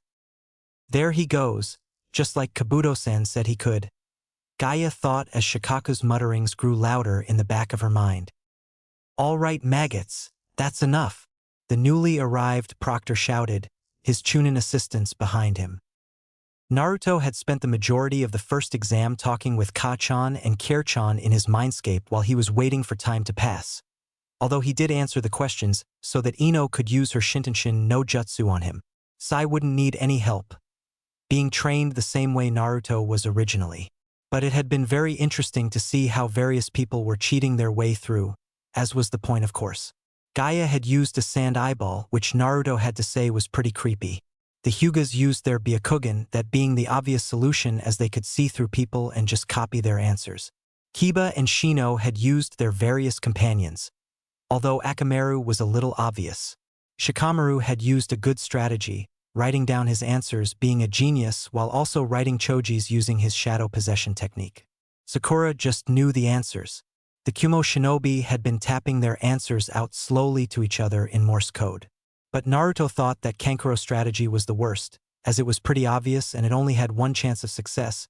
If it failed, then the Sand siblings were screwed, as they had to pass the first 2 exams as their teams. Naruto shuddered to think at how Gaia would react to them failing in the first exam. She might even kill her siblings. All right, it is now time for the 10th and final question, so you will need to listen to the rules that are attached to this question. 1. If you fail this question, that you will never be allowed to enter the Chunin exams ever again. In other words, You will remain a genin for the rest of your lives. At this, cries of denial and tumult rose up. And how will you stop us? We can just go to another exam next year, at which time the proctor will have changed due to it being in a different village. Kiba cried rather logically. I don't care, my exam, my rules, Ibiki said, shrugging. Naruto was mentally giggling at the game Ibiki was playing. The two had worked alongside each other on several occasions, both being able to break down the minds of those they were interrogating, although Naruto worked best if it was a traitor to the village. However, we are generous. We will give you a chance to leave before the 10th question is given.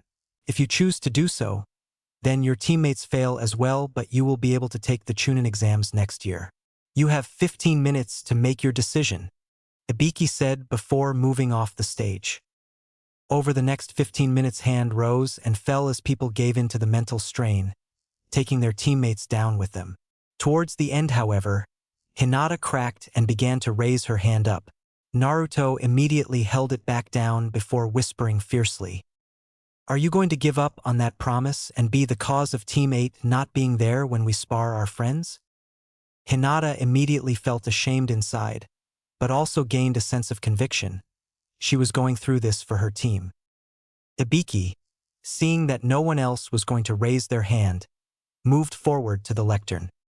Congratulations, you who remain have just passed the first exam. Ibiki waited for the uproar, and he wasn't disappointed.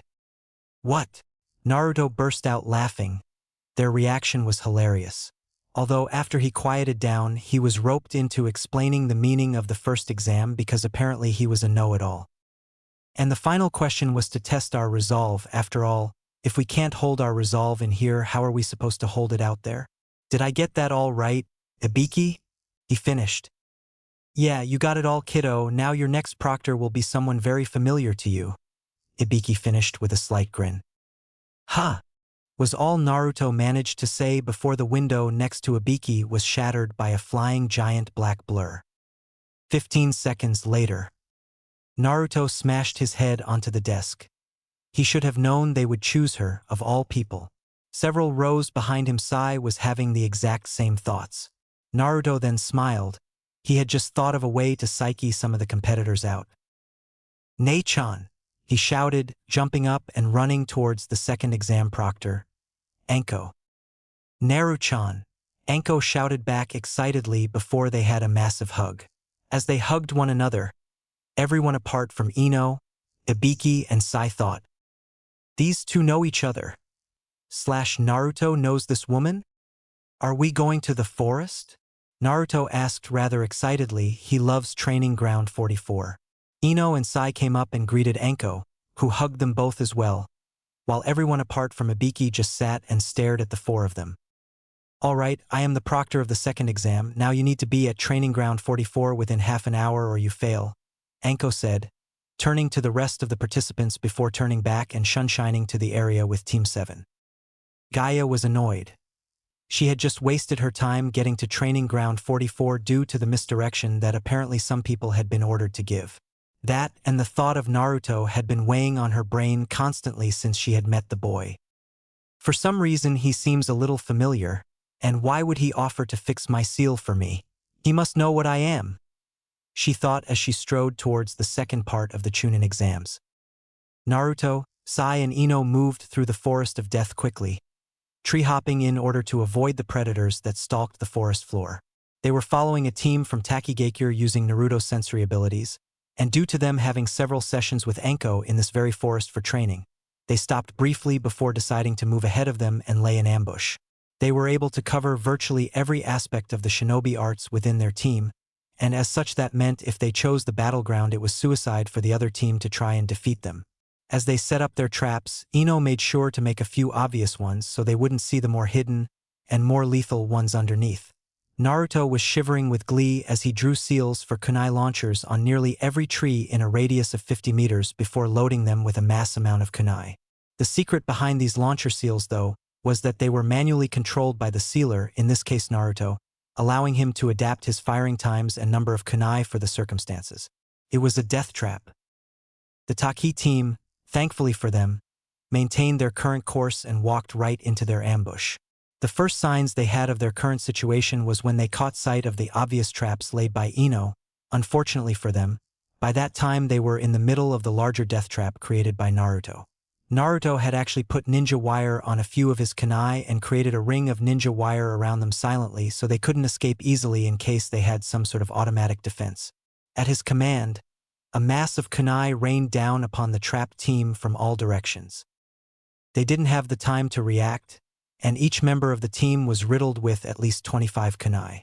Then Naruto and the others rummaged through the remains of the shinobi, hoping that the scroll they were looking hadn't been shredded by the hail of sharp weaponry.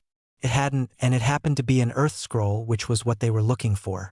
After a meager celebration consisting of Ino cheering quietly and Naruto and Sai humming happy tunes under their breaths, they held a vote on whether they should head straight to the tower or see if they could help out the other Konoha rookies.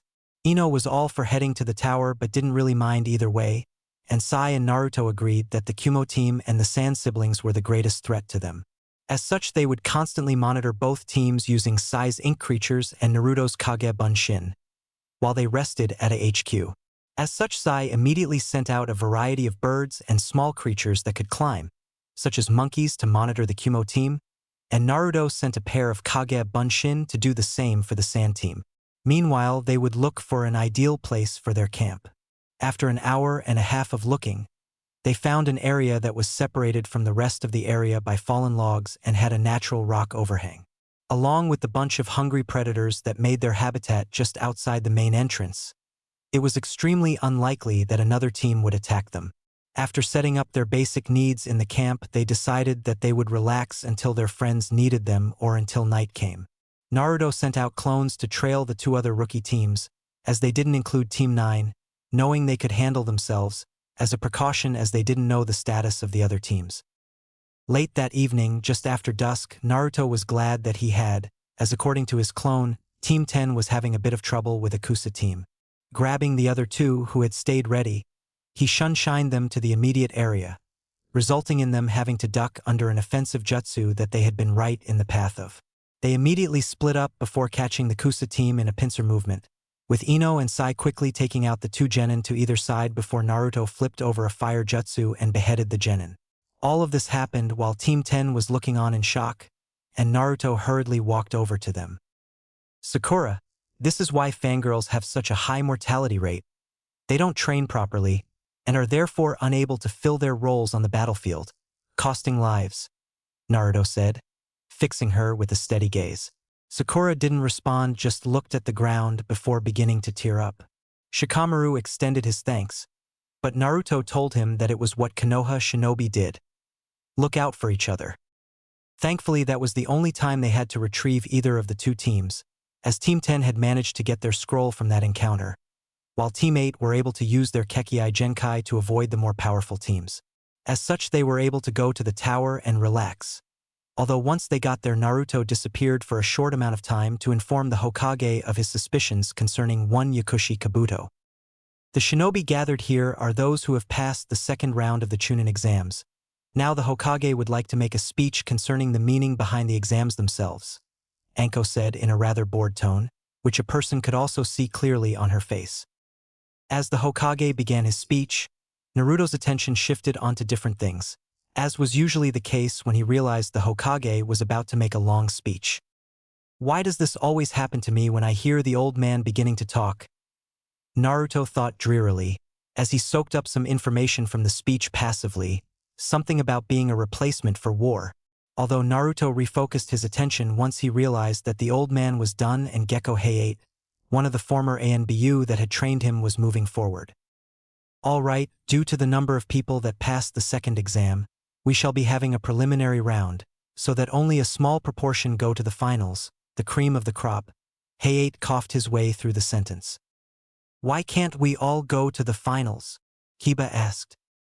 Because if you all won to the finals, they would take about 3 days to complete, and some of the matches would be very boring. The finals are to attract sponsors, while the previous 2 tests have tested your mentality and teamwork, neither of which show how one can fare on their own against an opponent just as strong as them. In essence, the preliminaries are to stop you from embarrassing yourself in front of a huge crowd. The Hokage couldn't help but put in. Thank you, Hokage-sama. Now the preliminaries will be randomized, although due to his nature, Uzumaki Naruto will not be fighting Hay-8 started. What? But I am getting so bored here, Naruto screamed out. Hay-8, I think it will be okay if Naruto spars someone, otherwise he is going to annoy the hell out of everyone else, and we both know what tends to be the result of that, Hiruzen said, remembering the last time something like this happened. Naruto had gotten so annoyed and bored that he tripled the Hokage's paperwork through a devastating pranking spree. He shuddered at the memory. Well, in that case, Uzumaki-san will be allowed to fight. Now, as before, you will be given a chance to drop out before the preliminaries, but this time your decision will not affect your teammates. However, you will need to provide a valid reason as to why you are dropping out. So, is there anyone who wants to drop out? Hay-8 continued. A few of the shinobi from Taki, Kusa, Kumo, and Kiri dropped out, having sustained serious injuries while in the forest of death. However, everyone was mildly surprised when Kabuto elected to drop out, claiming he had chakra exhaustion. Orochimaru, disguised as a Kusa Jounin, looked down at the exam competitors. He knew that Hiruzen knew he was here, but thanks to the correspondence that Itachi and Naruto shared, he didn't have to worry about being attacked. As he watched on, he was briefly annoyed once more that Sasuke wasn't in the exams, although once he heard of the reason why he understood. He had actually been good friend with Minato and therefore with Kushina, so he understood Naruto's feeling of being rather touchy of the subject of family. His teammate and friend Jiraiya had been the same when they were genin. As the genin filed up onto the balconies, they split into their teams, although Naruto and his team talked with Team 8 and the Kumo team about their journey through the forest. After around 15 minutes of waiting around as a pair of Chunin were entering their names into the match generator, the choosing of their matches began. Akadu Yoroi versus Sai. Ah man, you're so lucky. Getting to go first? Naruto whined, turning to Sai. Excuse me, but who has the best luck at gambling? You've almost become a gambling god, Sai retorted jokingly before turning and leaping over the railing. The others didn't say anything. They didn't need to. They knew what the outcome of this match was going to be. Meanwhile, Naruto was muttering under his breath. Ever since Tsunade had introduced him to gambling a few years ago, he hadn't lost a single bet, and in the casinos of Konoha they were referring to him as the Lord of Gambles. It's a completely ridiculous title, Naruto moaned mentally. Sai watched as his opponent walked down the steps from the opposite balcony, seeing if he could gain information on his fighting style by the way he walked and the way he stood. At the same time, he was reviewing information that he had gleaned on this guy earlier in his head. He knew that his opponent had the ability to suck chakra from a person. He was essentially a chakra leech, but he had no information on how he was able to do this.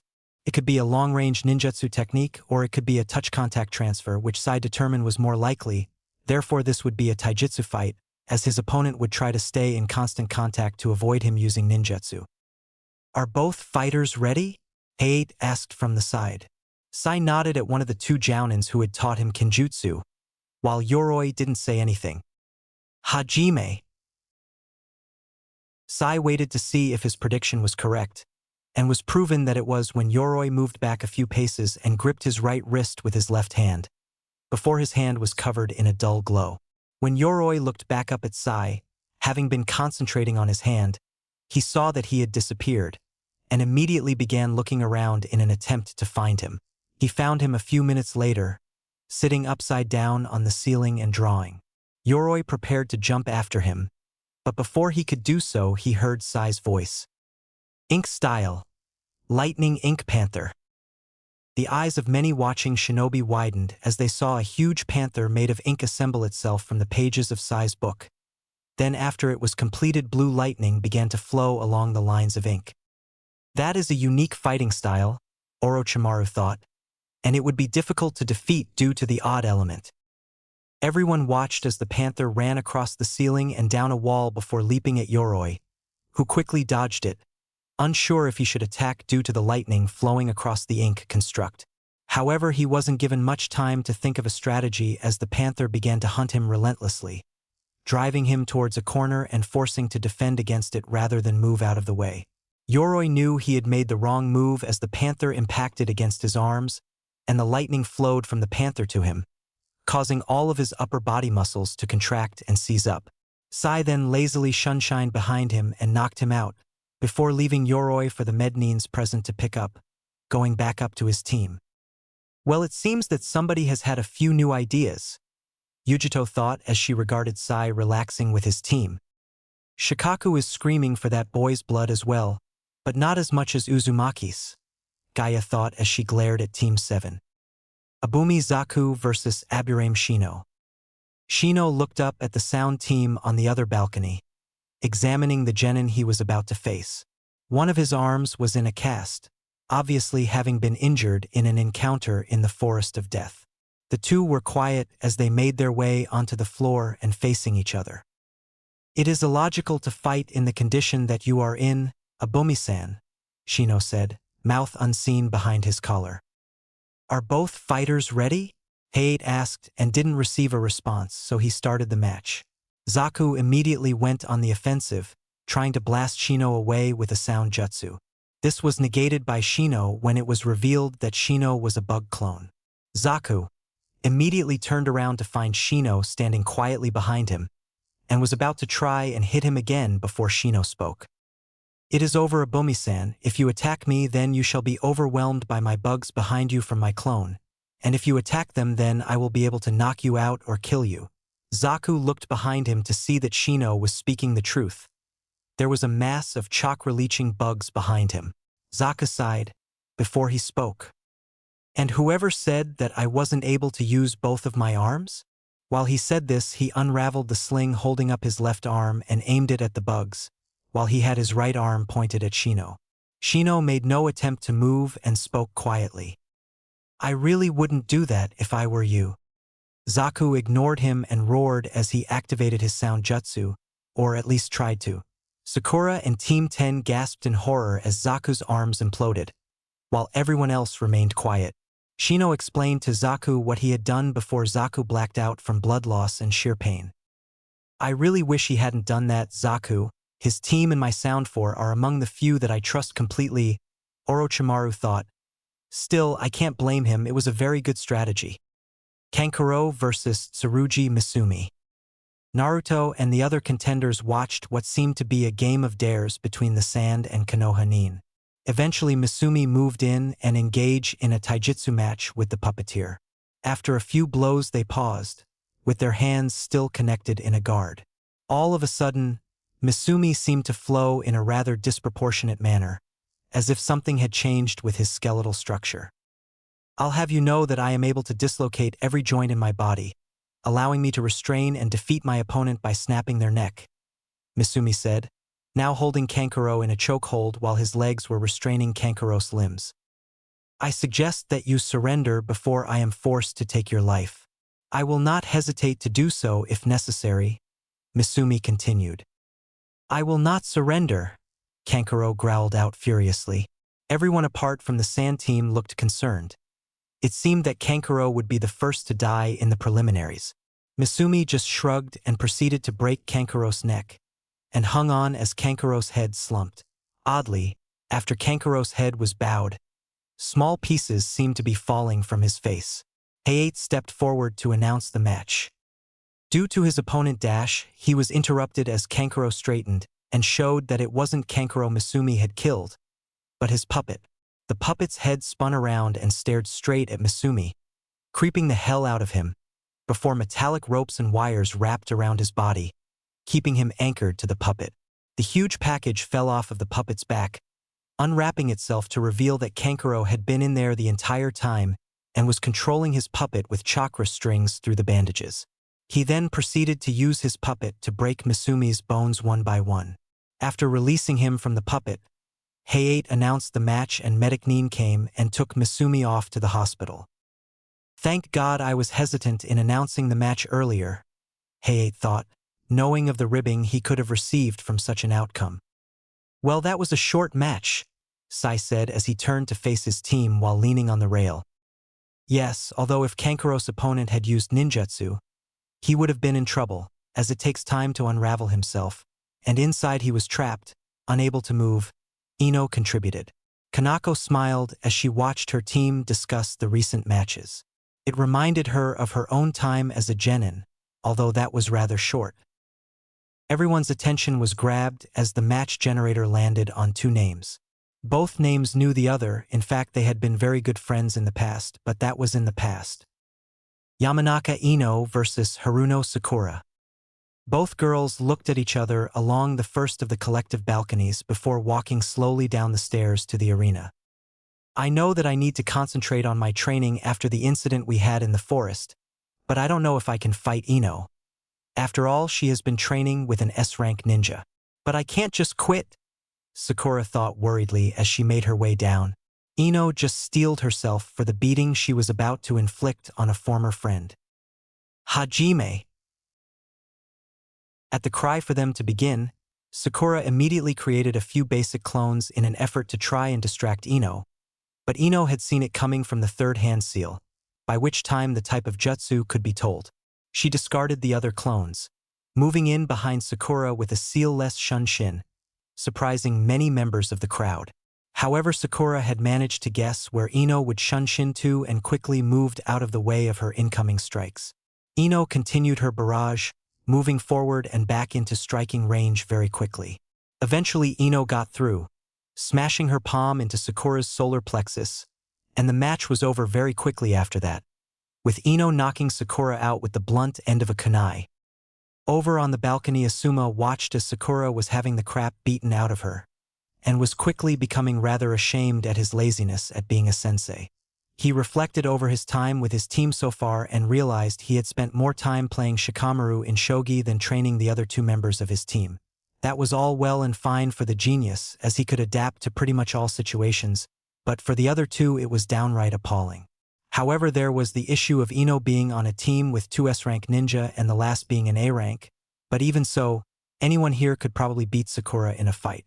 He vowed that he would spend the time over the month before the Chunin exam finals to train Sakura and Choji, both of whom he doubted would qualify for the event. Team 7 just nodded their head. The fight had confirmed their thoughts. It was rather obvious in the light of the scene that Asuma hadn't been training his genin properly. And Kanako mused that if she had the chance, she could try and train Sakura over the next month, along with Haku and Kurino, as Naruto had told her that Sakura had realized she needed the training while in the Forest of Death. She would have the time to spare, as no one in her current team would be trained by her, as that would be showing favoritism in her books. Instead, they were going to be trained by members of the ANBU that had trained Naruto and Sai while the former was in the academy. Tenten versus Temari. Damn, that is probably the worst match for Tenten, Naruto said as he looked at the match generator. All the others nodded in agreement. Tenten relied on distance weapons and she was about to go up against a wind user. Although if she managed to close the gap she had a good chance, as Temari, to their information, wasn't very good on close combat. Sure, she could hold her own in taijutsu, but she wouldn't sacrifice her fan for a kenjutsu match. Tenten walked down the stairs stolidly. From what she had seen from the Sand team and Temari from watching a battle of theirs while in the forest, Temari had a wind affinity. God damn it, this is going to be a tough battle, she thought determinedly. Temari knew little of Tenten's skill but was confident that she would win. With the exception of the team of Konoha's Deathly Angel and perhaps the primary Kumo team, the team from Suna was probably the strongest contender for becoming Chunins. Hajime. Tenten immediately jumped back, flinging kunai at Temari, hoping to catch her off guard. Temari in response quickly pulled her huge fan off of her back and used a wide-range wind jutsu to disrupt the flight of the sharp metal objects heading her way. This had the extra effect of buffeting Tenten into the wall of the room behind her. Tenten used the opportunity to shunshin behind Temari, succeeding in bypassing her main defense of wind justice in order to attack close in.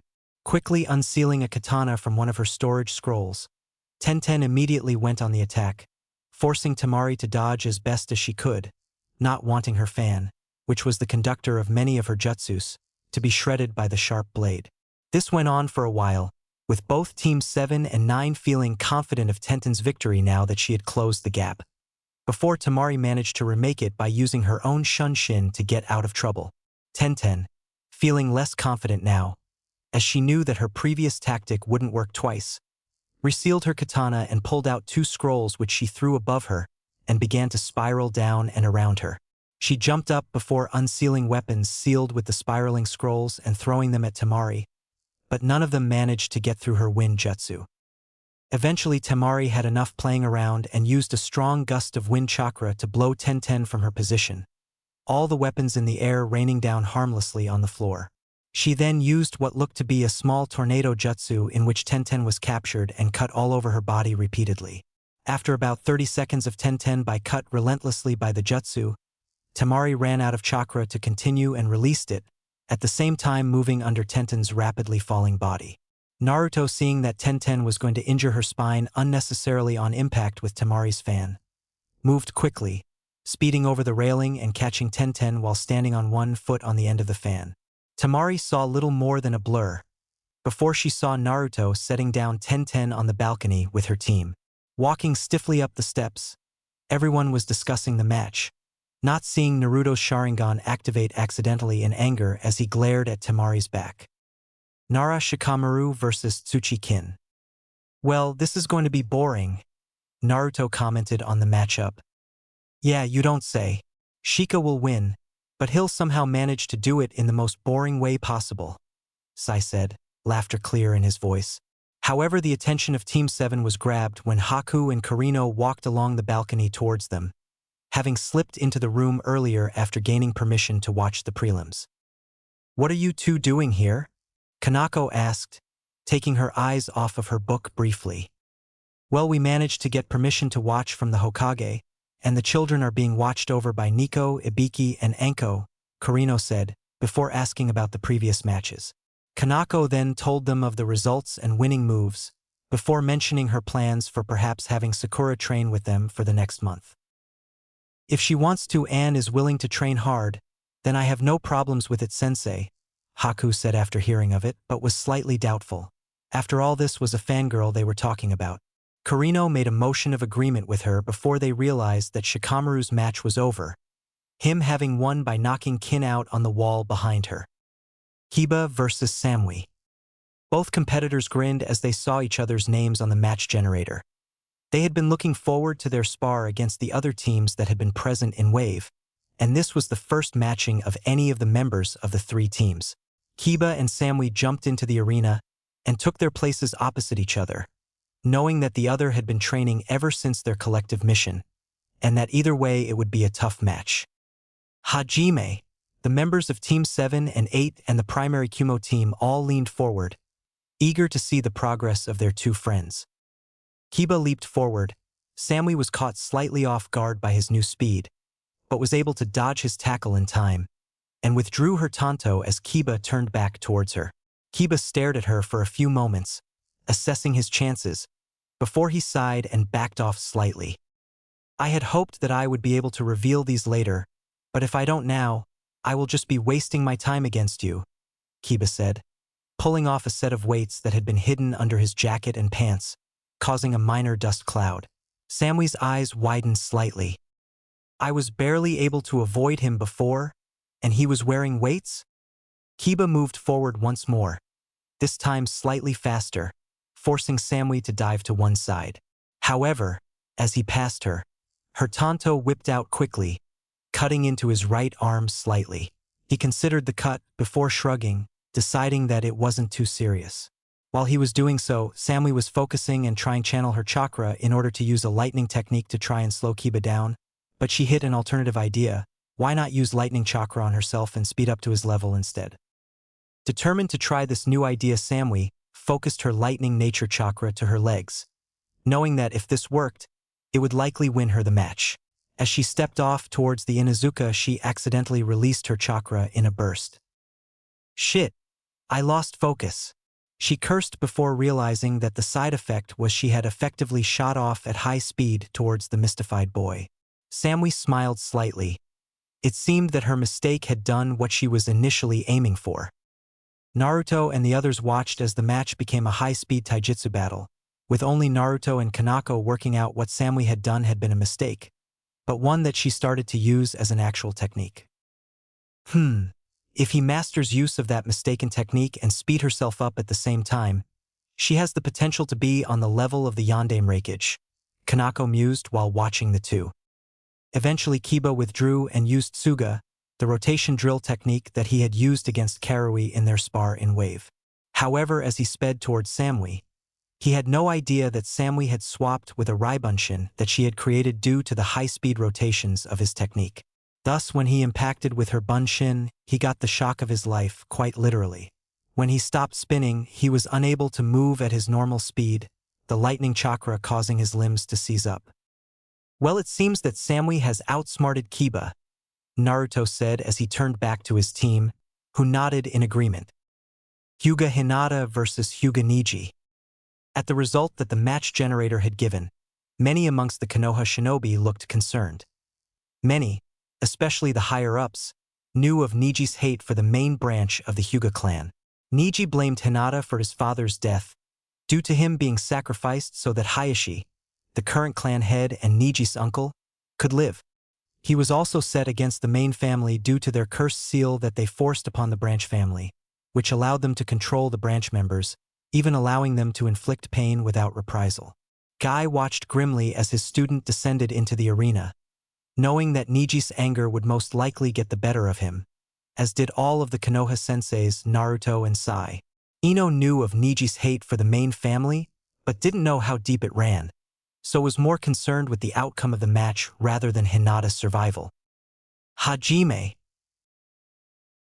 Right from the start, everyone who was watching closely could see Niji's anger beginning to release itself as he and Hinata matched each other blow for blow. Eventually Niji began to pull ahead as he forced Hinata on the defensive, raining down the deadly strikes of the gentle fist, while Hinata did her best to block them with her injuries, forcing her to draw back several times. Several times Niji landed shots on her torso, causing Hinata to collapse to her knees while he began to belittle her, causing anger to flare among some of the spectators, mainly Kurenai, Kanako, Hiruzen, Naruto, Sai and Kurino. However, he finally lost any pretense of calm as he witnessed Hinata slowly rise and challenge him once more, charging at her with the intent to kill, even though she was in no position to fight once more. As he charged her with his Byakugan blazing in anger, several blurs leapt over the balcony to intervene, as Hayate did the same. All of the spectators were treated to both Naruto and Sai having Niji at sword point, with Naruto's ninjados crossing in front of his throat, and Sai holding his leading hand while his tanto was above Niji's heart while Sai was crouching. The Jounin immediately moved forward to defuse the situation, although Hayate and Kurenai, along with Kurino, were more concerned for Hinata's safety and recovery. The medic Nin had begun moving into the arena as soon as they saw Niji being detained. So even now the main family gets preferential treatment. Niji spat bitterly. She was wounded, and you were intending to kill her, even after you had humiliated her in front of the Hokage. But now you are just humiliating yourself by acting this way. Also, did the thought ever occur to you that not once did she activate your cagebird seal, even though it was fully within her right as the heiress? You humiliated her, and she still insisted on fighting you properly, not resorting to that. She honored you. Did you ever think of that? Naruto asked, as his eyes started to blaze in anger. Due to Hyuga Hinata being in critical condition, Hyuga Niji is the victor, Hayate announced after the Jounin senseis had managed to convince Naruto and Sai to release Niji. The Jounin, Naruto and Sai remained in the arena as the match generator started to flick through names once more, before landing on two that made Naruto grin. Uzumaki Naruto versus Naruto Jogu. Naruto immediately turned to the Hokage as his opponent. Ataki Genin descended slowly into the arena. Hokage-sama, permission to release ice? The Hokage pondered the question before nodding in acquiescence, believing the time was right for Naruto to start revealing his special abilities.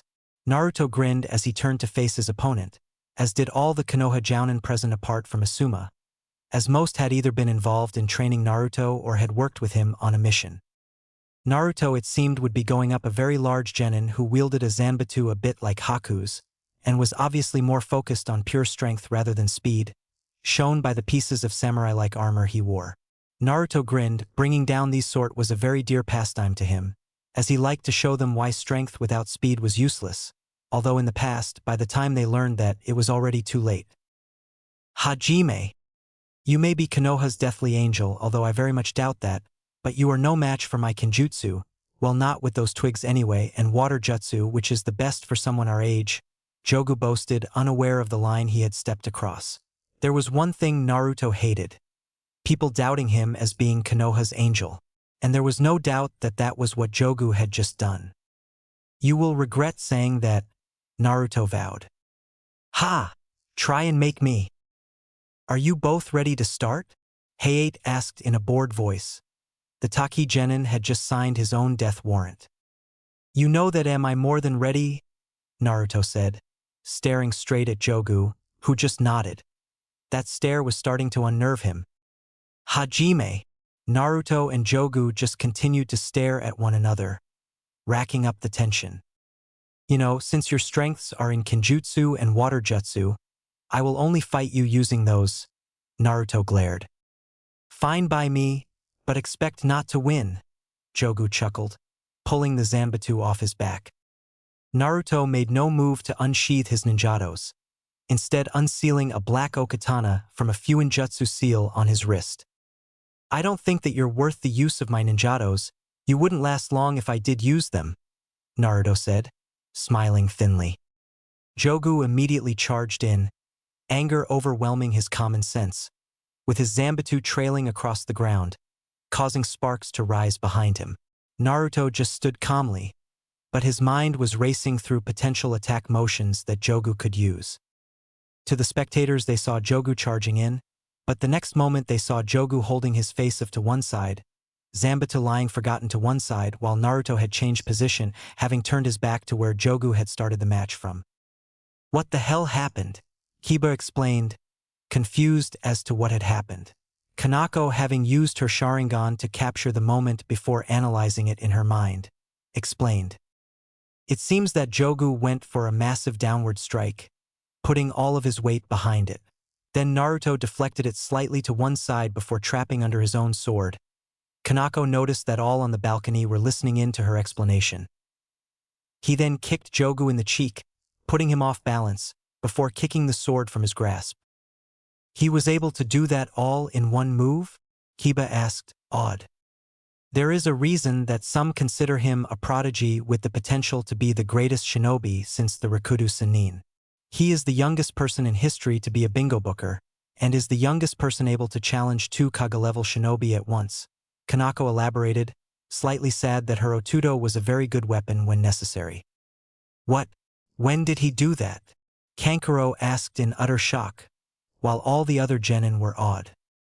He once challenged Jiraiya and Tsunade of the Sannin to a duel, both of them against him. Only the Sandaime and the top Anbu captains were permitted to watch, along with those who had trained him. Let's just say that he was able to knock the stuffing out of those two, although he did have to spend a while in the hospital afterwards, Kanako said, smiling slightly at the memory of Jiraiya's face. All of the genin returned to watching the match. It seemed that Naruto had waited patiently while Jogu recovered, and the latter had decided to try his water ninjutsu instead, realizing that he was totally outclassed in Kenjutsu. I didn't even see him move. 1 second he was still as I charged. The next I was over here, Jogu thought, reaching for his flask on his belt. The flask was special to him as it had seals on it, which allowed it to be bigger on the inside, and was able to hold around 2.5 cubic meters of water. Opening the flask, Jogu allowed the water to pour out before preparing for a water jutsu. You will pay for that, Jogu roared, while Naruto just stared at him coldly once more. Water style, water bullets. Naruto watched passively as the water bullets sped towards him, before holding one hand out and channeling chakra through it, the result being that the bullets were now rings, the centers having been blown out. Naruto then halted the rings and held them in midair with only his chakra, before closing his fist and reopening it. Haku and Kurino, along with Ino, were shocked out of their minds as the rings turned from water to ice. This was the first they had heard of it, and the others thought it was one of his classified bloodlines. What none of them knew was that Naruto's Senju bloodline was a lot more than that. What ensued was a game of cat and mouse. Naruto was controlling the ice rings using chakra strings, while Jogu was doing his best to dodge and avoid them, as he had realized that they were very sharp when one scratched his cheek. There was just one problem. Due to him canceling his speed training, Jogu didn't have the reflexes or the flexibility necessary to dodge, and eventually Naruto got him into a position where he would lose both arms if he didn't surrender. He gave in. As Naruto jumped back up onto the balcony, he saw the questioning gazes of Ino, Haku, and Kurino and sighed. He knew he would have had to deal with this sooner or later. "What was that?" Haku asked fiercely. "Later," Naruto replied, delaying his answer. "Gaia versus Rock Lee." "Oh, this is going to be a tough one for both sides," Naruto whistled. "Obviously you don't know what Gaia is capable of," Temari remarked from the side. "Oh, I know very well what Gaia is capable of. I had a mission in Suna 2 years ago, and I was there when she crushed several of her friends into nothing more than blood. But the thing is that she has a reactive ultimate defense, so what happens when her opponent is faster than the defense? She won't be getting through this without a scratch. It seems that it is time for her to know the pain of her first injuries," Naruto commented, ignoring the outrage coming from the Suna shinobi about him being on a mission there a few years ago. "If there is one thing Lee is, it's fast," Sai added, nodding. "We should be quiet. This match will be legendary," Naruto said, leaning forward after pulling his hood up and discreetly activating his Sharingan.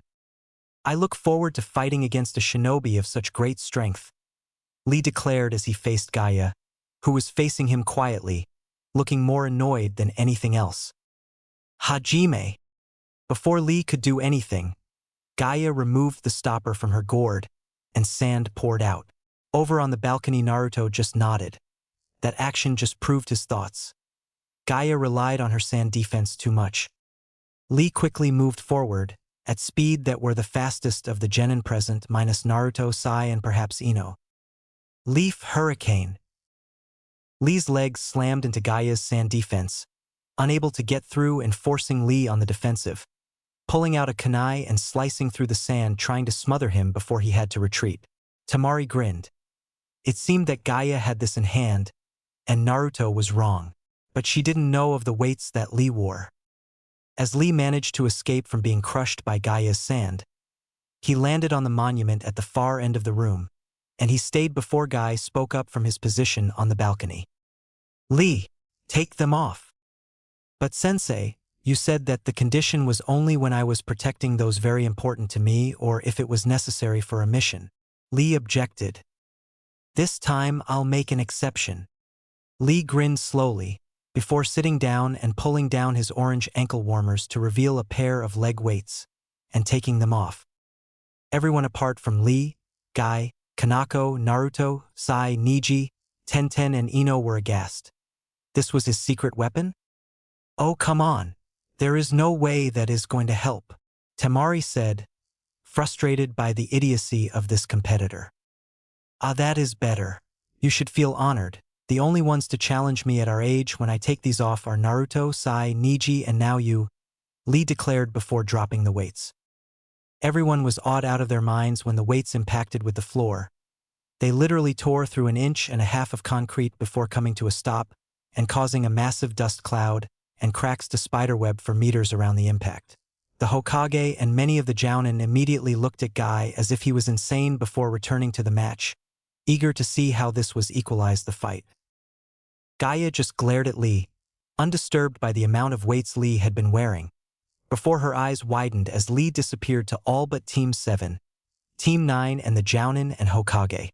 He reappeared behind Gaia, punching through his defense due to the speed he now possessed before disappearing once more, each time reappearing to punch or kick his way through the sand. Gaia was very, very scared. This was the fastest person she had ever faced, and now it looked like her sand wouldn't be able to keep up. Up on the balcony, Kankuro, Temari, and Baki were having the same sort of thoughts. Eventually Lee got through and was able to scratch Gaia on the cheek, causing the Suna team to gasp in surprise that Gaia had finally been touched in battle. Even though it looked like Lee now had a chance as he was too fast for Gaia, Gaia revealed that she was wearing sand armor, and that in actuality, she hadn't been touched. Lee had just scratched the armor. "My Cammy, does this girl have any weaknesses?" Heba shouted in exasperation. "Kid, if only you knew, that armor is one big weak spot, due to the amount of chakra that Gaia has to use to keep it on," Kankuro reflected, disturbed that she had resorted to the armor. During the course of the match, everyone was awed at some point or another due to the feats of the two shinobi in front of them. Lee used the primary lotus in order to try and bring Gaia down, but both Naruto and Kanako realized it was useless when they saw Gaia swap with a Hollow Sand clone just in time. This caused Lee to destroy his muscles while Gaia bypassed his technique and eventually paid him back in pain, driving Naruto close to intervening with the match. Then everyone was awed when Lee managed to open the first 5 celestial chakra gates through sheer effort, a feat thought impossible, and then proceeded to beat Gaia around the arena before activating the hidden lotus. This time he caught Gaia, but she managed to soften her fall by turning her gourd itself into sand. Even though she still bore the brunt of the impact, being sent through the concrete floor several feet thick. As such, Gaia was still able to send her sand after Lee while she healed. While Lee was unable to move, his muscles having shredded themselves during the technique, and she was able to crush his left leg and arm. Then Naruto and Guy intervened, Guy stopping her from completely crushing his student, while Naruto stopped her and threatened her that if she didn't stop, he would never heal Shikaku. Gaia just froze before getting up and shining back to the balcony. This is odd. It seems that he is suggesting that there is something wrong with Shikaku, as if he shouldn't be like this, but he has always been this way, so how would he know the difference? How could he even come to that conclusion? The only ones that would know would be the Bijou unless… No, he is a Jinchuriki. Gaia thought frantically, ignoring the remarks of her sister. She realized that if anyone would be able to help her, he would. After all, it sounded like he was on good terms with his Bijou, and he had offered to fix her seal for her, did he not? Naruto watched as Omoi and Yujito quickly and efficiently demolished their opponents, teammates of Jogu from Taki. He wasn't really paying attention, thinking over the match between Gaia and Lee and the possible consequences. After all, he had interfered in all 3 matches of Team 9, and even he couldn't get away with that without consequences. And at the same time, he would have to tell the Hokage about Haku's and Kurino's curiosity involving his bloodline and heritage. Better they hear from him than others. Although on the plus side, he could stop living a lie to his own village in just over a month. Along with the fact that the finals were going to be exciting, the Sandaime had something special planned for an exhibition of his skills. As such, he stayed behind to talk with the Sandaime along with his team, Kurino and Haku, as he had told Kanako earlier about their interest, and she had decided that it was probably time for Ino to learn as well. Hokage-sama, I and the others of my team, including the 2 attaches, would like to speak to you privately in your office concerning my heritage and bloodlines, Naruto said, kneeling. Hiruzen was silent before responding. Very well, let us go. And with that, the 7 of them shined into his office.